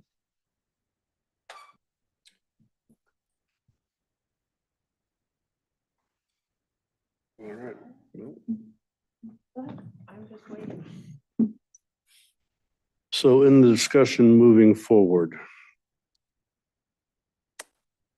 being where we are in the general plan and the zoning code part of things and the community plan, I would like to see that play out and give us an actual true sense of the zoning in our county. As far as the existing carve-out opt-outs, whatever you would like to call them, I think that we should consider that in the general plan or the zoning code. I'm not exactly sure if those three stand on firm legal ground. And I don't want to have to come back in 2 years and. Liam, could you, which three? Say that one more time. Which three? I think we're talking about Lewiston. The ones that were petition based or the ones Yes. that came before that? The ones that were petition based. Okay, thank you. I don't want to have to go back and redo something. I want to make sure what we do is on solid ground, that it works. I also have concerns about not allowing legal grows in the certain areas where I know there are more illegal grows than legal grows. When it comes to an opt-out, carve-out, overlay zone, I kind of really hard line this in my mind that if there is going to be no legal grows there, there has to be no illegal grows there. And I'm not sure if not licensing people in certain areas creates more illegal growing than legal growing. And I'm not sure that if we don't let two people get a permit in wherever it may be, that it really solves the problem when there's 16 illegal grows in that area. There has to be a way for us to make sure with the general plan and the zoning part of that there, as these people come forward, that absolutely in their overlay zone, their opt-out, that there is no cultivation, legal or illegal. And I think that we should let the general plan work its way through. I'll be talking with the zoning guy in a couple of days. and, get that figured out. I do feel for the people that are in the opt-outs now that they may have to wait a little bit longer. I also feel fairly decent that there's not a whole bunch of people trying to opt into those areas. And, obviously there's a few things in here to say to a moratorium on accepting new licenses applications. And one of the things in our strategic plan earlier today was to keep a robust cannabis program moving forward. It is obvious up here on this board, I am the most cannabis friendly supervisor. But I'm really tired of talking about cannabis. We go back and forth and back and forth and, let's get something done right. We're done with it. Let's move on. And hopefully in a couple of years, we're not done talking about this. It's done right. And we're talking about other things that are beneficial to this county. So my recommendation would be let it lay till the general plan is completed, see how that shakes out. Continue licensing, especially since there doesn't seem to be a rush for licensing in that area. And get it right. I want to do something finally, and we're getting better. Believe me, we are getting better. But I don't want to have to revisit this or anything that we do in 2 years or 3 years because we didn't do it right. We spend far too much time on the cannabis issue. That really, the time we spend, I think, is detrimental in a way to this county because we're not putting our focus on other things in this county that we need to have focus on. This is economically unsound county. We're the 58th out of 58 in everything you can think of. We need to start concentrating on those things and get this thing right so that we can move forward with getting this county out of being last place in everything. That's my 2 cents. Okay. Look like you're ready to go? Oh, okay. If whoever would like to go next. I have to agree with a lot of that stuff. There has been a culture of getting it wrong in cannabis. I've been involved in getting it wrong a lot since 2016. I 100% agree that the opt-out zones are not the best way to go forward. I don't think that it is the correct way to do it, and I've said that from the beginning. The problem is that when we started down this path, the idea was to get money from cannabis. That was the #1 driving factor behind the decisions that happened on this dais, whether it was the Board of Supervisors or the Planning Commission, was we wanted the money. To me, to do it correctly, we would have had cannabis opt-in overlay zones when we did this, and there wouldn't have been cannabis allowed in the whole county and then make people try to prove that it doesn't belong in their neighborhood. I fought aggressively against allowing cannabis in rural residential because it's not traditional agriculture. It never has, it wasn't addressed when we had a general plan of 1988. Cannabis was not considered agriculture at that time. So I agree, it's not the correct way to do it. We need to look into some real ways of addressing the problem. And the problem is that we've allowed an industry to move into areas that shouldn't have been allowed to move into. Everybody can admit that there are places that cannabis does not belong in Trinity County, and we've allowed it to go there. The question always basically comes back to the community's feelings around cannabis. It's not the county is the one that's forced it on people to say, oh, well, we want an opt-out zone because it's going to harm our water. the real underlying reasons of why you want cannabis or don't want cannabis are basically come down to the human element of whether you want cannabis or you don't. That's why Hayfork opted back in. We don't hear that discussion much, but Hayfork Waterworks District 1 was an original opt-out. There was no cannabis cultivation allowed, and they opted back in. So we do have some work to do in this area. The zoning aspect of it is going to be incredibly difficult because Trinity County, traditionally, rural residential and agriculture go together 100%. That's why people come here. That's why people will stay here. That's why people want an RR parcel, is so they can have a horse or an alpaca or whatever they choose to have.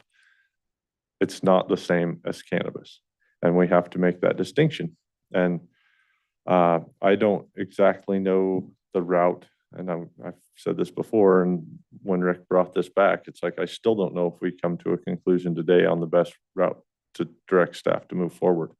Do we have a moratorium in those proposed opt-outs? I don't think that that's the correct way to do it, because that would de facto be a opt-out.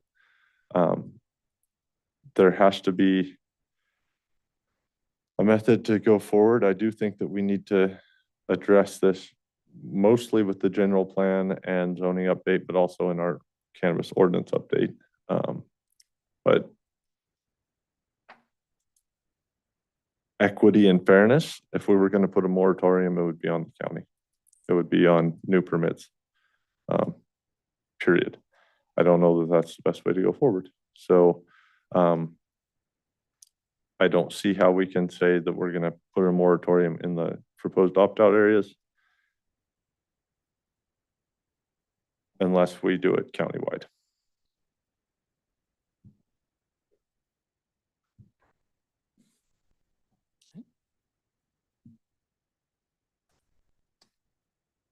Does that seem like a good option to you, Dan, or just the option? Because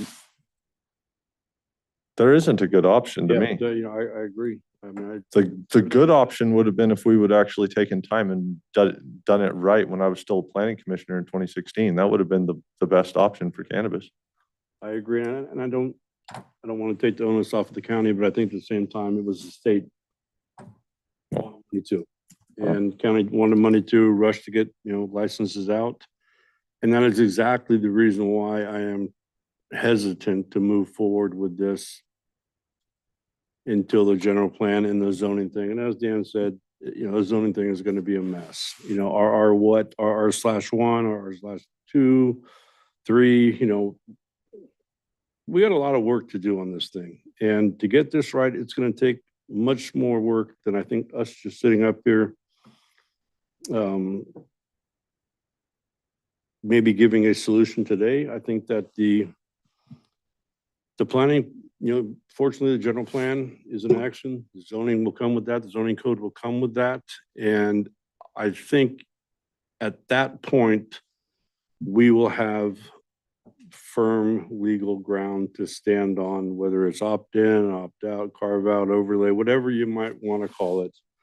I think with the community plans and the general plan, staring us in the face and moving forward, and with good input, besides Lewiston one, with good input from the communities, I think that it's very beneficial to hear what they have to say and take into consideration what each distinct area, we have 8 general community plans, take those all into consideration. But the main thing for me is,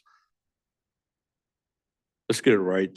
I don't want to go back over this again. I don't want to go back over any of this stuff again. So I just want to see it done right.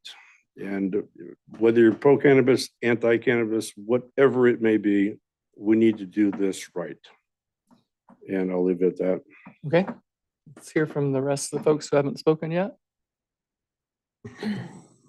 So I have to say that I'm a I lean towards the others in that I want this to be done correctly, but I have to tell I have to make a couple comments here in order for folks to know. So I've heard multiple times when we've talked about this specific conversation, the term, you have to split the baby. So I just want to take a minute to tell you where that story comes from. King Solomon had two women came before him. They had both just born infants, and they did so in a common space, most likely called the red tent in that culture.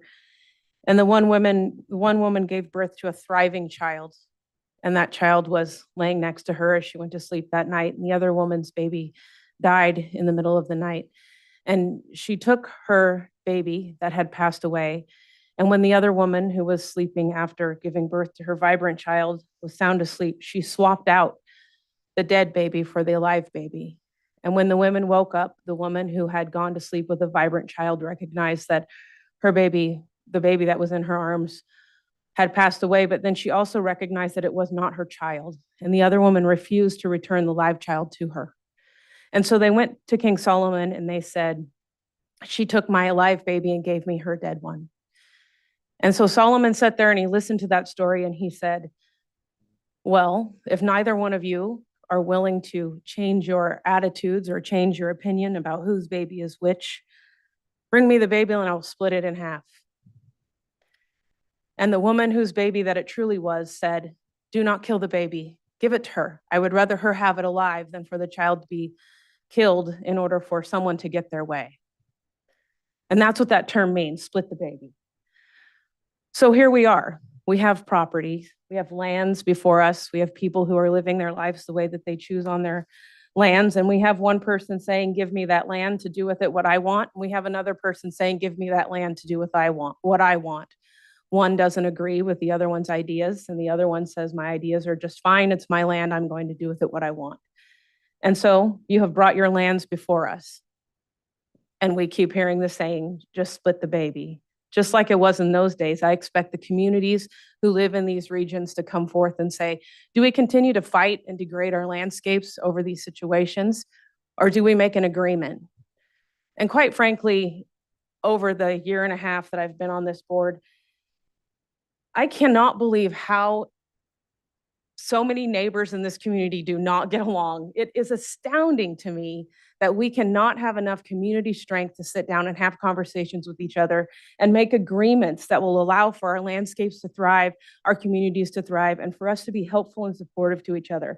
But here we are making decisions, once again, for neighbors who can't seem to make things work for each other. It's really unfortunate. With all of that said, the general plan is in process. I do think that it's probably the most solid way to work through this. However, I do have a hard time saying to the people who have been on deck for 3 years, asking for something that they believe they do not want in their community, to be told you have to wait, and not asking the other side to wait.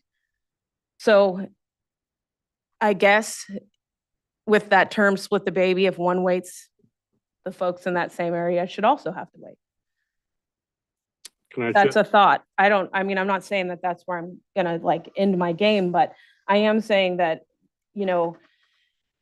we definitely need to solve this the proper way. I agree with you 100%. We can't keep regurgitating these processes over and over and over and picking out the ingredients and saying, let's try to eat it again this way and see what happens, and then regurgitating it again. It's gotta go. We gotta figure out how to do this and do it right. And I think the general plan and the update on the ordinance is probably gonna really deliver on that. But we have this banter in the middle. And how do we say to one group of people, what you brought forth to us isn't as equal as what the other people are bringing forth to us? It's super hard. Everyone's right. This is a really bad place to be right now. No doubt. And I think that, one of the ways I would answer that, or think about answering that, is on one side of things, we have an absolutely legal cannabis licensing department that makes you go through stringent CEQA, land use, all kinds of things that they go through. And it is a legal process that they go through to be licensed cannabis farmers. The other people having to wait are not actually in a licensed legal opt-out overlay zone yet. It's coming. There may be a day when they can say, hey, you know what? Can't do it here. I don't think we're at that stage yet. I think that it would be very unfair to have a moratorium on cultivation and keeping people out of the legal market that want to jump into the legal market, that are willing to pay and do things legally, while the other side, and I understand you're saying. I'm sorry, I'm just going to interject here. So I think this is going to be a lengthy conversation, but we have two people that haven't spoken yet. I'm not sure if Supervisor Carpenter has finished, and I'd like to let everybody be heard before we start digging back in on previously established positions. So do you have more that you would like to share? Okay, Supervisor Cox. I guess where I land is in a thinking in terms of a item that's yet to come, where what I have always thought, your rights end where your neighbor's rights begin. And that's just, in my opinion, a true statement no matter what. Yet we have ordinances in place that let you cross that boundary and measure off somebody's residence for your setback or your buffer zone or whatever we're going to end up calling it. And so that area then suddenly doesn't really belong to that neighbor anymore. We measured from a house because, well, people live in that house. And so we will measure from there. So I don't live part of my life in my garden or in my child's play place or whatever else is on that. And then if I choose later that I want to build a little dwelling for grandma or whomever, I don't live there. But then we're stuck because now we've got infrastructure in place, and how are you going to fix that? And so that was just some really, that was not a good way to go initially, in my opinion.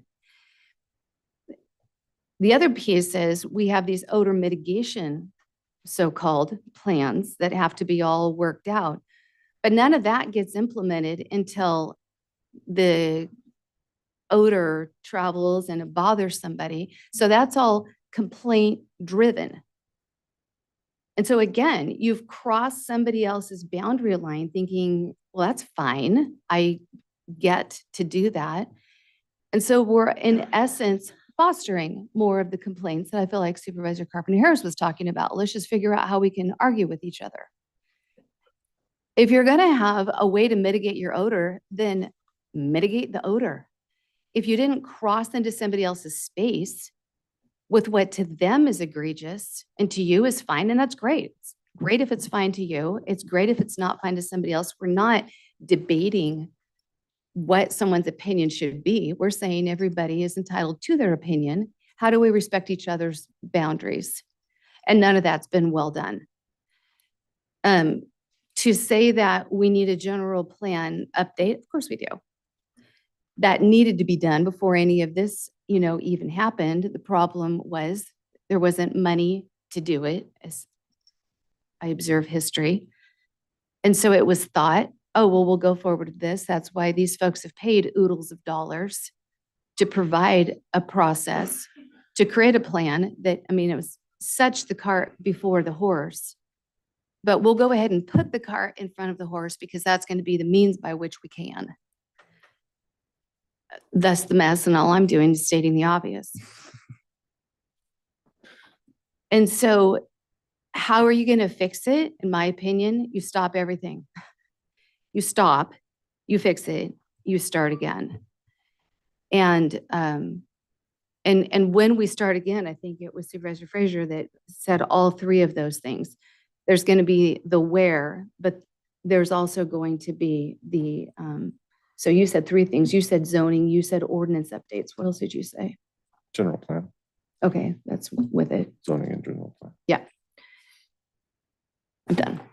So was that last part, were you saying that you think the best way is to just stop everything while the general plan process moves forward? Yeah, I just want to make sure I understood.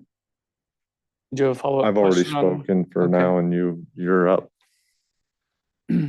Enlighten us with your wisdom.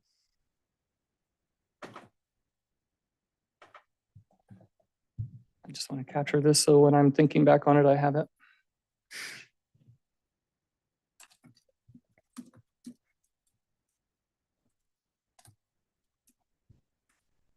While you're typing, can I ask Drew a question? Sure. Drew, we do have, and I think a major concern here in our community, and with Jill, she just mentioned it, and it is a concern, but we do have odor mitigation laws in our cultivation permitting. Agreed. But yeah, we do. So it's not.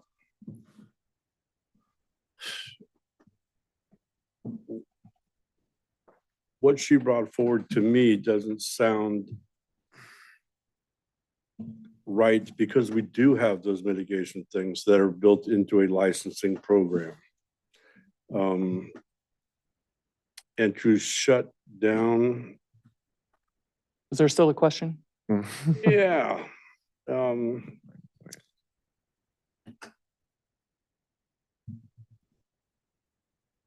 I'll leave it at that. Right. Thank you. So thank you, Drew. Yeah, I have some notes here because I've been giving this a lot of thought, and I appreciate a lot of the comments. And I want to address some of the things I've heard. So one, I believe that the costs of work on anything that we do regarding this should be borne by the general fund or the general plan fund and not the cannabis program fund. If we decide to do nothing, that's easy. If we decide to do something, I think the cost should be allocated to one of those two funds. And the reasoning for the general plan fund would be because we don't have a general plan that currently addresses cannabis. And the reason that we're having to do this is because we're waiting for that process to play out. When I look at this, my objective is to establish balance regarding the interests of those seeking commercial cannabis cultivation licenses and nearby residents whose land use can be impacted by approval of that license. And I think that land use has different meanings to different people. Example, I think Supervisor Cox mentioned some of our backup materials. If I feel like I can't use my land the way that I plan to, used to, want to, because of some impact from something that's been done in a nearby parcel, then that is affecting my use of my land. And I think that is a valid, fair, not NIMBYism approach. I don't doubt that there is NIMBYism that just says, I just don't like it, I just don't want it. But there's also land use implications. I think that waiting for the general plan process translates into more applications will be approved in these areas that submitted these requests 2 to 3 years ago. And once they're submitted, this board and previous board have been very consistent, and I completely agree with it, that once you're allowed, authorized, whatever you want to do, approved for cultivation, and you get in place and you're staying in good stead with the program, you should be grandfathered in, you should be protected. And therefore, if we were to say, let's just wait the 18 months, I would say minimum, for this process to play out, for the board to approve whatever happens with overlay zones, inclusive or exclusive, and all those sorts of things, then we are pretty much saying to these people, we know you waited 3 years. We know you pretty much followed the same process that 3 groups before you did, that got heard by the board, and decisions were made and actions were taken that gave them the kinds of protections that you're looking for. But we're going to say to you, wait another 18 months minimum. And yes, we know that's likely that there will be more applications approved in your area that will never be able to be taken away. I understand that delaying the application process would have a negative impact on those applicants. And as a business person, I absolutely understand that. And I know when I've spoken to Lisa Wright in the past, you know, we're talking about sometimes $50,000 to $75,000 that are invested. just in the process, much less that they bought a property, they did a lot of planning, they've made investments, whatever. So there's lots of things that go into this, and I don't take lightly that if we would move to somehow delay or postpone or pause or whatever you want to call it, those applications, that there's an impact to that. I also understand the impact that has already actually happened in some of these areas. And one of the examples is the Lewiston 3, as we're calling it now. That application has been in for over 2 years. 2 applications have already been approved in that area. So while they were waiting for the board to take up their cause, 2 applications got approved that will, again, be grandfathered in no matter what happens. Overlay zones, opt-out zones, moratoriums, it doesn't matter. They are there to stay now. I agree that using the general plan process and overlay zones is the best approach for establishing long-term solutions to the issues surrounding this matter. I don't agree that it is the best way for us to move forward solely. I think we all gave strong consensus at the last meeting. Yes, that is the right way to do this in the long term. Let's do that. And then, as you might recall, I urged us to have an opportunity to have this discussion, which is to say, do we want to do something in the meantime? And if we do, what is that? And again, the board could say, no, we don't want to do anything. We've heard some people say that that is the right way to go. But an answer is deserved one way or another.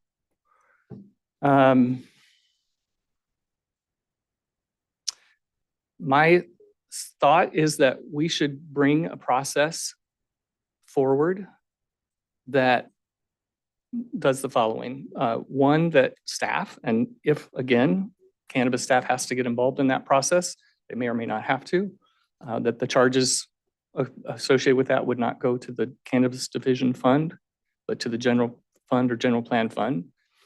And that we would find a process for the board to consider establishing a temporary moratorium that would go until the board approves the full general plan with all these overlay zones and all these things that we've said is the best way to do it long term. I feel that only someone who has signed one of the existing opt-out requests should be allowed to use that process once it's established. This is not trying to open up Pandora's box.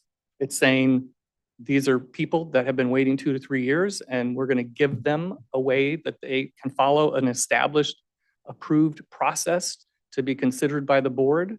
And so only those people would have the opportunity to use that.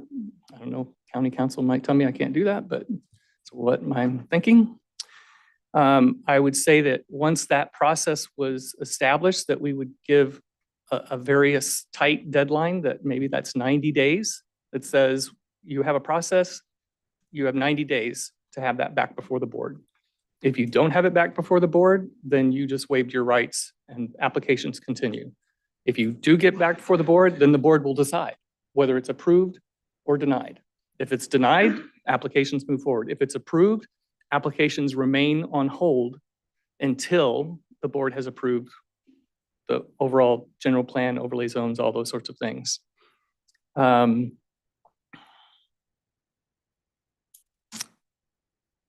And I know there's been discussion about, well, you know, what is that process? And I appreciated Chris' comments that, you know, as we would look towards something like a moratorium, and as we look towards the future with the overlay zones and all those other sorts of things, that we shouldn't be so black and white in how we look at this. You know, it may not have to be, it's yes or no, it's opt out or opt in, but how could it work in certain areas?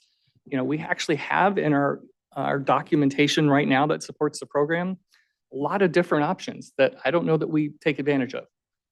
You can require. I think that is something that will definitely have to be addressed in the zoning code and the allowable uses with a conditional use permit. Yeah. And those are the kind of things we can answer later on down the road. I agree. I don't think it can be handled here. No, and it has to be, that's going to be a big conversation. Yeah, I agree. But I do like that direction, you know, like in the long term, let's look for those ways that it's not necessarily black and white, and look for the ways that various approaches can maybe allow for more shared understanding and meeting in the middle. And then, again, this process that we've struggled with so much, I just thought back to what I recall from the last petition-based opt-out that was reviewed by the board and approved. And here are the things that I recall. There was a map required that shows the boundaries of the proposed area. All privately held parcels within the boundaries must be included in the process. In other words, you can't have islands that you aren't counting within that area that you've drawn a line around. All signatures must be from legal parcel owners.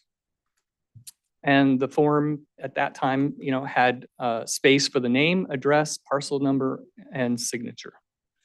That the publicly held parcels that are not eligible for cannabis, so federal and so forth, can be included. If it just can't be allowed anyway, then you can draw it in your map. You don't have to have a vote because that vote's already basically established. That a minimum of 65% of parcel owners must have a signed petition in support of the opt-out so that it's not just a small majority. That appropriate reasons for the requested opt-out / moratorium must be submitted in writing along with the signatures. And that the specifics regarding the terms of that opt-out or moratorium must be submitted in writing along with the signatures. Say that last one again. The terms of the moratorium. So for example, with the last opt-out, as I recall, it grandfathered in existing, it didn't allow expansion of any kind. You could transfer out, you can't transfer in, you can sell your property, those kinds of things. But it was specific. So we don't have a gray area. And so to me, finding the right balance means that I believe we should have staff take something like that has been used, whether it was a formally approved process or not, and create something that we as a board can formally approve, that we give a maximum, I'm just start with 90 days, whatever the board thinks, if we decide to go this direction, for the people that have been involved in those requests to act on it. And that we move quickly then to make a decision, and then we're done. It either is approved, it's denied, it wasn't even submitted, and things move forward.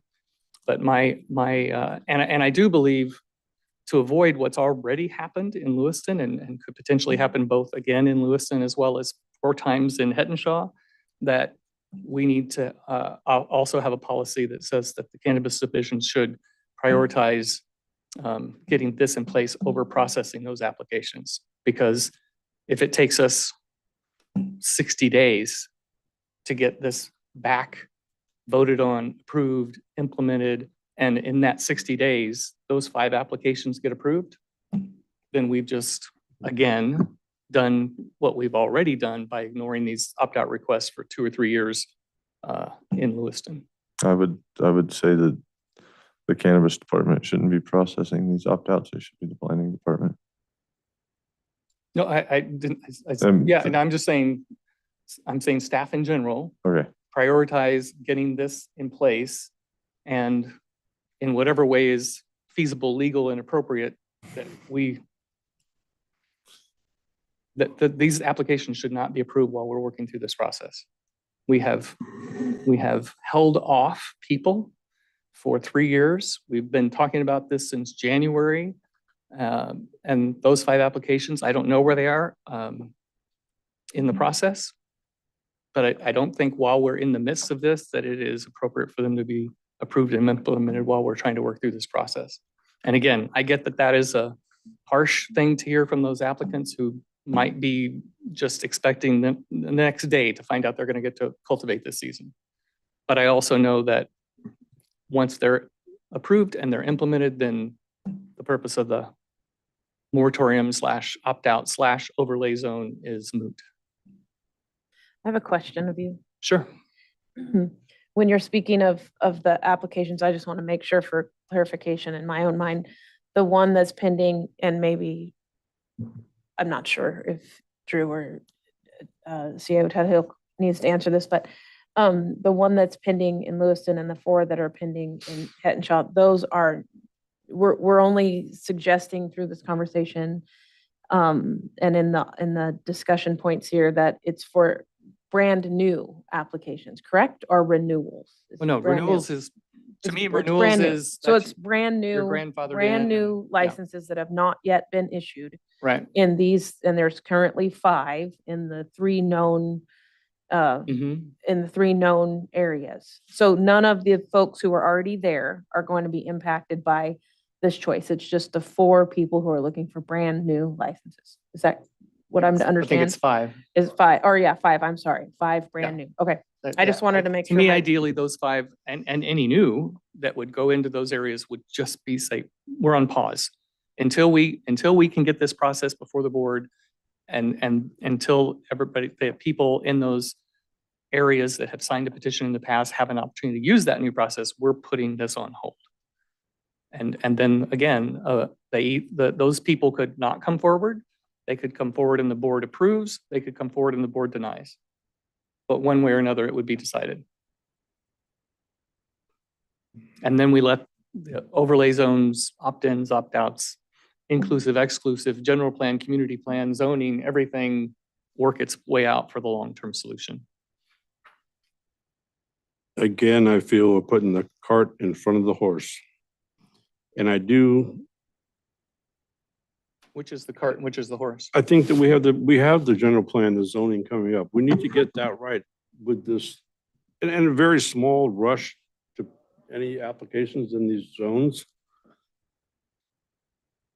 Let's just, I mean, you have people that have been waiting 2 years for an opt-out overlay, and you've had cannabis license people waiting 2, 3, 4, 5 years for a license. Burdensome to both, yes. But both sides are going through that. And I found it kind of disappointing that a supervisor would say that Trinity County should shut down their licensing for the whole county because of this little 3-thing opt-out that we're doing, that Jill said. Let's put a moratorium on all licenses.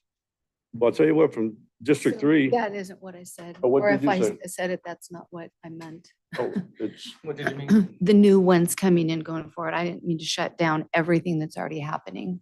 Just pause on any new Pause things on being it. approved. Mhm. Okay. But is that still what you're referring to? that was what I was referring to. And I will still stick with my, let's wait till this thing's done, planning, zoning, get it right. And get it right. Both sides have waited forever. I mean, I would say there's a whole bunch more people that have waited for a license than the people who have waited for the opt-out. And I think the 65-35 percentage that you just made, or you spoke of, is I would think that the margin would have to be a little bit larger than that. What's the 65-35? 65% of the people in the opt-out have to say no, and 35 could actually say yes, we'll say. You want it to be like what? I get to be more, yeah. Well, I Vast majority. I think we have to be careful getting there, because one of the things we don't want to do is end up with it going to the voters, where it's 50% could say that you're not going to have cannabis in Trinity County anymore. 50% plus 1. Yeah. We have to try to solve an issue here. And I had a conversation with Jill when I was talking about my proposed amendment to the Constitution. It's not about doing something for someone. It's about avoiding conflict. I've been saying that a lot lately.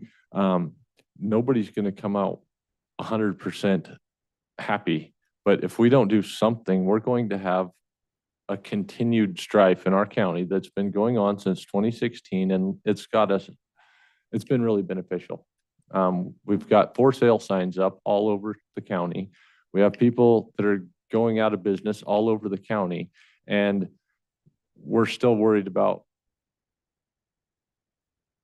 tiny little issues that, yeah, they should have been addressed in 2016, but it's not going to be comfortable for anybody. And actually, Liam, I was the first one that said the only way I see to do it fairly would be if we made that moratorium on new licenses countywide.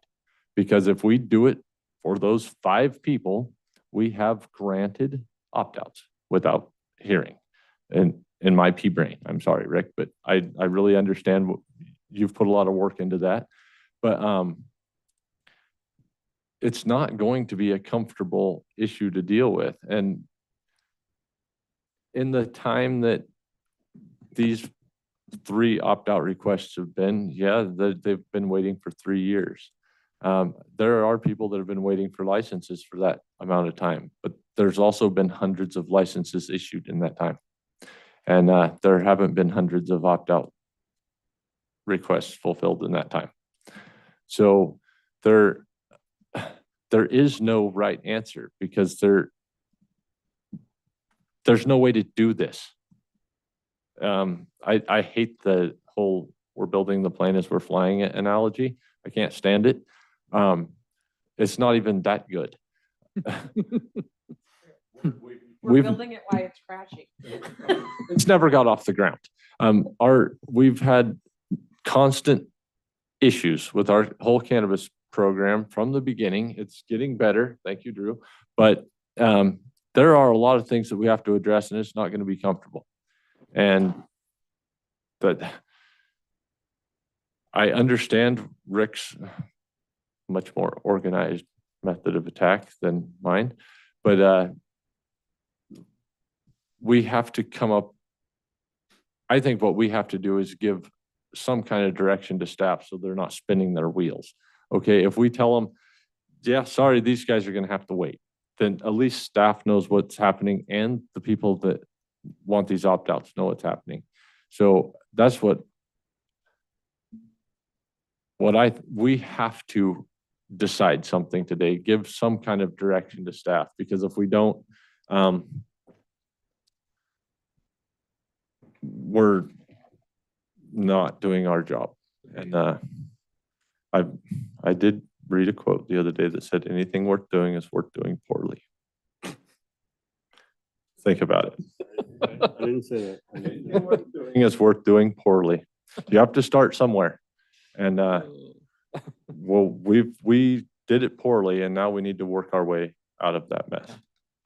No doubt. Well, it's interesting. I think, we've heard the cart before the horse thing a couple of times today. And to me, when I think about the cart and the horse, it is that we put forward a program well, let me step back. Right now, we're saying absolutely the best way to deal with this is to go through the general plan process. Community plans, overlay zones, zoning, everything. And yet we push forward a program without anyone in the community having that opportunity. Not one. And here we are where we have not a bunch. I mean, there are plenty of places where we have cultivation operations going on and everyone's fine with it. And we have some where it absolutely is not. And I believe that there can be true land use space reasons for it to not, but we didn't give those people the opportunity. And so given that we know that the right best process that I think everyone agrees is the general plan, all I'm saying is fine, then put a pause in these 3 areas and not until the 18 months, which is what we're telling the whole county. It's going to be 18 months before we have a way for you to opt in or opt out through overlay zones. But what we're saying is put a pause until we can establish a process that should be pretty quick to establish, set a short time frame for people to submit and try to use it, let this board decide yes or no on each one of them that they receive. And then if we don't approve a continued moratorium or pause, whatever we want to call it, then those applications move on. And I'm talking, if we took 60 days to do the process and 90 days to get it, then we're talking about 150 days, a half a year. And then, after that half of a year, they would either move on or they would know, well, now we're on hold until the end of the general plan. And then we see whether we got a better answer out of the general planning process. Sure. When you're talking about preparing the process for the opt-out zones, it's only for these 3 zones, right? It's not for to explode a whole nother section of the county. Yeah, that's so only these 3. The way I worded it, whether that's a good way or not, was to say only a person who signed one of those petitions that have been sitting in our cabinet file Okay. for 3 understood. years Thank you. can actually use the new process. So not even the area. It's like, if you weren't one of those people, you're not eligible. And again, I'm just saying what I wish. I don't know what county council will say we can do, but that's my sense. Because I agree with you. It should be very limited. We're not trying to open this up. We're not trying to create a bunch more of them. We're just trying to deal with this tug that's happening in these communities. And to me, recognizing that not taking an action like this means that you are saying to those communities, wait 18 months and we know that what you've been trying to avoid is going to happen before then. Mm. That's what it says to me. I have a And question. I struggle with that. For your processes, unless you're not done talking No, about go. this question. You had mentioned that this process, should we go this direction and a process be prepared, it should be prepared by the planning department, not by the cannabis division. Well, or at least if cannabis division has to be involved, they charge it to the general fund or the general plan fund, not the cannabis division fund. Okay, so it was only financial, not. Yeah, I'm just worried about financial. Okay, fair. My question in that and the concern was, if we're pulling planning staff away, now what are planning folks not doing because we stopped them to do this?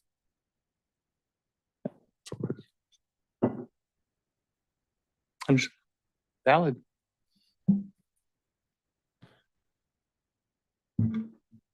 I would also like to know what, and counsel, you'll stop me if you would, please, because maybe it's completely inappropriate, but Rick, on your number, letter F, appropriate reasons must be submitted in writing with the signatures. Is there a list of what those appropriate reasons might be, or we wait till they come? Like, who decides what's appropriate? My thought was that that would come out of the process that staff would work on, and I'd be happy to participate, but that we would establish reasons, like it was mentioned in the public comments. It can't be because I don't like it. But it could be because it affects my ability to use my land. It is a concern about the impact on the water in my area. It is something that is a justifiable reason, not a, we've heard, bigotry and NIMBYism and so forth. And I'm as opposed to those as I am anything else. But yeah, I think we would need to be clear about that. And then people would need to be able to say, these are my reasons or they aren't my reasons. And if what they come with is the NIMBYism approach, then I would think that the board would not respect that. Okay. So then my other question is probably to council as well, because, or maybe Dan, you already know the answer.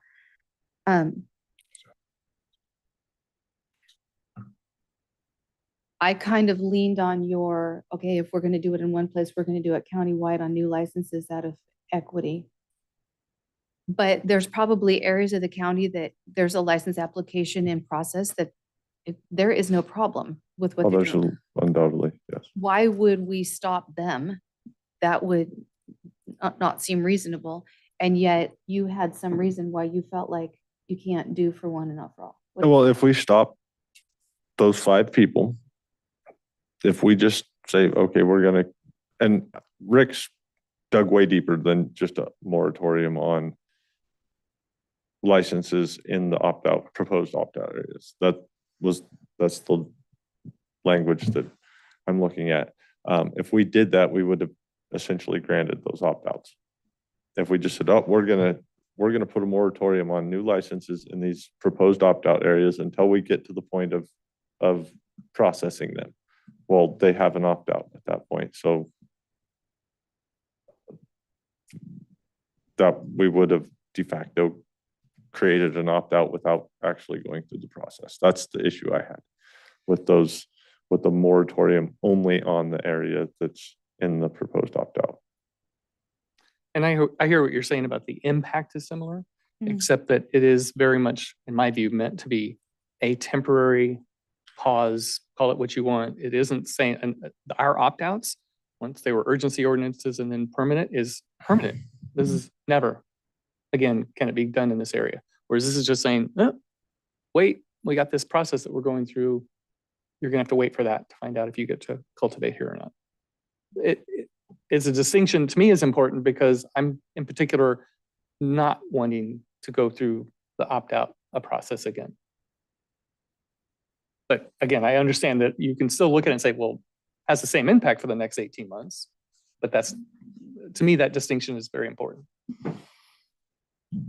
So what happens if Liam has an application in one of these opt-out zones, potential opt-out zones, and he is put on hold and the potential opt-out zone does not pass the litmus test of being an actual opt-out zone? And I've got to wait 6 months, 12 months, whatever it may be. That could be something that we need to consider. Did you say, Rick, that it would be that for anyone, so if we, when these opt-out zones process this new application process and within 90 days, they come before us, they're approved or they're disapproved. If they're disapproved, then did I hear you say that that the licenses that are seeking to be given out, that are pending to be fast-tracked or just not fast-tracked, but they would just pick up their process again? Right. My point was that, once the pause is lifted, whether it's because we reached the end of the general plan or because they didn't apply or because they applied and got denied, they being the requesters of a pause, that once the pause is lifted, then those applications move forward. What they chose to do during the pause, did they continue to work with the department to try to make sure that, boy, the minute that pause is lifted, I want to be ready to push the button? Or they said, well, I'm not going to spend any more money. I'm going to wait and see what happens because you guys have, jerked me around enough as it is. That to me would be up to them. But the idea is, as soon as that pause is lifted, go. And we could say something about prioritizing those applications if we cause them to be paused for some period of time, and now we've lifted that, we could say we'll prioritize those over others, but that wasn't what I was trying to put forward. Supervisor Frazier is not loving that idea. No, I'm not liking that idea Okay. at all. We don't want to prioritize any licenses over any other license anymore. Okay, fair enough. Director Plabani. Good afternoon, Chair, Supervisors, Drew Plabani, Cannabis Division Director. I just wanted to, if it's acceptable to you all, maybe give some feedback just to try and simplify the discussion for today. From my perspective, what I hear you guys talking about are two main options. One is essentially the board's going to take no action and it's going to tie this to general plan updates, zoning code updates generally. Agreed. I think if the direction or the consensus of the board is to figure out how to pause, is the term I keep hearing, then the first step in doing that is to establish the criteria by which these opt-outs need to qualify.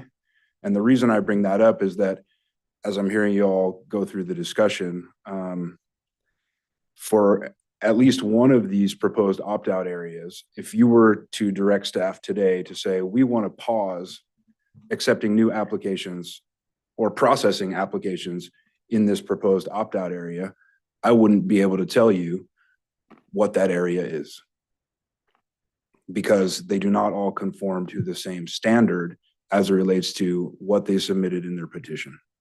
So if that just sort of helps clarify and Say that again. I'm sorry. so as a specific example, versus I think what's been utilized kind of as the template of what good's not the right word, but what an acceptable, criteria and associated elements for an opt-out request would be, is that what we don't have in the Hettenshaw request is an actual map that shows all of the parcels that wish to be included in that opt-out request. And when I sent the data from the petition to RCD to do the GIS work, what I have now to look at is just a patchwork of parcels overlaid on the entirety of the Hettenshaw Valley What we received in that petition was just an aerial image with a black Sharpie line. So I don't even know what specific parcels we are pausing on and whether or not they would meet the criteria. So I guess that's my suggestion. You know, the two options are tie it to general plan or direct staff to come up with criteria to bring before you all to kind of further guide how, if we were to pause or do temporary moratoriums or whatever the terminology there might be, that we are actually clear on what areas would be included.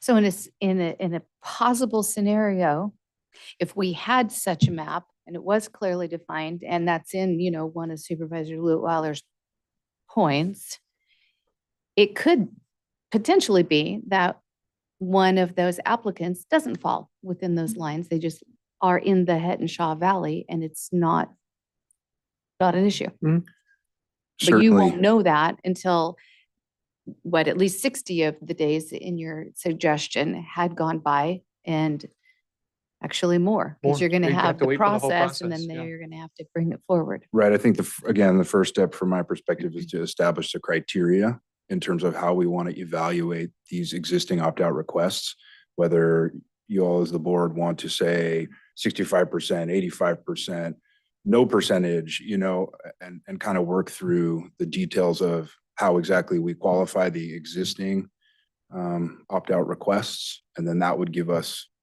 the information needed to even say, okay, we're going to do a pause, whether that's a temporary moratorium. So I think that's my suggestion. If that's the direction you all wish to take, is that, you know, you direct staff to establish those criteria, we'll bring it back to you, and then we can kind of go from there. I think that the moratorium should be tied to the approval of whatever criteria you establish.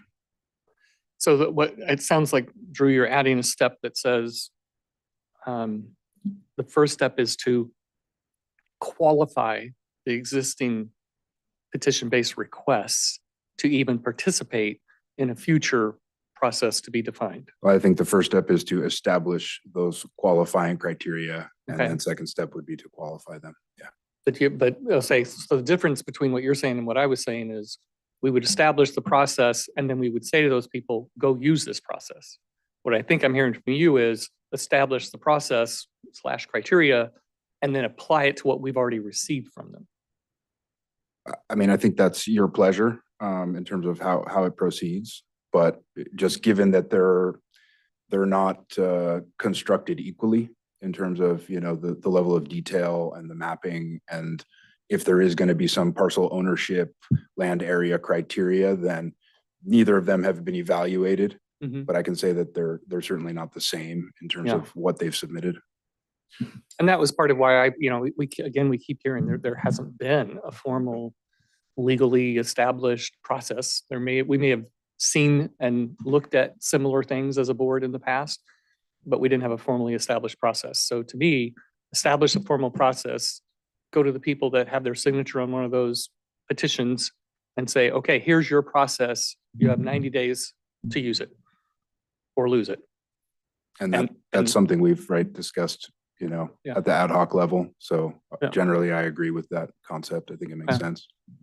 And then I guess, the other component then is, and I understand you have a grayness there that you have to struggle with. If we're saying, and while we're working on that, we don't want applications to be approved. If you have a little bit of a struggle to say, well, how do I know whether these four are within that area or not? I think it's pretty clear about the Lewiston, but you're saying, it sounds like in the Hetenshaw area, you may not be clear that, okay, how do I know that all four or which of the four are actually reflected in the area that you're asking me to pause while we work on this process? Is that accurate? Yeah, and I think there's some more nuanced discussion that probably needs to happen in terms of, is it halting the acceptance of new applications once we've established the boundaries of these areas? Is it halting the approval of the environmental document? Is it halting the issuance of the license post environmental approval? Yeah, Those are my three position subsets. is hopefully clearly stated. It is not about accepting, it is about processing. We pause processing of applications in these areas until this process completes. Or really, could I just question you on that a little bit to say, let's say that applicant hedges their bets and says, no, I want my process to go forward, as you said, so that if it comes back that their property ended up being outside whatever line was drawn, or the folks wanting that opt-out came and it was denied by this board, that individual then would be ready to go. Yeah, I'm sorry. I probably should have said approving versus There. processing. Okay. Yeah, not approving and issuing. Okay, so just to Different clarify than, the different than terminology, accepting. Yeah. approval generally in this point ties to the approval of the environmental document, which is the step that needs to happen prior to license issuance, prior to public noticing, and then subsequent Okay. license issuance. So I can say to what we're referring to as Lewiston number 3, the one remaining application, if you will, has already been NOD'd. So its environmental document has been approved. It just hasn't picked up the license yet. So just to give you an example of, sort of what we need to clarify in terms of whatever we're halting, what specific component, and I know none of that makes this any easier, but just for clarity's sake. In which area? Lewiston number 3. So it's just because it hasn't been picked up, it's done. Again, that kind of takes us into the nuanced discussion of what your objective is, but I can say that yes, in terms of environmental review, it's done. In terms of the past criteria, like Mr. Monev and the Lewiston expansion, there wasn't the environmental review component at that time, but he was in the application process. The license was never issued. The opt-out went into effect. There was no ability for him to proceed. So again, just depending on what you all think is best. Can you draw a line for me between issuance and picking something up? It's not issued until it's paid for and picked up. So I don't know if I heard you right or not, but the people of the Hidden Valley, what we're arguing about of that opt-out is the litmus test for them to be an opt-out was a map and a Sharpie. Is that somewhere close to? And signatures. Yeah, you could say there were no specific criteria. So I would say there wasn't a litmus test, but there wasn't even that. Yeah. So let me help there a little bit. So the Hidden Valley one has a number of APNs listed on there with an associated property owner and signature by it. There is not a consolidated map that shows all those APNs that is consistent and doesn't have islands, if you will, that were previously referenced in there. Then on top of that, there is a map. It's basically a Forest Service level type of map with elevation lines on it that has a black Sharpie quote, drew around an outline of the proposed area. But when you go, like Drew said, when you go to actually map the APNs, there are holes within there, and some of those APNs, part of that APN may be outside of that quote boundary that they drew on that map. So it's not a clear, concise map. There's clearly gray areas. If you were to provide direction to staff that says, hey, don't issue any licenses in that area, we would probably need some further discussion on that, or there could be an instance that came up that's in a gray area. That's not to say we can't work through it. We can definitely work through it. We're talking potentially 4 or 5 licenses. I mean, we can work through that. As opposed to the Lewiston one, where there is clearly a map with boundaries, with APNs. It's very clear what is within their request. I get it. And that's kind of goes back to what I talked about earlier, especially with the Hetton, that we get it right. That the gray area is not gray anymore, but we have a defined set of rules criteria. Correct. And that's what I've heard is the proposal is that we go establish those clear criteria. I think is what Drew and I would be asking for is what do we do in the meantime? Well, We can go and address it. We can go and create the criteria. We can do that. We can do that. I'm hearing that piece of it. That's very doable. We can take that action. I haven't heard much about what do we do specifically in the meantime with these 5 identified licenses. I think from the conversation we just heard, what Drew just told us, we're talking about 4 basically, because even if we give direction to staff to come back at our next meeting to adopt something that establishes this criteria, somebody will sign that license and take it home before that happens. That's if there's an NOD in place, we're talking about Hettenshaw and East Weaver at this point. So that is an option, but that license that was just referenced, and some people are, have different opinions on this, but the official stance is that license has not been picked up. Yeah. It has not been issued. But we cannot establish a moratorium today. You can. We don't have it agendized. We are going to direct staff to how we want you to move forward. We don't have it on the agenda to establish a moratorium on new licenses today. If that's how you want us to move forward, you can. I would. The county council is saying that we can, in the moment, with direction to staff, establish a policy that says that and any of the other 4 applications will not That have continue. not been issued yet. Is that what?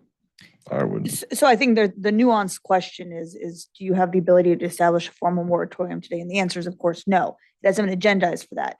A formal moratorium has notice requirements if we're going to do it as an emergency ordinance, as a not.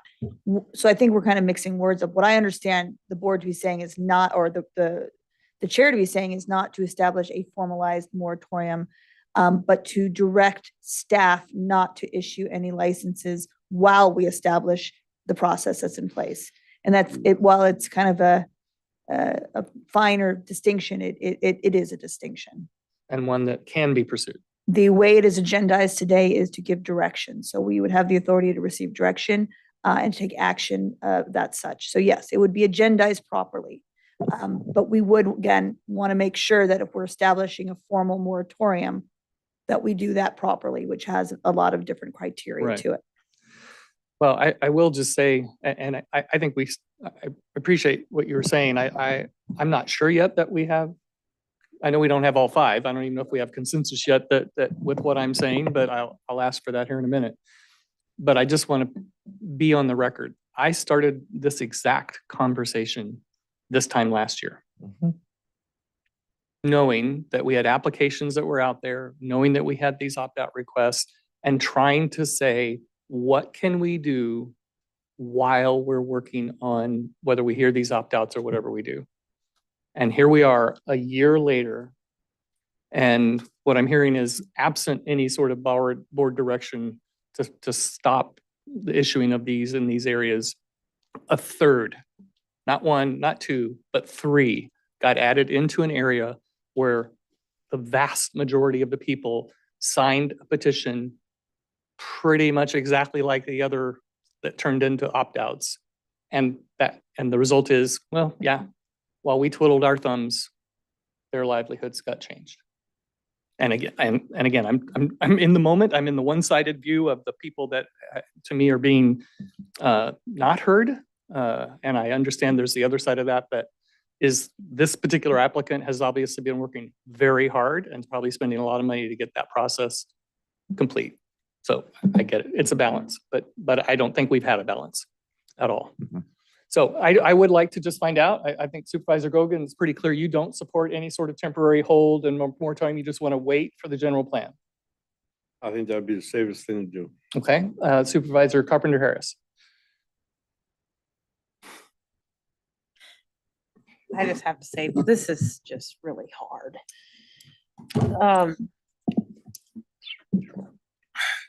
I do believe that I concur with the with the fact that we need to tighten up the process and take the 3 applications and let those people work through what you described there, or what we're gonna figure out in terms of mapping and making sure that all of the information is available. And I agree that it needs to be people who were already engaged, no one new. So I agree with that. And I also agree with the fact that, like you said, these folks have been here for 3 years and they haven't been heard. I don't know how to make it completely fair, but I do feel like asking the folks who are in the process of the pending applications that they hold until this process is complete to the best that it can be under the current circumstances. But my long-term hope is that this will be completely fixed in the general plan and the ordinance update in the future. But right now, we can't look at one person and look at another and say, neither one of you,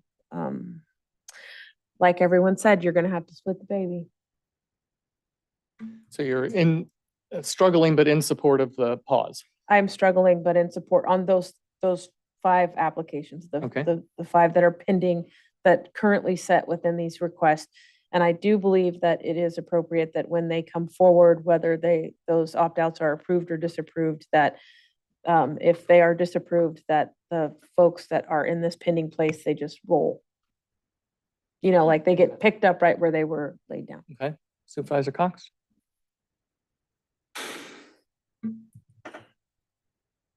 I don't remember twiddling my thumbs. Maybe it's because it's not my district. Maybe it wasn't top of mind. Maybe it was because we were thinking about a whole lot of other things a year ago at this time. But I don't remember that. And that's disturbing to me, that we had people asking for something and somehow we didn't pay attention to that. I don't know how that happened. And I guess the person for whom it disturbs me the most is the person whose process was rolling forward and they thought everything was fine. It wasn't. I guess not that it would change anything, but were they aware of that? Were they just going as fast as they could, hoping everything was going to be okay? Probably. So there is no easy answer, but I'm unwilling to have more months go by and have it said, well, we twiddled our thumbs further. So I'm in support for that reason. Supervisor Frazier? Well, I think you've got enough board consensus to direct staff, but I would be willing to go along with your idea. I still don't know that it's the best option, but I'd be willing to direct staff to at least bring something back to us. Okay. We need to start. Like I said, anything worth doing is worth doing poorly. Are there, I would be curious if are there pieces of it that you would say tweak this and I would feel better about it? No, I think it's just I might be being slightly risk adverse. I don't know. I have issues with it, but I think I can see that Supervisor Leweiler did a ton of work, put a lot of thought into this. This is something that his district is very good at. And so I'm okay with it. But I'm not 100% happy with it. 100% happy. Sure, you had something else? I just wanted to give you 2 pieces of information that might be helpful.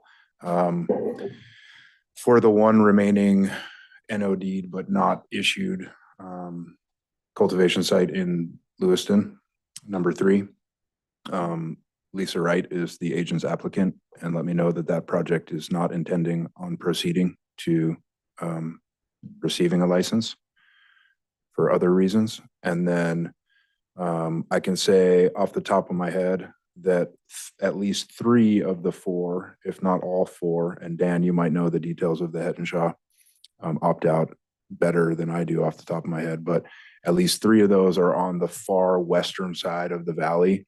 And just again, off the top of my head, from the sort of patchwork that we put together in GIS, likely are outside of the core area, depending on what criteria you establish. So that I just wanted to give that to you so that you're informed. So to be feel like clear, we just got- that license that I just stressed out over is not planning to pick it up anyway. That's what I was just told while you guys were having your discussion. Thank you. Did you have some follow-up on that? Well, I'm just, I'm assuming that that's on the far western side of the Sharpie boundary, which is actually west of the valley. It's out of valley. So maybe I can just try to summarize what I think is direction to staff. I'm happy to share some of the details I Just listed, email that to him. yeah. But, I believe what we're hearing with general consensus is that we would pause for the moment on all 5 of these. They can't be issued. And staff will work as quickly as possible to bring something back to the board that would be a formalized process for continuing that pause, whatever, again, we decide is the right way to word that. That any work done on that would not be charged to the cannabis division. That I think based on what Drew was just saying, if we find in our work between now and when that's brought to the board, that it's pretty clear that some of these applications are outside of the boundaries of what was submitted, then I think the staff could come back and say, we think that these should be allowed to go forward because they're not within, that area that was, they're clearly outside, I would say, maybe that could be something that staff could bring back. Otherwise, they would just continue in the pause. And that there would be, open to staff recommendation, but I was proposing 90 days once that process is blessed by the board for the people who had signed one of those previous petitions to use or not use that new process. And the board would then hear those as soon as they're available. We don't have to wait the 90 days. If they submit them, we should hear them as soon as we can so that we can give answers to everybody involved. And again, if the pause extension is approved, then it just waits until the general plan process is approved. If the pause extension is either not submitted or is denied, then the application process continues. While this is being not charged to the cannabis division, which I agree certainly with, I would like to hear CAO's best guess on, will this be cannabis folks who are working on it? Again, I'm wondering what other projects are going to be delayed for up to 60 days. Off the top of my head, there will be a need for some of Drew's time with this, obviously. The rest of his staff, we can limit involvement to the maximum extent possible. From the planning side, this will need to go through the PC, and the official part of it will need to go through them, and it's going to be an ordinance amendment, so it'll need to come back through them, through you guys. So, there will be some planning time involved there. Council, do you agree that the kind of whatever we're going to call this a pause, is that more policy or is that ordinance, and does it have to go through planning commission? I'm not trying to void them if they should be involved. I'm just trying to know, do we really need to do that? Because I'm trying not to drag this out as much as possible. Right, so the pause would not, that's a policy-based decision about how you're going to prioritize your resources. As to a application process for a opt-out, that likely would, I'm assuming, and again, I will be, will be part of the process, but I'm assuming that the establishment of the criteria are going to have land use based rationale in order to justify an opt-out, which would probably also looking at zoning aspects to it, which would trigger the PC. And okay. Follow-up question to that. So if we're going to do that, what we're gonna be looking at is an urgency ordinance to establish that criteria? Or are we going to have that's what's coming to my brain. Yeah, so that's an absolute possibility. And to the chair's response to that, when you are doing it as an urgency ordinance or an emergency ordinance, you do not specifically exempts a requirement to go through up the planning commission. So we can look at that as an option of doing it that way. My understanding from direction was to potentially not look at this as doing a formalized ordinance. This was a temporary stopgap. In that case, we might look at doing it as a resolution, which would have to go through planning. But we can look at both options and the timing to see which one would be better suited. And I'm certainly not looking to short circuit anything that we should do in the process. I'm also not trying to establish the formal process by which we will do overlay zones in the future. That we were already told, best case, that would take 10 months, worst case, 18 months. And we said, take the 18 months. So I am trying to just some sort of the right criteria for a formal process for extending or not extending a pause. And if that requires planning commission and all those things, great. And if it doesn't, that's great Right. too. And we can look at that. And the joy of an emergency ordinance is that it is not intended to be a full-time permanent solution. It has a maximum time of 2 years that we can even keep it in place, and we are required to periodically review it. So I mean, I appreciate Supervisor Frazier's suggestion of that, because that actually may be appropriate. Originally, I think we were thinking of it more as a kind of a resolution or policy base, but it may be better suited under that.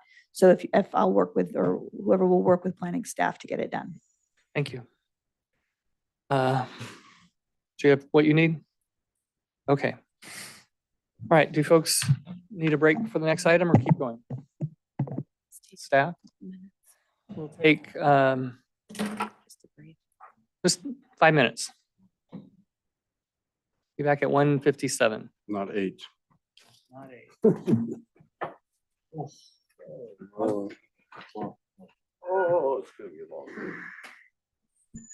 What do we do?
Moving through.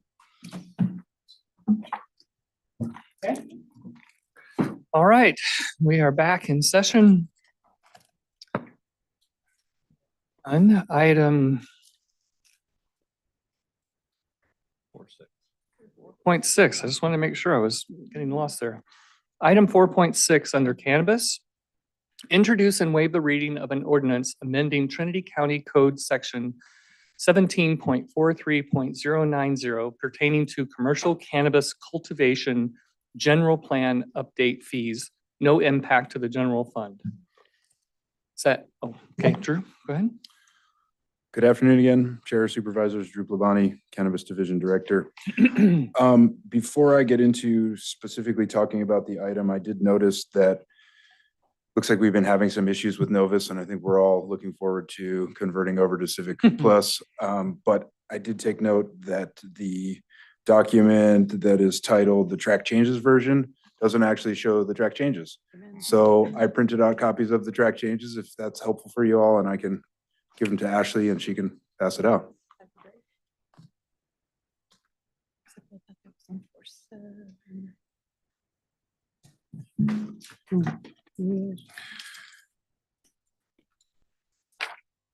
I guess while that's getting passed around, there should be an extra copy for Trent and or Margaret to share. I may have not counted correctly, but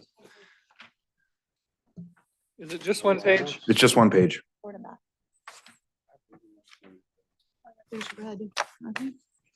I might have given you some of the wrong Here, there pieces. you go. We're good.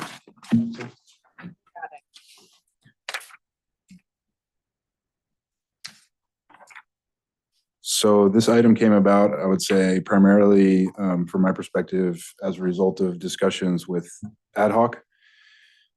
And if you look at the ordinance, you'll see the two whereases that we've added that kind of just give the context to why these ordinance revisions are being considered. The first one being the funds required to update the general plan have been collected. And that, you know, because of that, essentially, we're proposing to update the general plan maintenance fee for commercial cannabis cultivation licenses. And we've tied that to the existing codified fee associated with a conditional use permit, which is $75 as a general plan maintenance fee, one-time fee. And so what we've proposed is that for all new license applications, it would be $1,000 general plan maintenance fee. And for all renewal license applications, it would be a $75 general plan maintenance fee. I apologize, I don't have the total numbers in front of me because I think that question might come up as far as what has been collected. I have it. Okay, so I think that's pretty much all I have to introduce for this item, and I'm here to answer any technical or clarifying questions as they might come up. Okay. I guess just to help from the standpoint of what Drew was hoping to cover, but it's not in front of him. I asked Susie Hawkins and or Drew to provide me information with how much has been collected in general plan fees from within the cannabis division program and from outside. And so since 2017, the general plan fees through the cannabis division program have been $2,033,460 over the 10-year period that I asked about. The other contributions through all the different ways that it comes in is $1,060,882 for a total of $3,094,342. I also asked, I didn't see by the time I came into the meeting what the current balance was and what it was expected to be after we've completed the general plan process and the housing element and all those sorts of things. So I don't know if we have that. You have that? Thank you. So the current cash balance in the general plan update fund as of the 15th of April is $1,596,414.85. And based upon the known cost we have or known expenditures we have with the general plan, the community plans, and the housing element, the rough estimate at those project completions is we will have $151,000 remaining of those funds just mentioned. Just 150. 151,000 left. Okay. And just so I'm clear, is that assuming we continue to receive at the pace that we've been receiving from our normal sources, we will go through, or is it just out of that? It is out of that exact amount. Okay. So yes, Gotcha. if we continue to get, from building permits, from well permits, from sewage, from other permits, and we will continue to get general plan fees from those, yes. Okay, So that's it would be higher. a stagnant number. Right. Okay. Thank you. Appreciate that. Did others have questions for staff before we open to public comment? I'll wait till after public comment. Okay. I'll wait as well. We'll open up to public comment. Let's start online again. Adrian? Hey, thank you, Chair and staff. I really appreciate you bringing this item forward. It's something that I think has been mentioned many times in the supervisors' chambers, and I can assure you that I certainly support the reduction in this fee. One piece that I heard while the chair was giving the numbers of collection was the 2 million or however much from the cannabis division in the last 10 years, and then another $1 million from the remainder. I believe the last time the general fund was utilized, some of the money was probably drawn down during the last housing element update, but I think the last attempt at a general plan was in the 1990s. So somewhere around 30 years that other $1 million was collected. And I do hope that the community and everybody listening and watching and everybody out there can appreciate the fact that it is the cannabis cultivators who have essentially paid for the general plan. Thank you. Thank you. I have no other raised hands. In the room? Sorry. Oh, go ahead. Rhoda?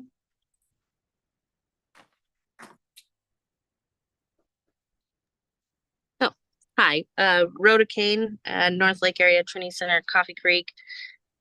My question was, why are we still paying a general fee fund if the funds have already been towards the general fee fund, if they're already being collected? But I think that question was already answered.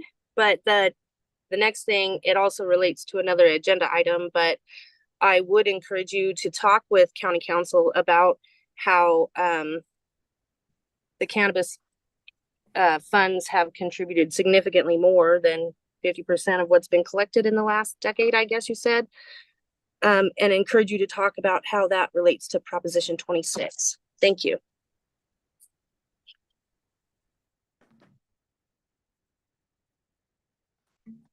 Thank you. I have no other raised hands. In the room?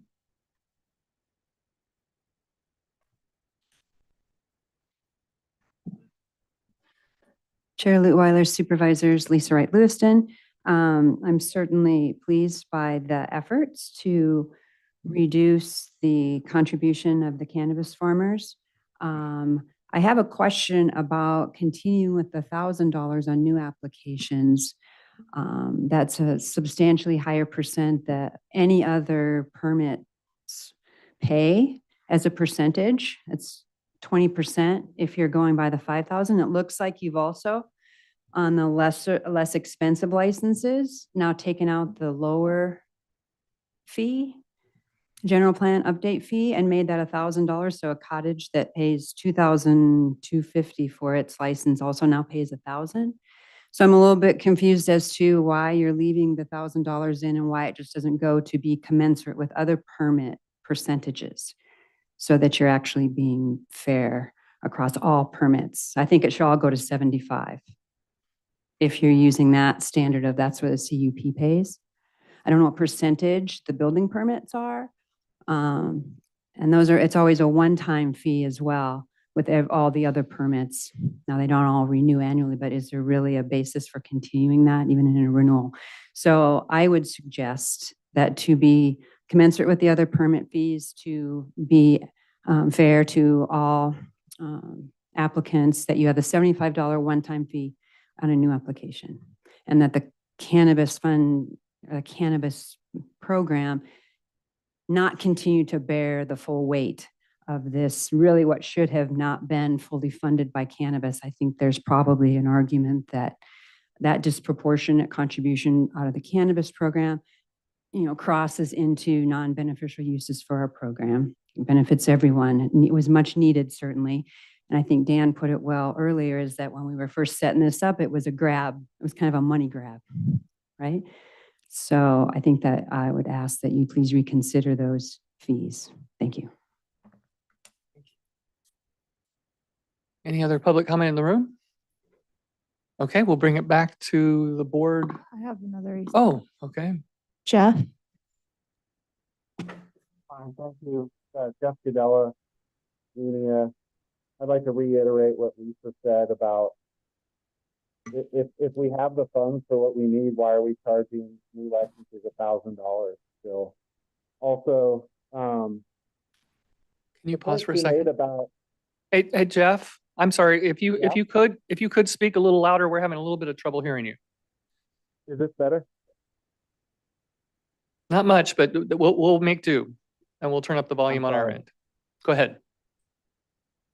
I would like to reiterate what Lisa said about charging new licenses $1,000. If we already have the money, why do we need to charge them that money? And also on what she said about, we treat license renewals like it's a new project every year, and it's not.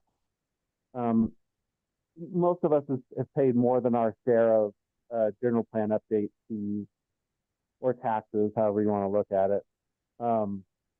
Charging us $75 every year after we put in, some of us up to $8,000, I think. It still seems like a money grab to me, and that the cannabis farmers have already chipped in their fair share. I think the county can cover their costs without that $75 extra thorn in their side. These are not new projects every year. They're just licenses that get renewed. And honestly, they shouldn't even have to be renewed every year, but that's another subject. Thank you. Thank you. Anyone else? I have no other raised hands. Okay. Now back to the board, and we entertain a motion so that we can have discussion.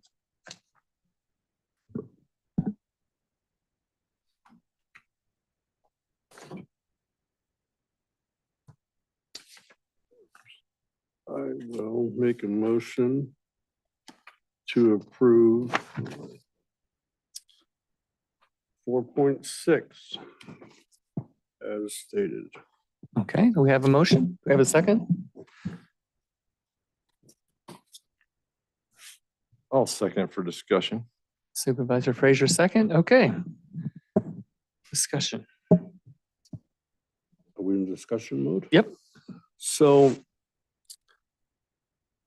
with the amount of money that's been collected from both, we'll say both entities, the building fees and the cannabis community, there's been enough money collected to date to pay for the general plan. Am I hearing that correctly? Right. But based on what Trent was saying, we'd have 150,000 or Right. so left. Which seems like a lot of money, but it's not, especially the way we go. So I'm not sure why any future fee or tax is put on anybody for the general plan, since it will be paid for and completed. We have to do it again. Yeah, That's but it. I mean, It took that long to get the money in the account to do it this time. That's why it hasn't been updated. They spent all the money on a vision statement in 1988, and that's as far as it got. I know it's been a long time. It just seems to me that it's unbalanced, that one group paid twice as much as all the other folks. I'd like to see that, I guess, become a little more even. And you don't think what's proposed of reducing the annual fee to 75 from 1,000 does that? I think it helps, absolutely. Okay. But God, you know, most of those people have already put in thousands of dollars towards the general plan. And it just, if I was one of those, I'd be upset that, you know, year after year after year, that they had to keep paying for the general plan, not a small amount of money, but $1,000. It just doesn't feel right to me that would continue, even the $75. Sure, I'm sure no one's going to go broke over that. It's just the concept of it that kind of bothers me. So, and you know, we're going to have to do it again, and we're going to have to do everything that we do here again at some point,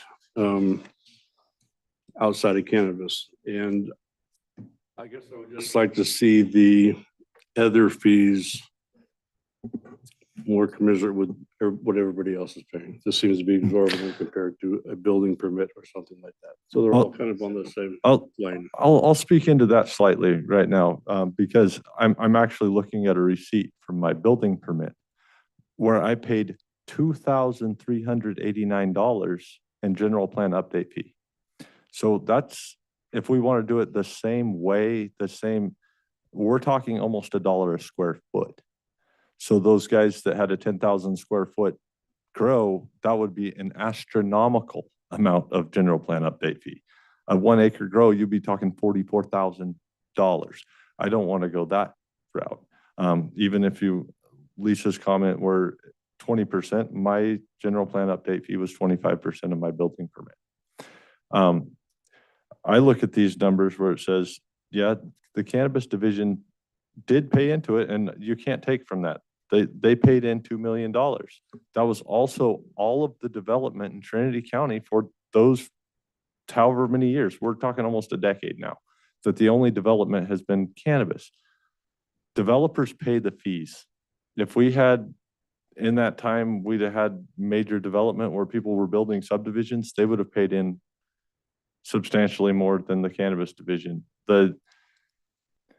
Whatever industry is the driver in your county is going to pay for all of the general plan update. That's why it's based on permit fees. The person who's driving the need for an update pays for the update. So I have no problem raising the renewal or lowering the renewal to $75. I kind of wonder how we ever came to that number for a conditional use permit update fee. The only thing I could think is probably if that conditional use permit was actually a development, there would then be astronomical amounts of general plan update fees on the actual development. So you're only paying for the paper. So I do understand reducing the renewal. I don't know that, I don't know how we go with the setting the rates for the different license types, and if $1,000 is fine, if it should be higher, it should be lower for an initial, but I would be okay with leaving it as it is for now, but I do think it would be something to look into, and I should have reached out and got more detail on some of the other general plan update fees, how they're calculated. I don't know how that $75 it came to exist, but and then the numbers that we got from in our ad hoc the other day with those general plan update fees from Ed were slightly different. If you went back to 2016, it was almost 50-50. Oh, okay. Interesting. Okay. Supervisor Cox, did you have weigh in on this? Well, I was just curious what percentage the building permit fees are. Is there what does establish that? Is it a known percent based on the cost of each permit? So I just texted Cody Smith and his response was 0.0050 is the percentage of the general plan maintenance fee versus the building permit fee cost. Does that sound right? Do you know what we could do the math No. off yours, Dan? if I you can want to do the math off mine. It comes out to 25-point-something%. Well, those are pretty far apart. Yeah. Almost I paid way too much for my general plan update, or there's a difference somewhere.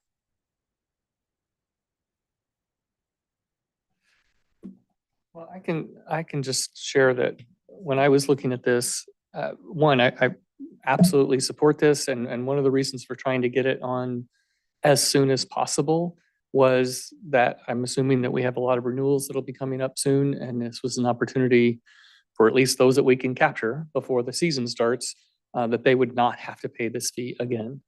And at the same time, like what I'm hearing some of here is, I feel like we're a little bit taking a shot in the dark. But if we waited to have a fully informed position, then that means a lot of those cultivators are going to pay the $1,000 fee again while we figure it out. So I had been thinking and I can either make a separate motion, or if somebody wants to amend, I support the motion as it is before us, but also with direction that a review of general plan fees is to be completed as part of the general plan update. Basically say to the general plan consultant, staff, whoever, we want to point that to say, one of the things we expect out of this is for you to tell us what the general plan fees should be. And I'm open to feedback that that's a good or bad idea, but I just think somehow we need to do another fresh look at this and come up with a cohesive, informed view of how to move forward. I just don't want to wait for that to take the burden off of these folks. Was that not part of the fee study that we just did? I don't think we did general plan, did we? I don't think we've done general plan fees. So when we said we reviewed all the fees, we didn't review all of them. Or is it kind of a separate category? It wouldn't really be considered because it's not really Yeah, I can't answer that. I don't know. My guess would be that the general plan fees are incorporated in the fee study we've done, but I don't remember them being delineated. Yeah, I don't remember. So I'll have to go back and look.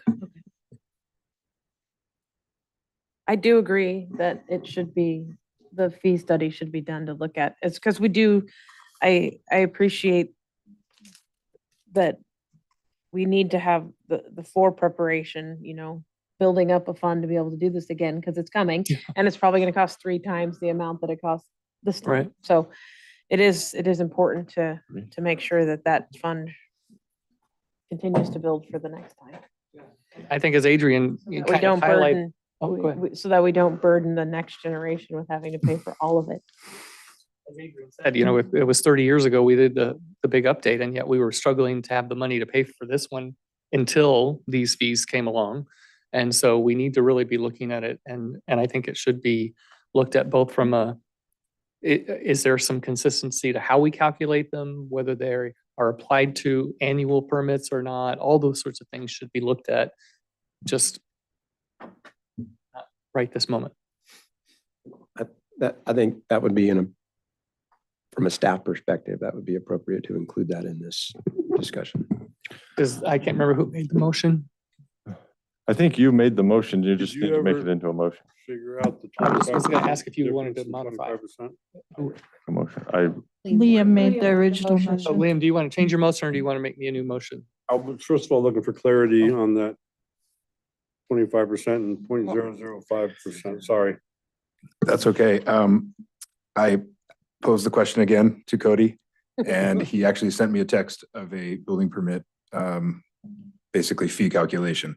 It is 0.0050, and that is the percentage. So it'd be half of 1% if I'm doing it. Half of 1% of value, not of building permit cost. So when you percent of the value. So when you go to, they have a base value of a lot per square foot. So Very different than yeah, square footage of a house. yeah. So what's the base value of a commercial cannabis operation? That's a strong question. Probably best directed to the assessor in terms of what their existing practices for those valuations are. The only thing I want to point out is that, for the majority, if not all development permits, it's a one-time fee versus, this annual renewal fee.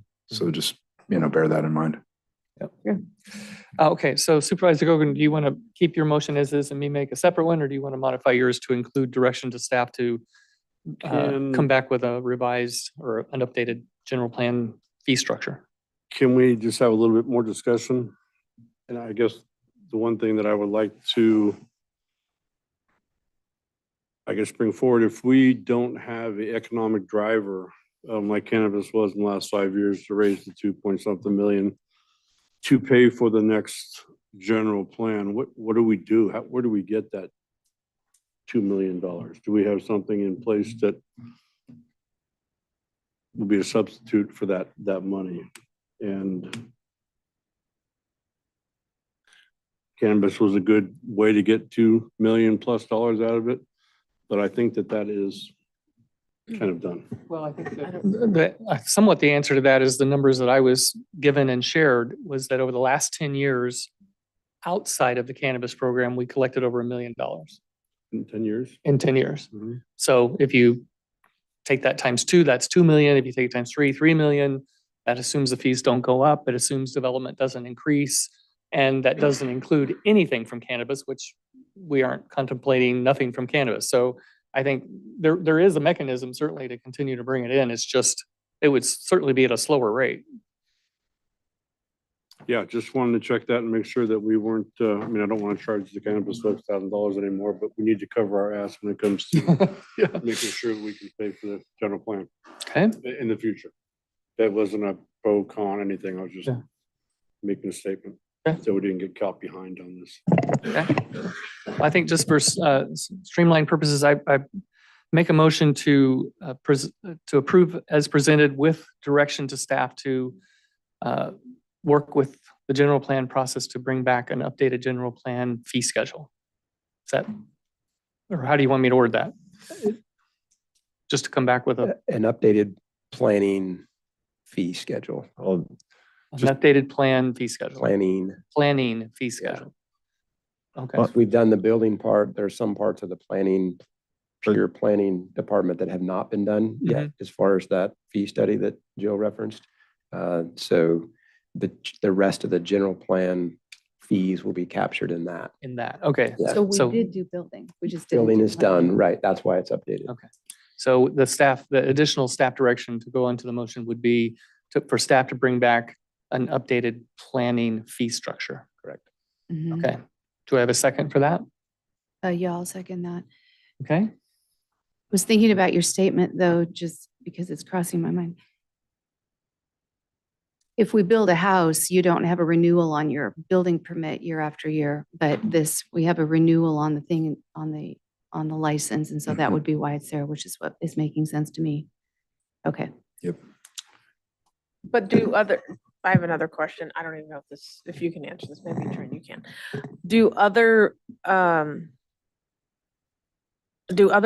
businesses that have to renew have circulating fees, or do we know?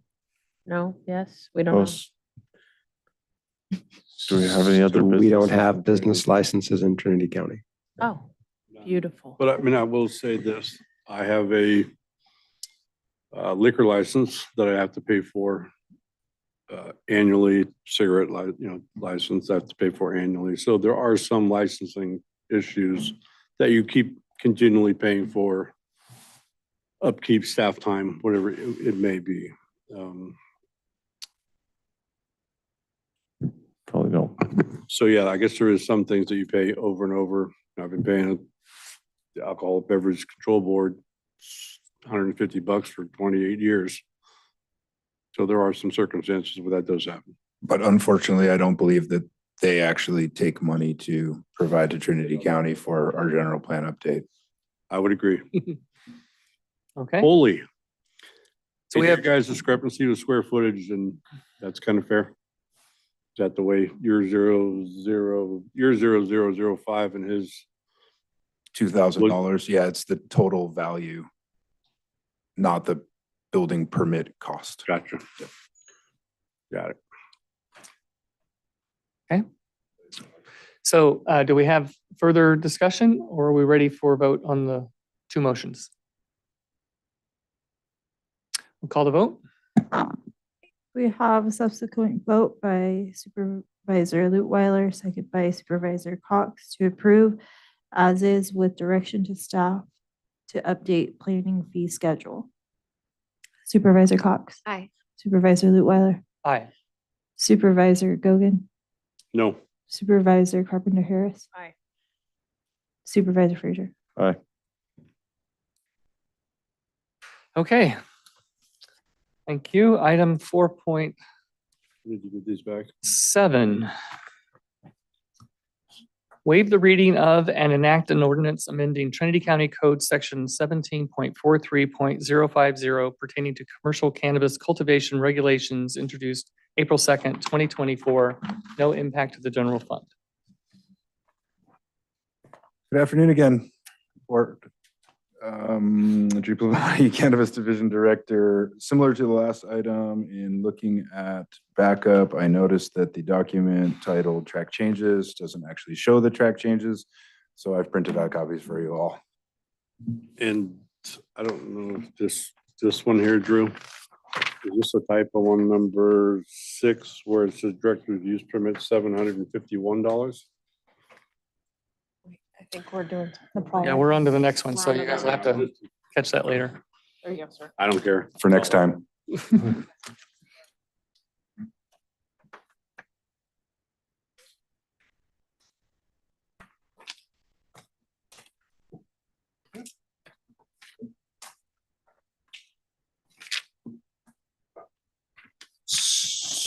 So I'm not sure how much of the extended history you guys would like me to just state for the record, or if we should just dive into the changes that were proposed by the board at the first reading and go from there. Dive. That'd be fine. Do you want him to go through stuff or just have ask questions? Just the corrections. Is that what he said were my options? So you'd like to hear what we asked to be changed? Is that what you're saying? Just trying to understand. Sorry, I'm not clear. I don't feel like I personally need to go all the way back to the beginning. is Okay. What I'm saying. So you're looking for the Cliff Notes, not the extended version. Perhaps, yes. Okay. So Drew, perhaps you would identify this track changes area and just explain what you've got here. Sure. So the majority of the changes that you see in this track changes version, which I apologize to anyone who's, reading along online, you're not able to see the track changes. So I'll call out the sections specifically. There were some minor language changes to section 17.43.050A8. Do you want me to read through the specific underlines? Okay. So in the last sentence, and I'll just read the whole sentence, applications for an administrative buffer reduction director's use permit will be considered, and we added and may be granted by the Trinity County Community Development Director, and then further added allowing for an exception to this code section. Do you want to stop me at each one, or should I just go through them all and then you can pick out your specific questions? What's your preference? Why don't you just go ahead until we stop you? Okay. Then moving on to the second page under section 17.43.051, subsection A1, we just basically removed the word that. So previously it read that the applicant, and now it just says the applicant has submitted an application for and has provided documented justification. And this is something that I inserted based on the discussion and the following section where we get into defining legacy. I added along with the applicable attenuation plans included in the Appendix C document for the requested buffer reduction, and that's something we discussed at the first reading.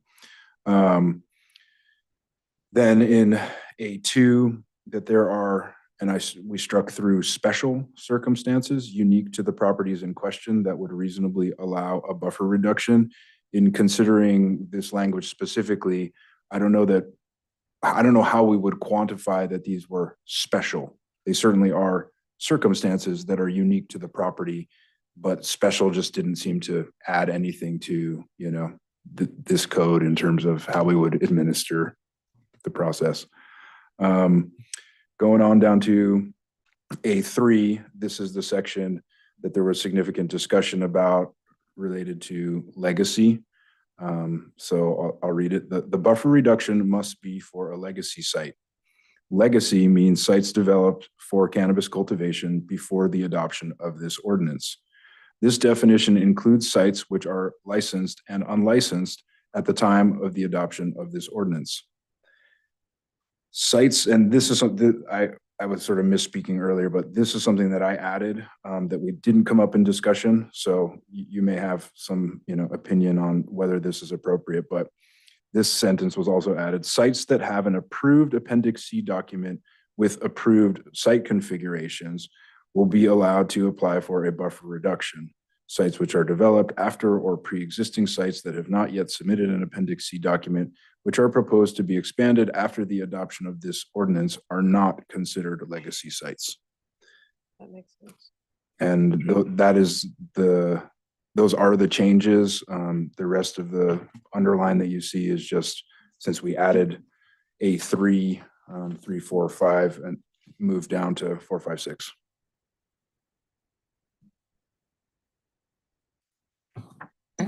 Any questions for staff? For public comment? Let's move to public comment. Thank you, sir. Thank you. No one online? Oh, go ahead online. Yes, thank you. Jeff? Thank you again. I hope you can hear me better this time. Yes.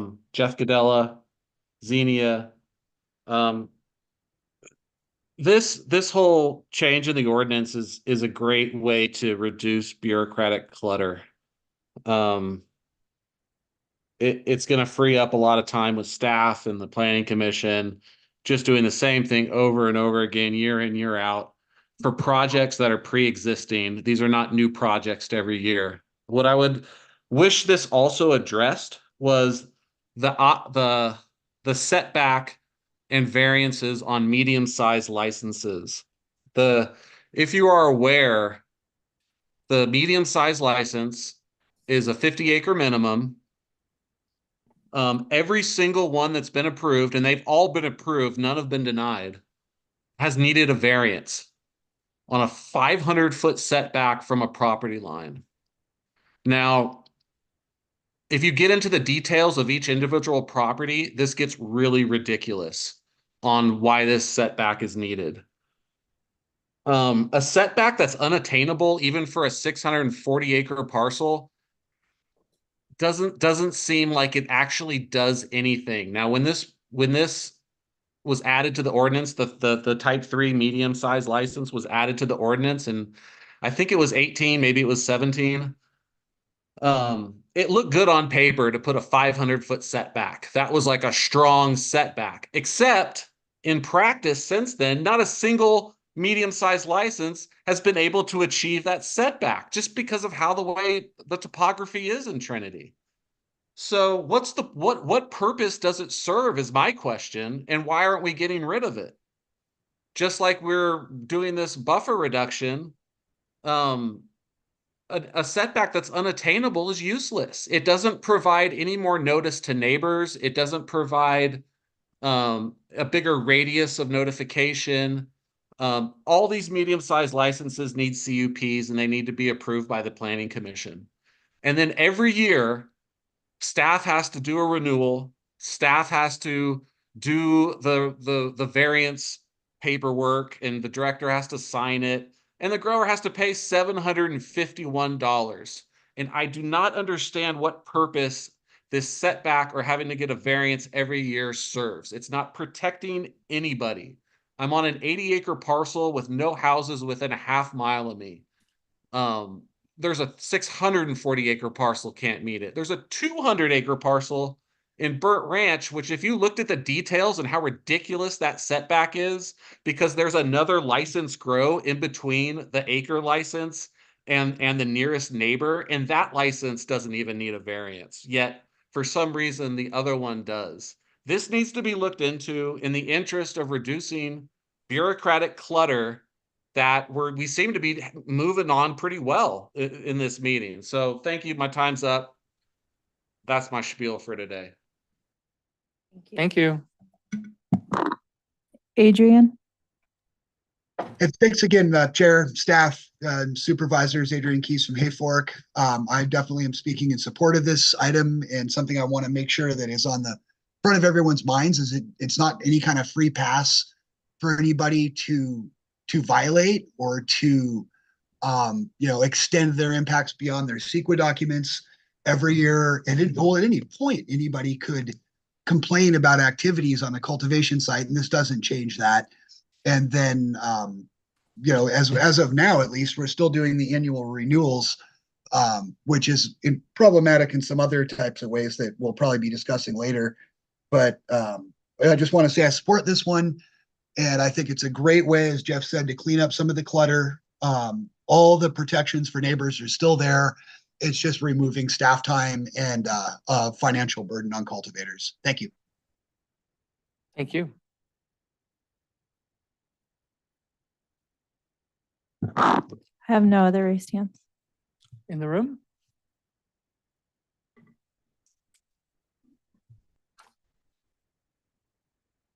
Chair Lutweiler, Supervisors Lisa Wright from Lewiston.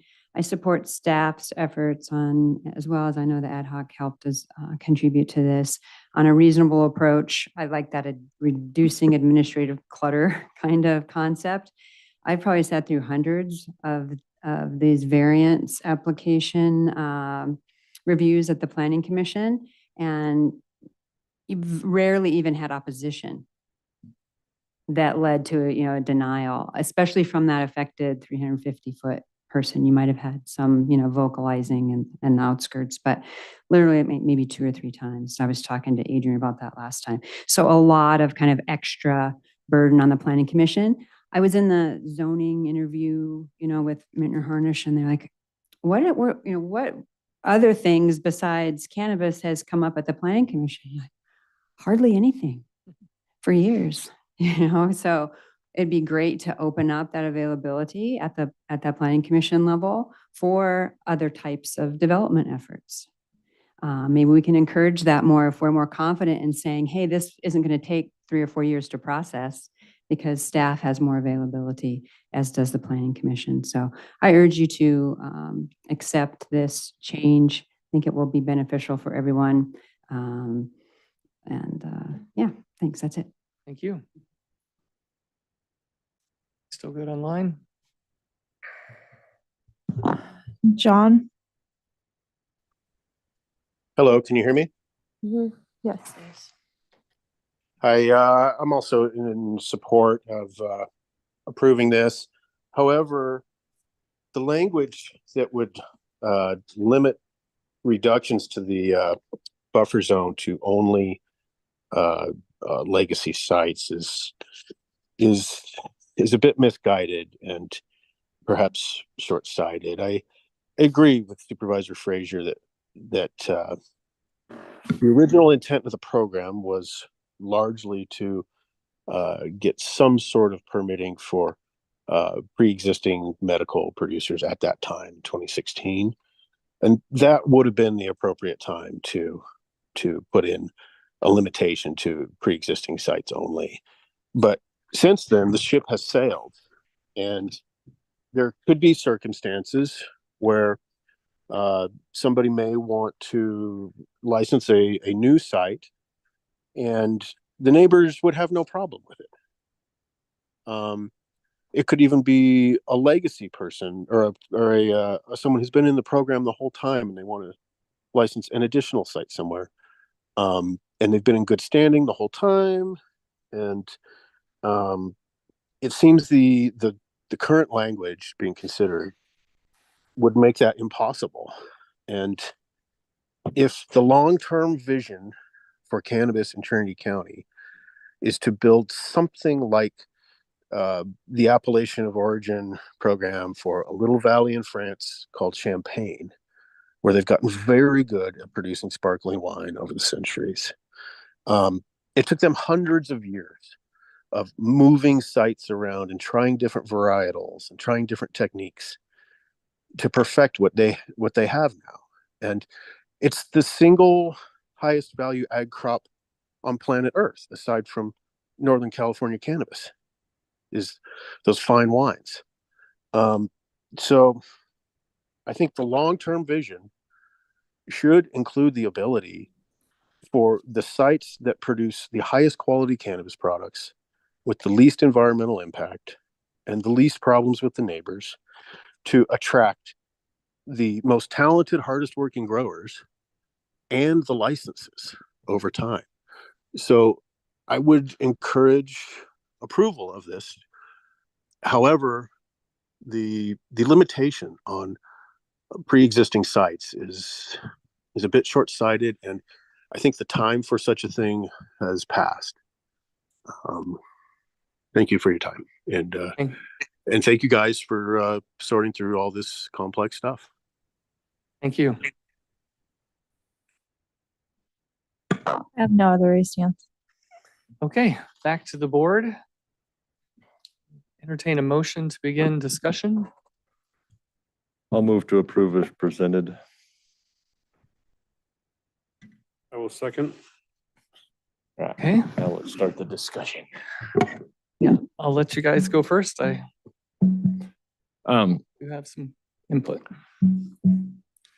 I might have some questions with Drew. I am struggling with the last sentence of 3 with the sites which are developed after or pre-existing sites that have not yet submitted Appendix C documents, which are proposed to be expanded after the adoption of this ordinance, are not considered legacy sites. So you're going to have to explain that to me somewhat. That is a very long sentence. Are we talking about only expansion? Is that what we're capturing with that sentence? So if somebody's trying to expand their operation, they wouldn't be eligible for this buffer reduction?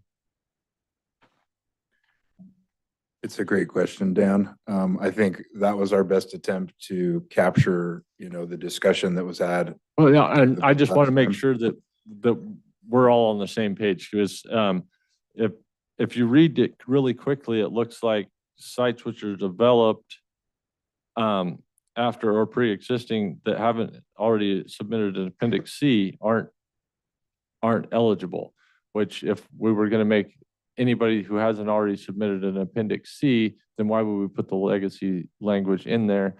But if it's just for expansion, I'm good with it. If we're saying that you can't expand your site and then require you to need a buffer reduction, I think that's fine. I'm okay with your language. I follow your question. From my perspective, reading that's very long sentence, essentially what it's limiting is it's limiting the expansion of a previously configured site and limiting that future expansion only to pre-existing sites that have already gone through the environmental review process and received approval from an environmental review perspective for expanding their activities. Okay, that's kind of what I got from it too. I just wanted to make sure that, and I don't know, county council can weigh in on this also, that somehow in this language, we don't completely limit the ability for people who haven't already submitted an Appendix C to use the buffer reduction. Because if we take everybody who's hasn't submitted an Appendix C, then there's no reason to put legacy grows into that mix. So I read it the same way that the director does. okay, thank you.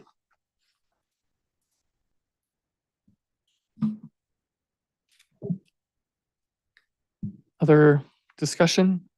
Just want to make sure everybody has a chance. Sure, I have two things, and I know, Drew, we've been around this bend a number of times. But between the last meeting when we adopted this for the first time and made a few changes and today, I just have this fundamental, I agree with reducing administrative overhead. And I appreciate all of the attempts to, reach out to neighbors and take the feedback and all of this. This is my sort of point of feeling a bit bothered today is that I disagree with the fundamental concept which is in this, which I stated in our previous item. This isn't directed at you. You didn't write it. You didn't cause it. You're trying to clean it up, and I appreciate the attempt to clean up. But what this does is, in my view, is it allows the right to steal a neighbor's property. It grants you the use of your neighbor's property. Yes. I think I've said that before. Yeah. Yeah, it is difficult to have a setback from not established from a property line. That's something we need to fix in the future, but I agree with you wholeheartedly that that's not a good way to do it. But I think that this is a Band-Aid to get to where we really need to be. And the other piece that I want to see in the future is when we have a $500 fee for somebody to appeal a decision that they feel was not the right or fair decision, if that ends up being upheld, I think that they should get their $500 back. I agree there should be a $500 fee because you should have some skin in the game if you're going to step into the arena. Otherwise, we're just wasting staff time like crazy. Any appeal costs a lot more than $500. But if you're right, it shouldn't cost you to have to step in and defend your own property right. So those are my feelings. Supervisor Carpenter Harris, anything? No, sir. Supervisor Skogan? No, sir. Okay, well, like Supervisor Cox, I had been giving this more thought. Drew will acknowledge, we spent some time before the last meeting with me struggling with some aspects of this in general concept, not at all, but with some aspects of it. And we poked around on some different ways that some of those concerns could be addressed. And in the end, I guess I would say I let myself get talked out of some things that were important to me. So I'm just putting them back on the table for discussion and see if anybody wants to pick up on it. So I would say, as with item 4.5 that we had before, my objective is to establish balance regarding the interests of those seeking commercial cannabis cultivation licenses and nearby residents whose land use can be impacted by the approval of the license, much to what I was just hearing from Supervisor Cox. The changes I'm going to just propose are only about new applications. I hope that when we do our overall cannabis update, that we eliminate the need for review of renewals.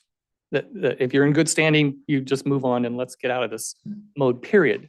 So I'm only focused on changes that would affect new applications.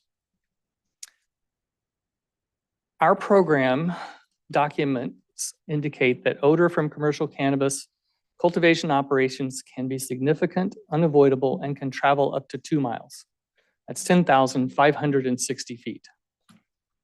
And what we say right now is 350 feet from an adjacent structure. And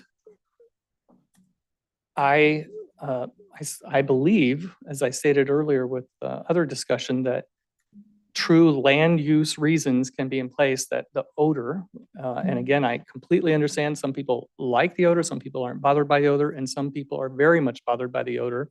And the property owners who are in the latter category that are beyond the immediate adjacent properties don't have a chance to weigh in.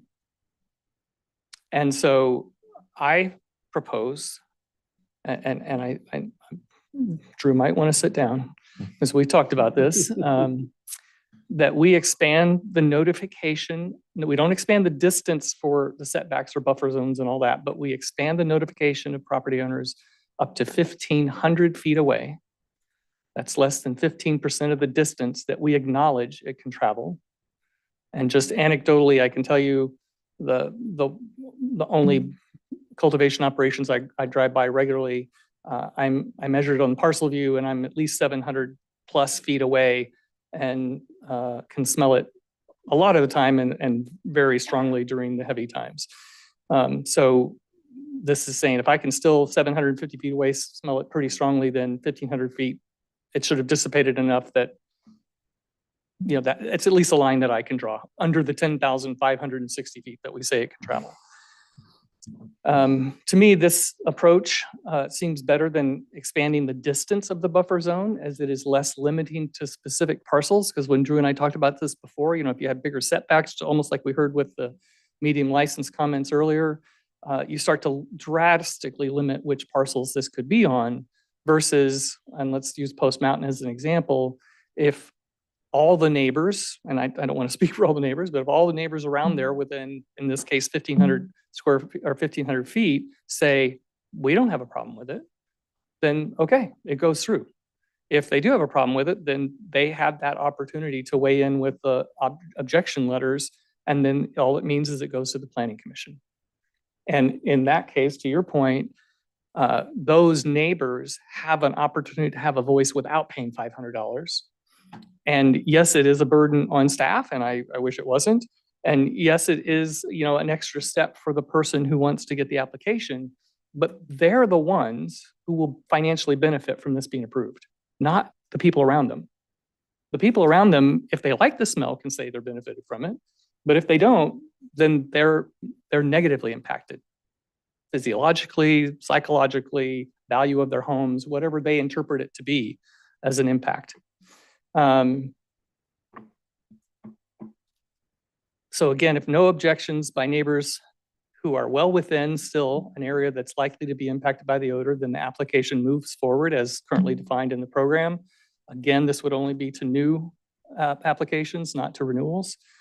If objections received, then the matter goes to the PC where all parties can be heard without the burden of an appeal. Propose that applications that have been denied by the Planning Commission are not eligible for this streamlined process. That must be appealed to the board, because I understand that we heard from somebody last time whose application was denied by the Planning Commission, and I'm gathering that they could be covered by this process and be approved. And that doesn't seem right. If they went through a process, they got rejected and they want to appeal that to the board, great, but not, okay, now this process comes in and wipes that out. So that's just a process change I think should be in place.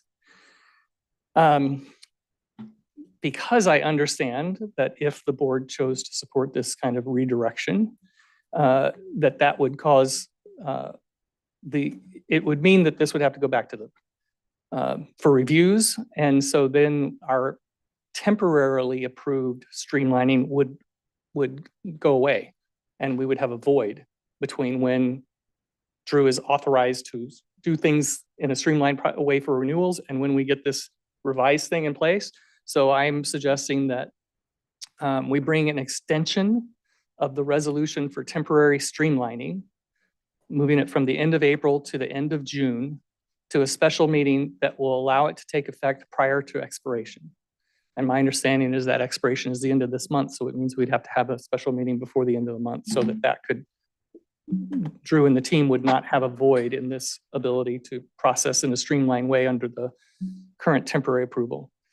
I would include language that allows for the use of the streamlined approach immediately upon approval of the second reading, if that is legally okay, instead of the whole wait 30 days, that we could somehow have a policy that says you can go ahead and implement it right away. You can coach me. And that I would ask that if we take this approach, that we bring the modified amendment to a special meeting to expedite the approval and implementation. So in general, this is just still sticking with me about concerns, and primarily about odor, that we have, that what we have in place today just doesn't match up with what our program says. It says up to 2 miles, significant, unavoidable. It can take 3 years of complaining to go through 3 levels of mitigation to address odor. And even with all the mitigation in place, it can still be an issue. And so I just feel like this process makes it so that if there are concerns around that proposed new application, they can be raised and addressed. And if there aren't, it can sail through. And again, I apologize that this would translate into more work. I did check with my wife doing real estate. She showed me on Parcel Quest, you can use that, draw a line, whatever radius you want, and in 10 seconds, it'll print you out a PDF labels for mailing. So that process is easy. But as Drew and I were talking about, there's the other side of that is, well, like in one example, Drew, and you can speak to this, Drew, but you said you kind of tested an example even at 1,000 feet, and it would take it from, say, notifying 22 parcels to notifying 66. So that's tripling the number of letters and sending them out, and how many things that you then have to come back and get and review. And I can tell Drew's ready to jump in and speak, and I want you to. But I just wanted to put that out there. And, you know, I wish that I'd done it the first round instead of holding it back till now, but I just kept thinking on it and again, trying to find a balanced way to move forward. And I want to be clear again, it is not about existing. I think we already have too much burden on the existing renewals. And I do just want to, while I've still got the floor, take a moment to make clarification on something. At the last meeting, I think it was, I made a statement about being mad about the statement of overriding consideration. And mad's probably not a good word, but not far off. It's very frustrating to me that we have a statement that says, we know that there can be significant and unavoidable negative impacts to people, and we still want to move forward and do this 530 times in the county. And I would just ask people to take the word cannabis out of that and put whatever you want. A paper processing plant. I've been near them in Cedar Rapids. They're horrible. Meat processing plant. They're horrible. Hog farms. They're horrible to me. And again, so chicken farms. You know, if we as a board took any one of those and said that statement and said, yeah, we know it's terrible, but we're going to do it 530 times, there would be an uproar. So I am not trying to say this because I hate cannabis. I'm not trying to close down. I had a lot of comments afterwards from people, oh, he's trying to close down the program. And I thought, oh my, if I can't think of how much time and effort I've spent trying to keep things going and moving in a better direction. So it's not my intent, but I am absolutely trying to find better balance. So that's the intent. Drew, please share your wisdom. I think I have a tendency to go off rambling, but there's a lot there that we can dig into as far as sort of, you know, many of the things that you just stated, Rick. I don't even know where to begin, to be perfectly honest. I could just ramble off the top of my head, or if you have more specific questions related to, you know, the specific language changes that you're proposing. Well, I know I could tell you were definitely when, oh no, you got it wrong, Rick. When I was saying about, you know, the whatever, choose your distance, 1,000, 1,500, I said 1,500. And it's so easy to draw this line and get your PDF, but you were like, oh, so there's clearly a big rest of the story that I think the board should have and I should have. So please educate. Yes, that's an easy place to start. So thanks for that. Undoubtedly, the easiest part in terms of the amount of time that staff will spend for the neighbor noticing process as currently proposed. We did some additional samples, and so I didn't tabulate the information, but looking at a couple of these examples, if we go from 300 to 1,000 on one CCL, we go from 10 to 42 neighbor notices. On another one, we go from 9 to 33. Another one, we go 14 to 53 and 12 to 53. So I would say we're looking at 400% increase in the amount of time that it takes to do neighbor noticing, and what I said to you in response, in our email exchange was, you're increasing the distance threefold roughly, kind of expect that would be the additional number of neighbors that would have to be noticed. And it's not so much the process related to drawing the map and, as Sue pointed out to you, that is really quite easy. It does just print off number of pages of labels, for whatever buffer map that you draw. The more time consuming component is printing the rest of the documents, drafting the documents, printing them, manually folding and stuffing them, and then we don't have the most efficient postage machine. And so that is actually quite time consuming to put postage on 60 envelopes versus 10 or 12 or 15. But all in all, I would say that creates roughly a 300% increase in staff time, specific to the neighbor noticing. Also related to that, we've included a essentially secondary level of neighbor noticing. So then again, you double that, because what we've proposed is to do the notice of application for the buffer reduction, and then the notice of approval, and then even potentially a third notice that the license will be issued, in discussion with staff about how to potentially not make it 3 notices. I think there is the potential that we can tie the director's decision to approve the buffer reduction and the director's decision to issue the license together in one neighbor notice. So that would create some efficiency from a, 900% increase to our current process. And that's some of what we went back and forth about, that, from my perspective,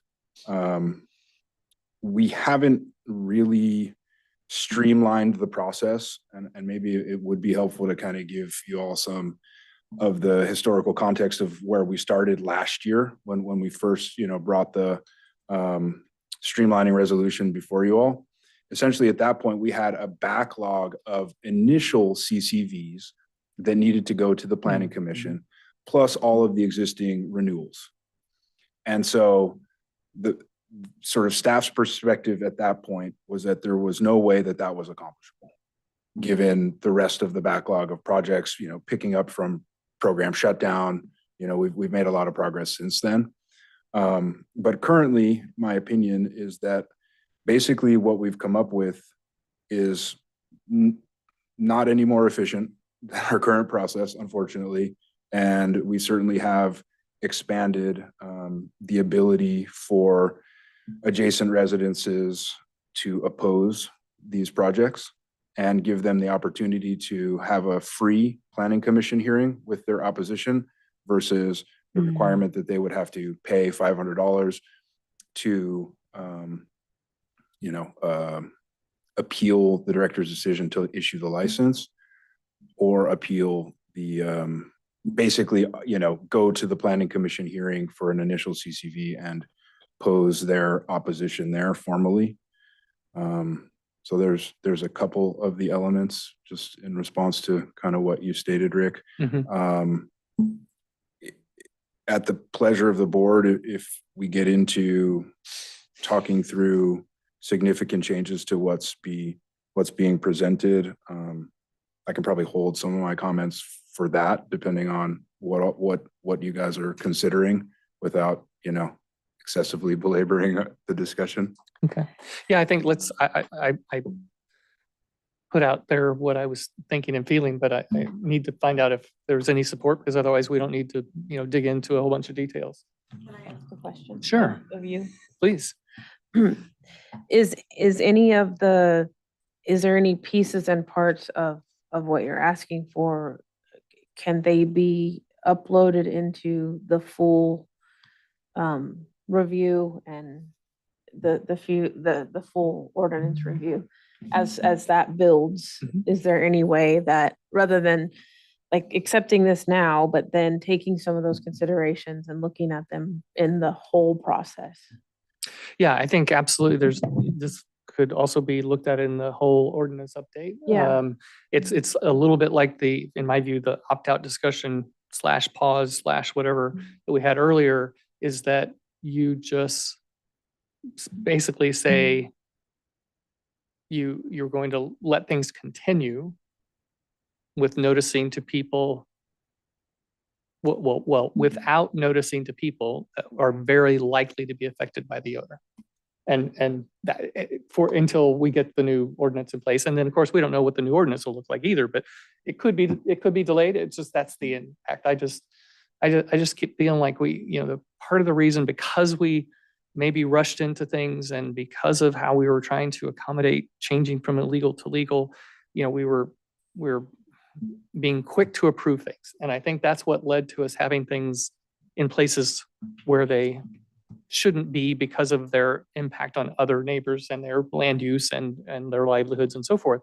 And so this was, to me, was just to say, well, this is, it's a minor tweak in terms of saying how far you notice. It's just a whole lot more work for staff. Yeah. And so I get that. And I even, apologize to Drew. I don't apologize for trying to do what I think is the right thing, but I think it's very unfortunate that with all the time that Drew and Ed and Trent and Dan and I spent in ad hoc committees, I didn't push this so that it could have been presented and considered in the first place. I'm doing it now, which is very after the fact. And I didn't feel right about not doing it because it kept weighing on me so heavily, but at the same time, that's not very efficient use of our time. So I do have a couple thoughts. First of all, I appreciate your ability to look at a problem from a different angle and to come up with all of this. And I hear yeah, that's not going to work very well. And increasing staff time by 300% is not what one of my goals certainly is. I hear Not one of mine Supervisor either. Frazier encouraging this is a Band-Aid, we'll fix it later. I appreciate that too. And one of my thoughts for your consideration would be, if you are that neighbor that's already the 10, 9, 15, and 12 versus going to 42, 33, 53 twice, then you have some other impacts too. You've got visual, you've got whatever. It's not just odor if you're the immediate neighbor. But if you are that further neighbor and we're looking at a 2-mile distance, then I guess I would come back to my original question, and that is that the ordinance updates, why don't we say you must mitigate what your plants are going to produce this odor? Why do we say, well, you have a plan and you only do it if someone complains about it, or we go through a process that way? We could avoid all of those very distant neighbors even having a concern if the particulate never reached them, wouldn't be a problem. And so maybe that is a way or something to consider for an update. But Yeah. you're talking about for the long-term future. I am. Yeah, right, gotcha. Okay. Anything else? Staff time and the odor. I also appreciate figuring out, Drew, that what that means is a free trip to the Planning Commission. And we don't need to be, that's increased staff time and increased financial burden we don't need to bear if we can find another way to solve it.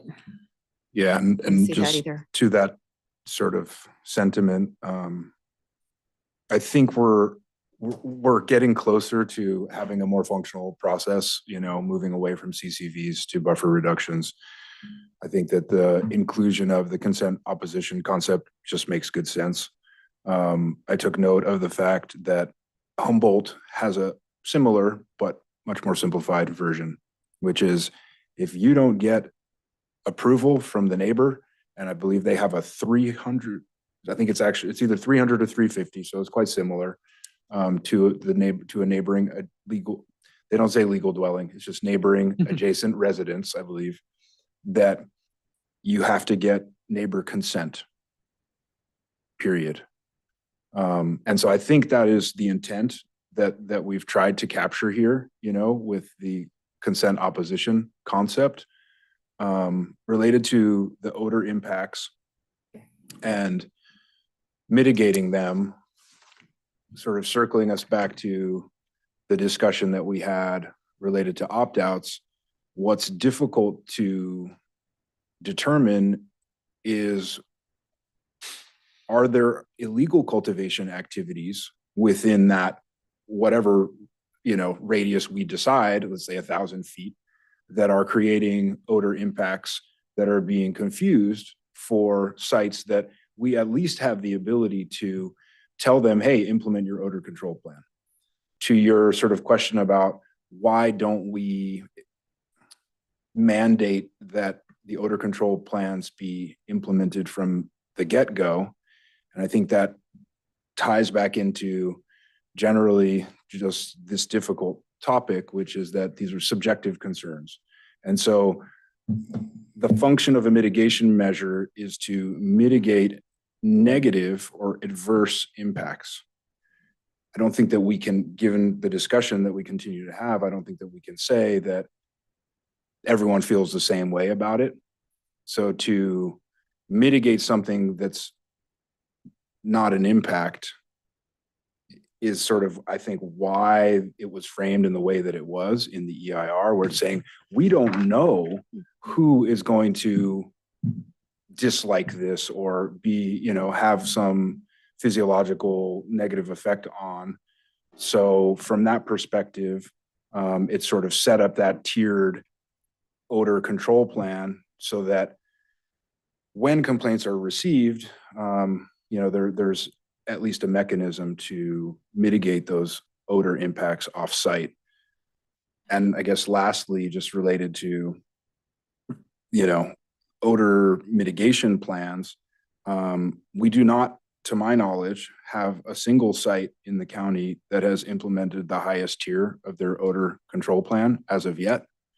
And so kind of tying that back together with the illegal cultivation and the potential for odor impacts to be not well determined in terms of their source, I think that's where, we need to have more discussion and generally refine our concepts, whether that be, just how do we quantify the odor impacts? What methodology do we want to establish to say, okay, we're very certain, if not completely certain, that it's coming from there versus, well, we're not really sure.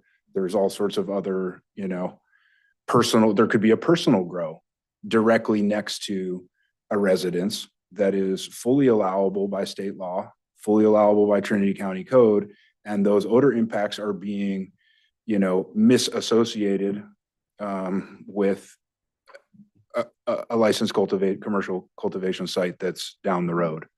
For those reasons, it's just obviously, as we all know, it's a difficult topic. Understood, appreciated, and I want to throw this in because we're capturing stuff for further. I'm liking the conversation. You had said in Humboldt, it's the applicant's responsibility to get neighbor consent, 300 or 350 feet, whichever one it is.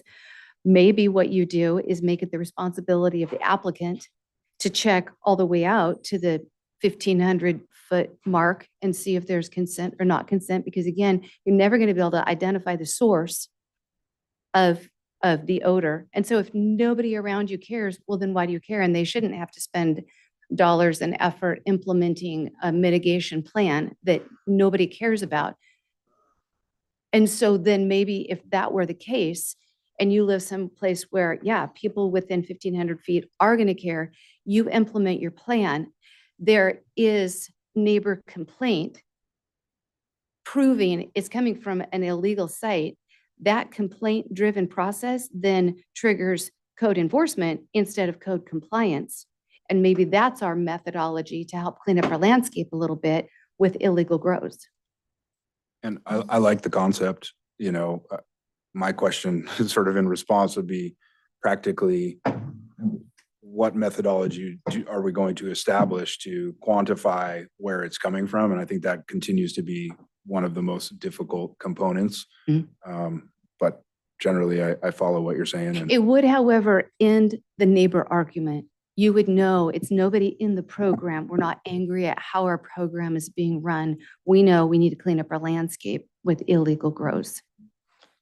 And just given the topography and vegetation, that often separates adjacent parcels, again, I'm more focused on sort of how whatever we establish is going to work in practice, because that's one of the most difficult parts of my job and things that I've been, battling with is the actual implementation of code and administering it. So again, I think there's a lot of discussion we could have there. But I think I would agree that that's something that we want to probably consider with a full round of ordinance updates, tying that to enhanced nuisance code section, changes to the personal grow ordinance, and a methodology to quantify these subjective odor concerns more clearly. Okay, and so just my one last thing, and it's brief.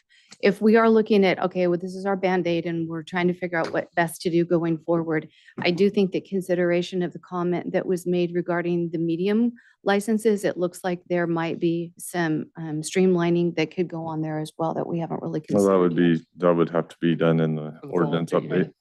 I don't mean for this. Yeah. Yeah. That's a, So I think just to kind of see if we need to continue any more discussion on this. I would like to add a few things, if you have time. Okay. So Drew, everybody in California or Trinity County at least is allowed to grow 6 plants of their own, with or without a license, correct? There's a bit of conflict between county code and state regs, but generally, yeah, the state allows, I believe, 6 personal plants. There is some limitation to the number of personal plants related to parcel size as currently in 1742. All right, and maybe this was discussed, so I excuse myself, but I would assume that 8 or 9 out of 10 grows in Trinity County are probably illegal. Just on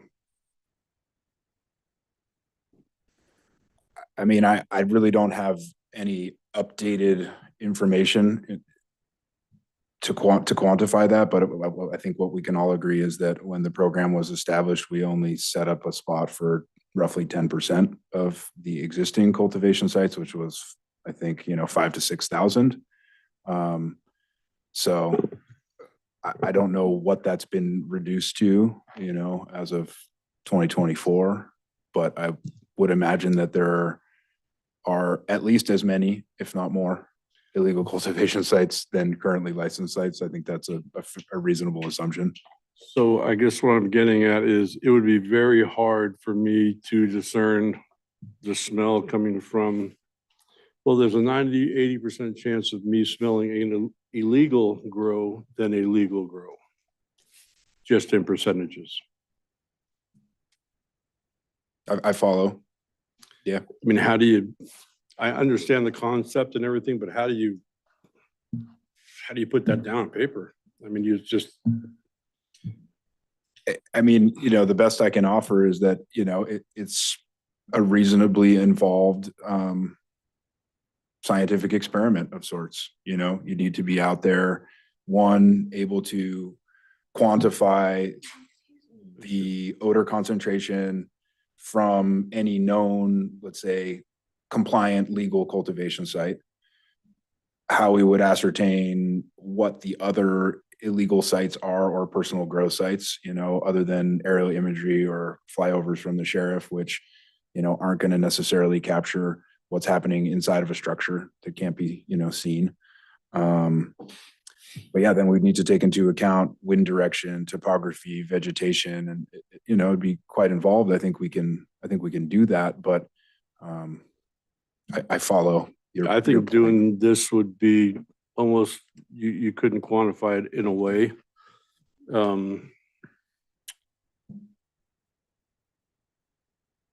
And I guess going with that in the smell, and I understand what Jill's saying, but I think the first course of action would be to make sure in that 10,000 feet, 1,000-foot circumference that we're talking about is that enforcement or our sheriffs make sure there's no illegal grows inside that sphere. Then you might get 9 out of 10 of the grows out of your neighborhood, we'll say, or some of them, and then okay, this guy's legal, that guy's legal, we got rid of 10 of them. I don't smell much, or I still smell the same. And I guess that would be where I would start.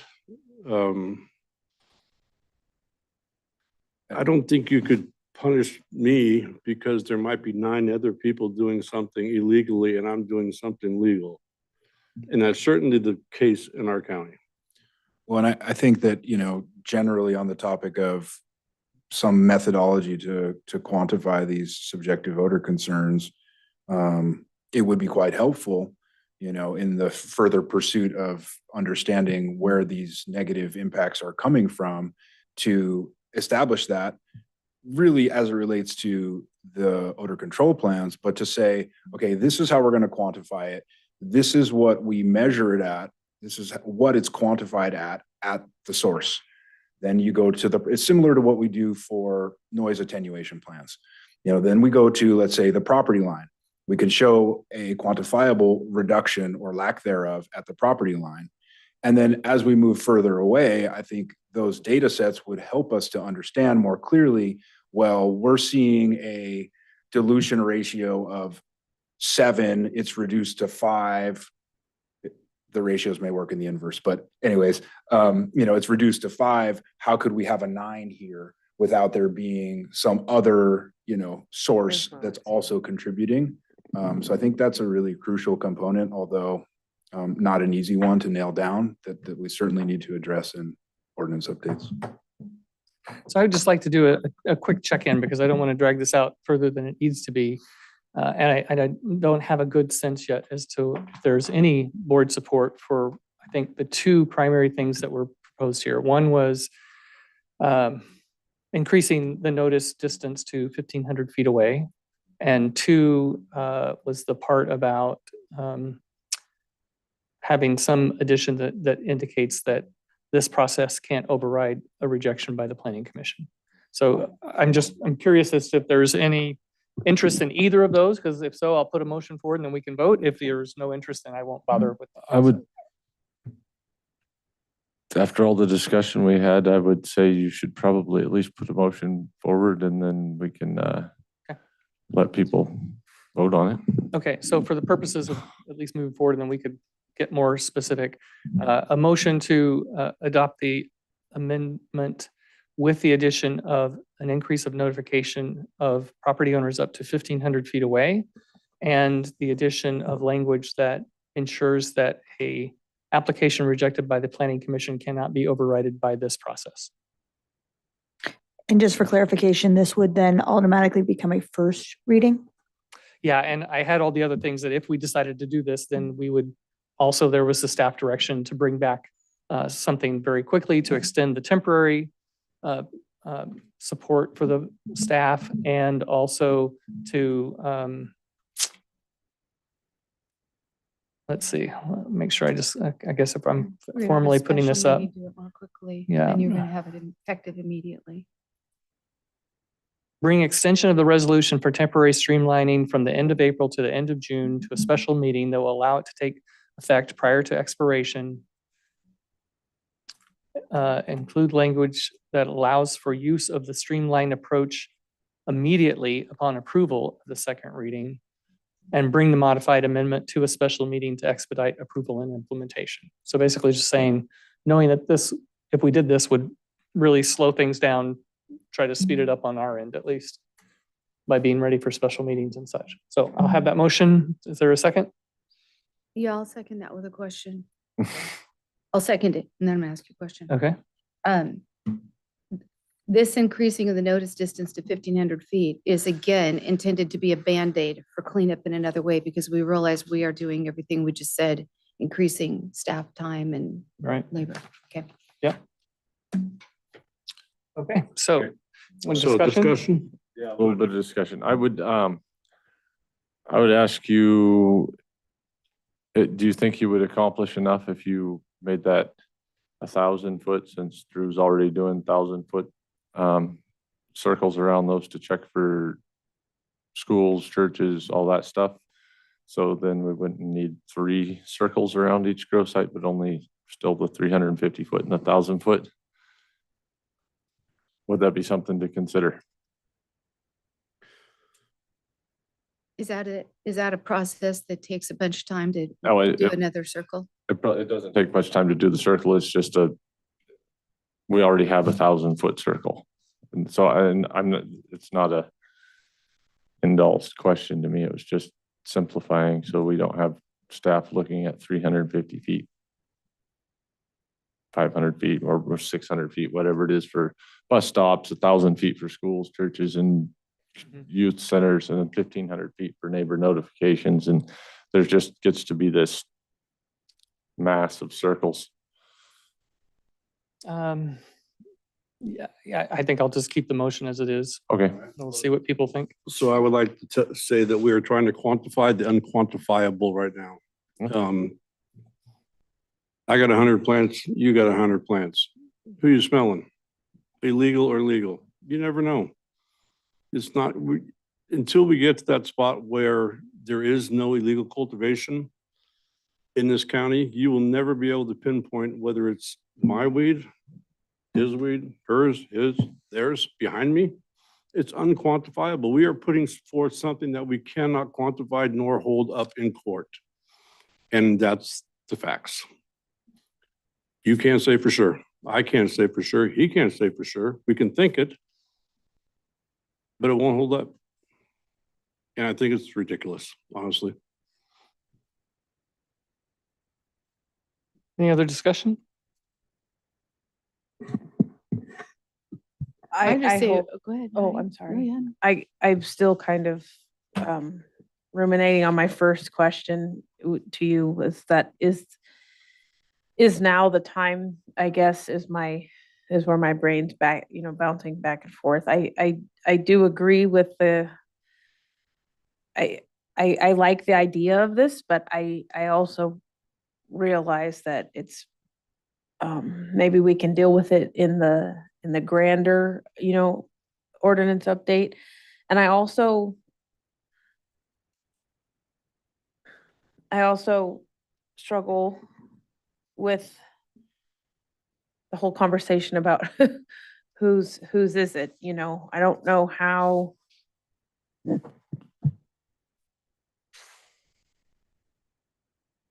It's kind of like a lot of the laws fall on the one that's doing trying to abide by the law, and the ones that don't, then they mean nothing, right? So that's kind of where my mind is going, is what we're doing here going to change the unlawful? I hear Alright. you, and go ahead. Sorry. Okay, I'm gonna throw us for another loop here. I think I'll propose our third and final motion for this, and I'll make a motion that we schedule a special meeting to renew our original board resolution to solve this issue. Take what we have here and put it onto our ordinance update. And let's When you say the original, do you mean the original of this? Or yes, Okay, not the temporary thing, but the original of this. I just want to make sure. to go back and say like, okay, we're going to, our original resolution that these things are going to be handled by Drew, and we're going to fix this in the future. Because what we're doing is we're going to pull a whole bunch of staff time away from our overall cannabis ordinance update to work on a portion of our overall cannabis ordinance update. And I don't want to do that. I think we can do this as part of that. And if we just keep it simple, go back to, okay, we're gonna allow these things if they meet these criteria. And I don't have the original in front of me right now. I'd have to dig it out. But help me understand, Dan, why are you wanting to go backwards? If you want to just get this done and deal with everything else later, you can just approve this today. well, that would be okay, but I think you raised legitimate concerns. Everybody else does also. And but what I don't want to do is ask staff to go fix this when we can fix it later.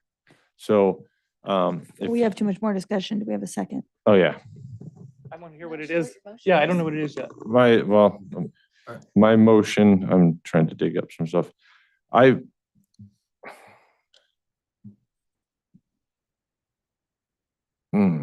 can repeat what I thought I heard you say. Well, my motion was to go back in time and just Can we go this back away. 6 years? That would be wonderful. Yesterday.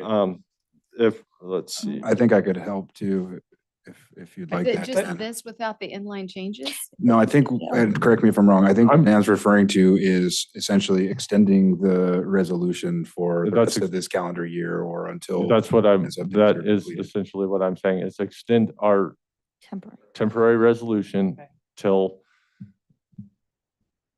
whenever we need to.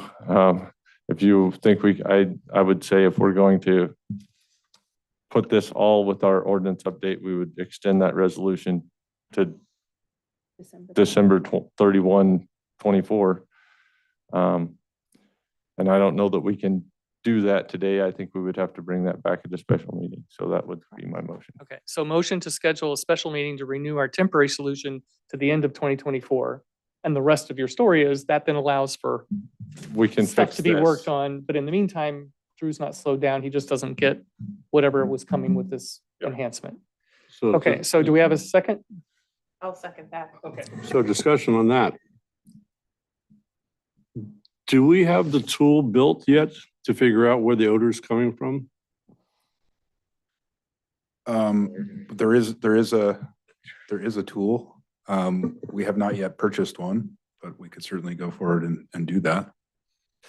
So if there was 8 grows in a row and I lived here, will there ever be a tool that'll let you or me know that it's that person, that person, that person, that person, or all the people? Is there any way to get it down to this person shouldn't have a license because he is causing odor at 1,000 feet or 1,500 feet, whatever we decide upon? How does that play into what we're trying to prove here? Well, I think that you want to send out letters to people 1,500 feet away because of odor. Understandable. We don't have the tool to measure that, where it's coming from, if there's multiple grows in that area, some legal, some illegal. Right. So we are going to say, Mr. Jones, you can't grow anymore. So Mr. Jones leaves and the smell is exactly the same because he wasn't really the one doing it. It was the illegal ones. So I think that before we make the law, we need the tool. Okay. No, not to me. I mean, what I'm proposing is if our programs say significant, unavoidable, up to 2 miles, it says it.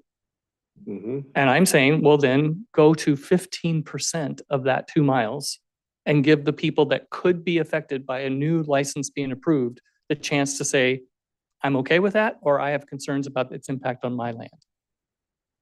Doesn't matter that there are illegal grows or personal grows or anything else. It's saying, here is an application for a new one, commercial, permitted, 10,000 square feet, whatever it is, and you are within this 15% range of what we know it can reach, so we give you a chance to weigh in. Doesn't matter that we can measure it, doesn't matter where it came from, it doesn't matter if there's 500 illegal grows around, it's that application. Yeah, I think it matters a lot. Okay.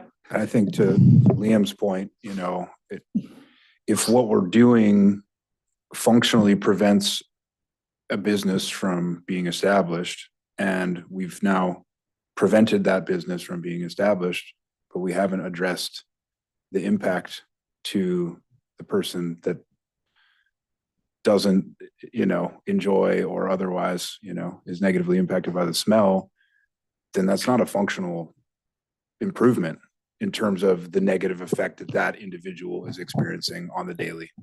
True, but our point isn't, like, our responsibility isn't to sit here and figure out how an illegal operation can make everybody in the county comfortable. Our job is to figure out how our program works within the objectives that we know are there to be met.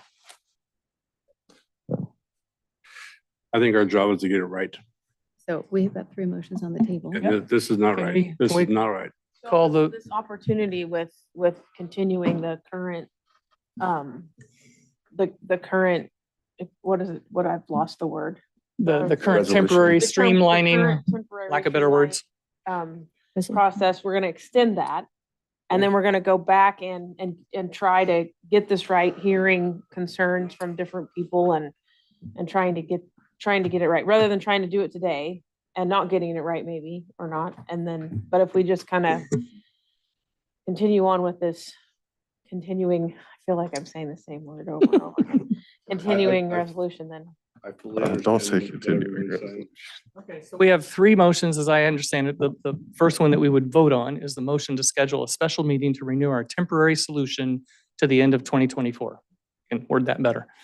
The one behind that is the motion to adopt the amendment with an increase to 1,500 feet of noticing to expedite the approval and extension to the temporary streamlining and to cause the revised amendment to take effect immediately upon the approval of the second reading. The only other thing I had in there was the not allowing it to override a PC decision. And then the first motion, which if we get to that, is to just approve what's in front of us. So would you please call the vote? Tell us which one you're calling on first. Just start with the last one Start with first. the last one, okay.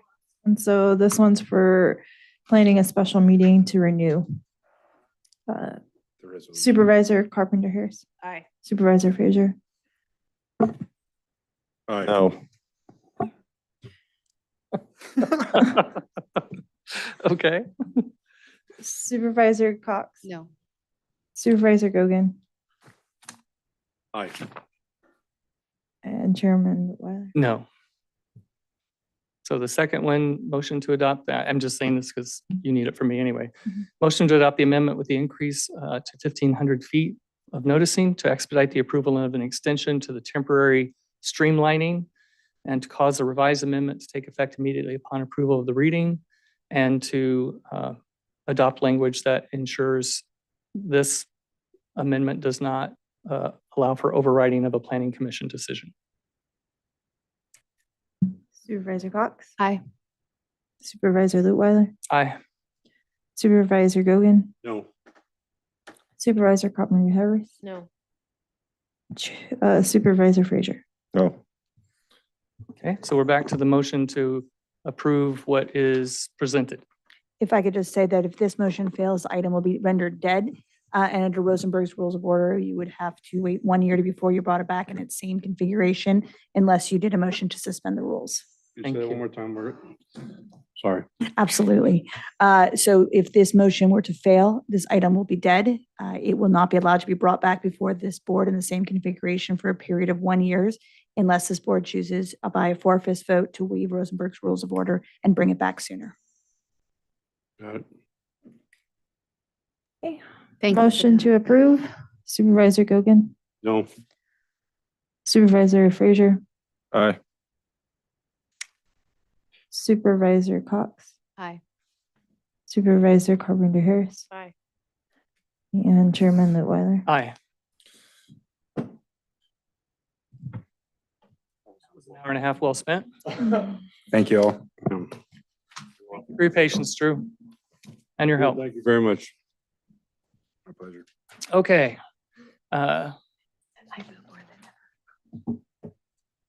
Let's see, closed session report out.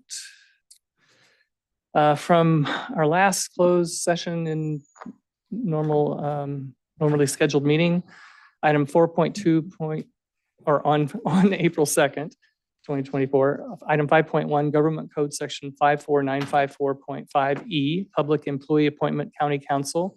The board provided direction to staff. On April 12th, item 1.1, Government Code Section 54954.5E, Public Employee Appointment County Council. The board provided direction to staff. And now we are moving towards closed session where we have two items, 5.1, Government Code Section 54954.5C, conference with legal counsel, anticipated litigation, significant exposure to litigation, number of cases 1, Proposition 26. Item 5.2, Government Code Section 54954.5E, Public Employee Appointment County Council. And we will open to public comment. Adrian Keys. Hey, thanks again, Adrian Keys from Hayfork. Really glad to have this item on the agenda. I believe this has been referred to any number of times and is relevant across many of the things that have been talked about at this meeting and other meetings in the recent past. We have indeed built ourselves into kind of an unusual situation from the research I've done amongst the trade associations that I work with regularly. We're the only region to have used programmatic fees in many of the ways that Trinity County has. Even for the ordinance development itself, which I thought was really interesting. Most of the other regions, the county government paid for that ordinance development. And I will be very interested to know the answer to the question of what does that infer relative to our ownership of that product? But I don't know the answer to that. I'm not sure that that's something that's ever been even addressed underneath the existing law. We paid for the EIR, we paid for our ordinances, and we have paid for a significant portion of the general plan, paid for code enforcement. It's been a little while, but we've in the past interfund transferred out money to environmental health to accompany on illegal grow and even on trespass grow raids on federal land. At least that's what was stated when the director was asked about that. So I would believe her in that case. So I hope this is taken really seriously, and I really want you guys to have a real good, honest discussion about it. And I think that once this is over with, I hope to never have to discuss this again. Thank you. Dare to dream. Rhoda. This is Rhoda Kane from Trinity Center, Coffee Creek area. I agree with Adrian completely. I really hope that this means that the county is about to start taking this issue seriously, and yeah, I hope it's also the last time we ever have to hear about it, and we can just start doing things right. Thanks. Thank you. No other raised hands.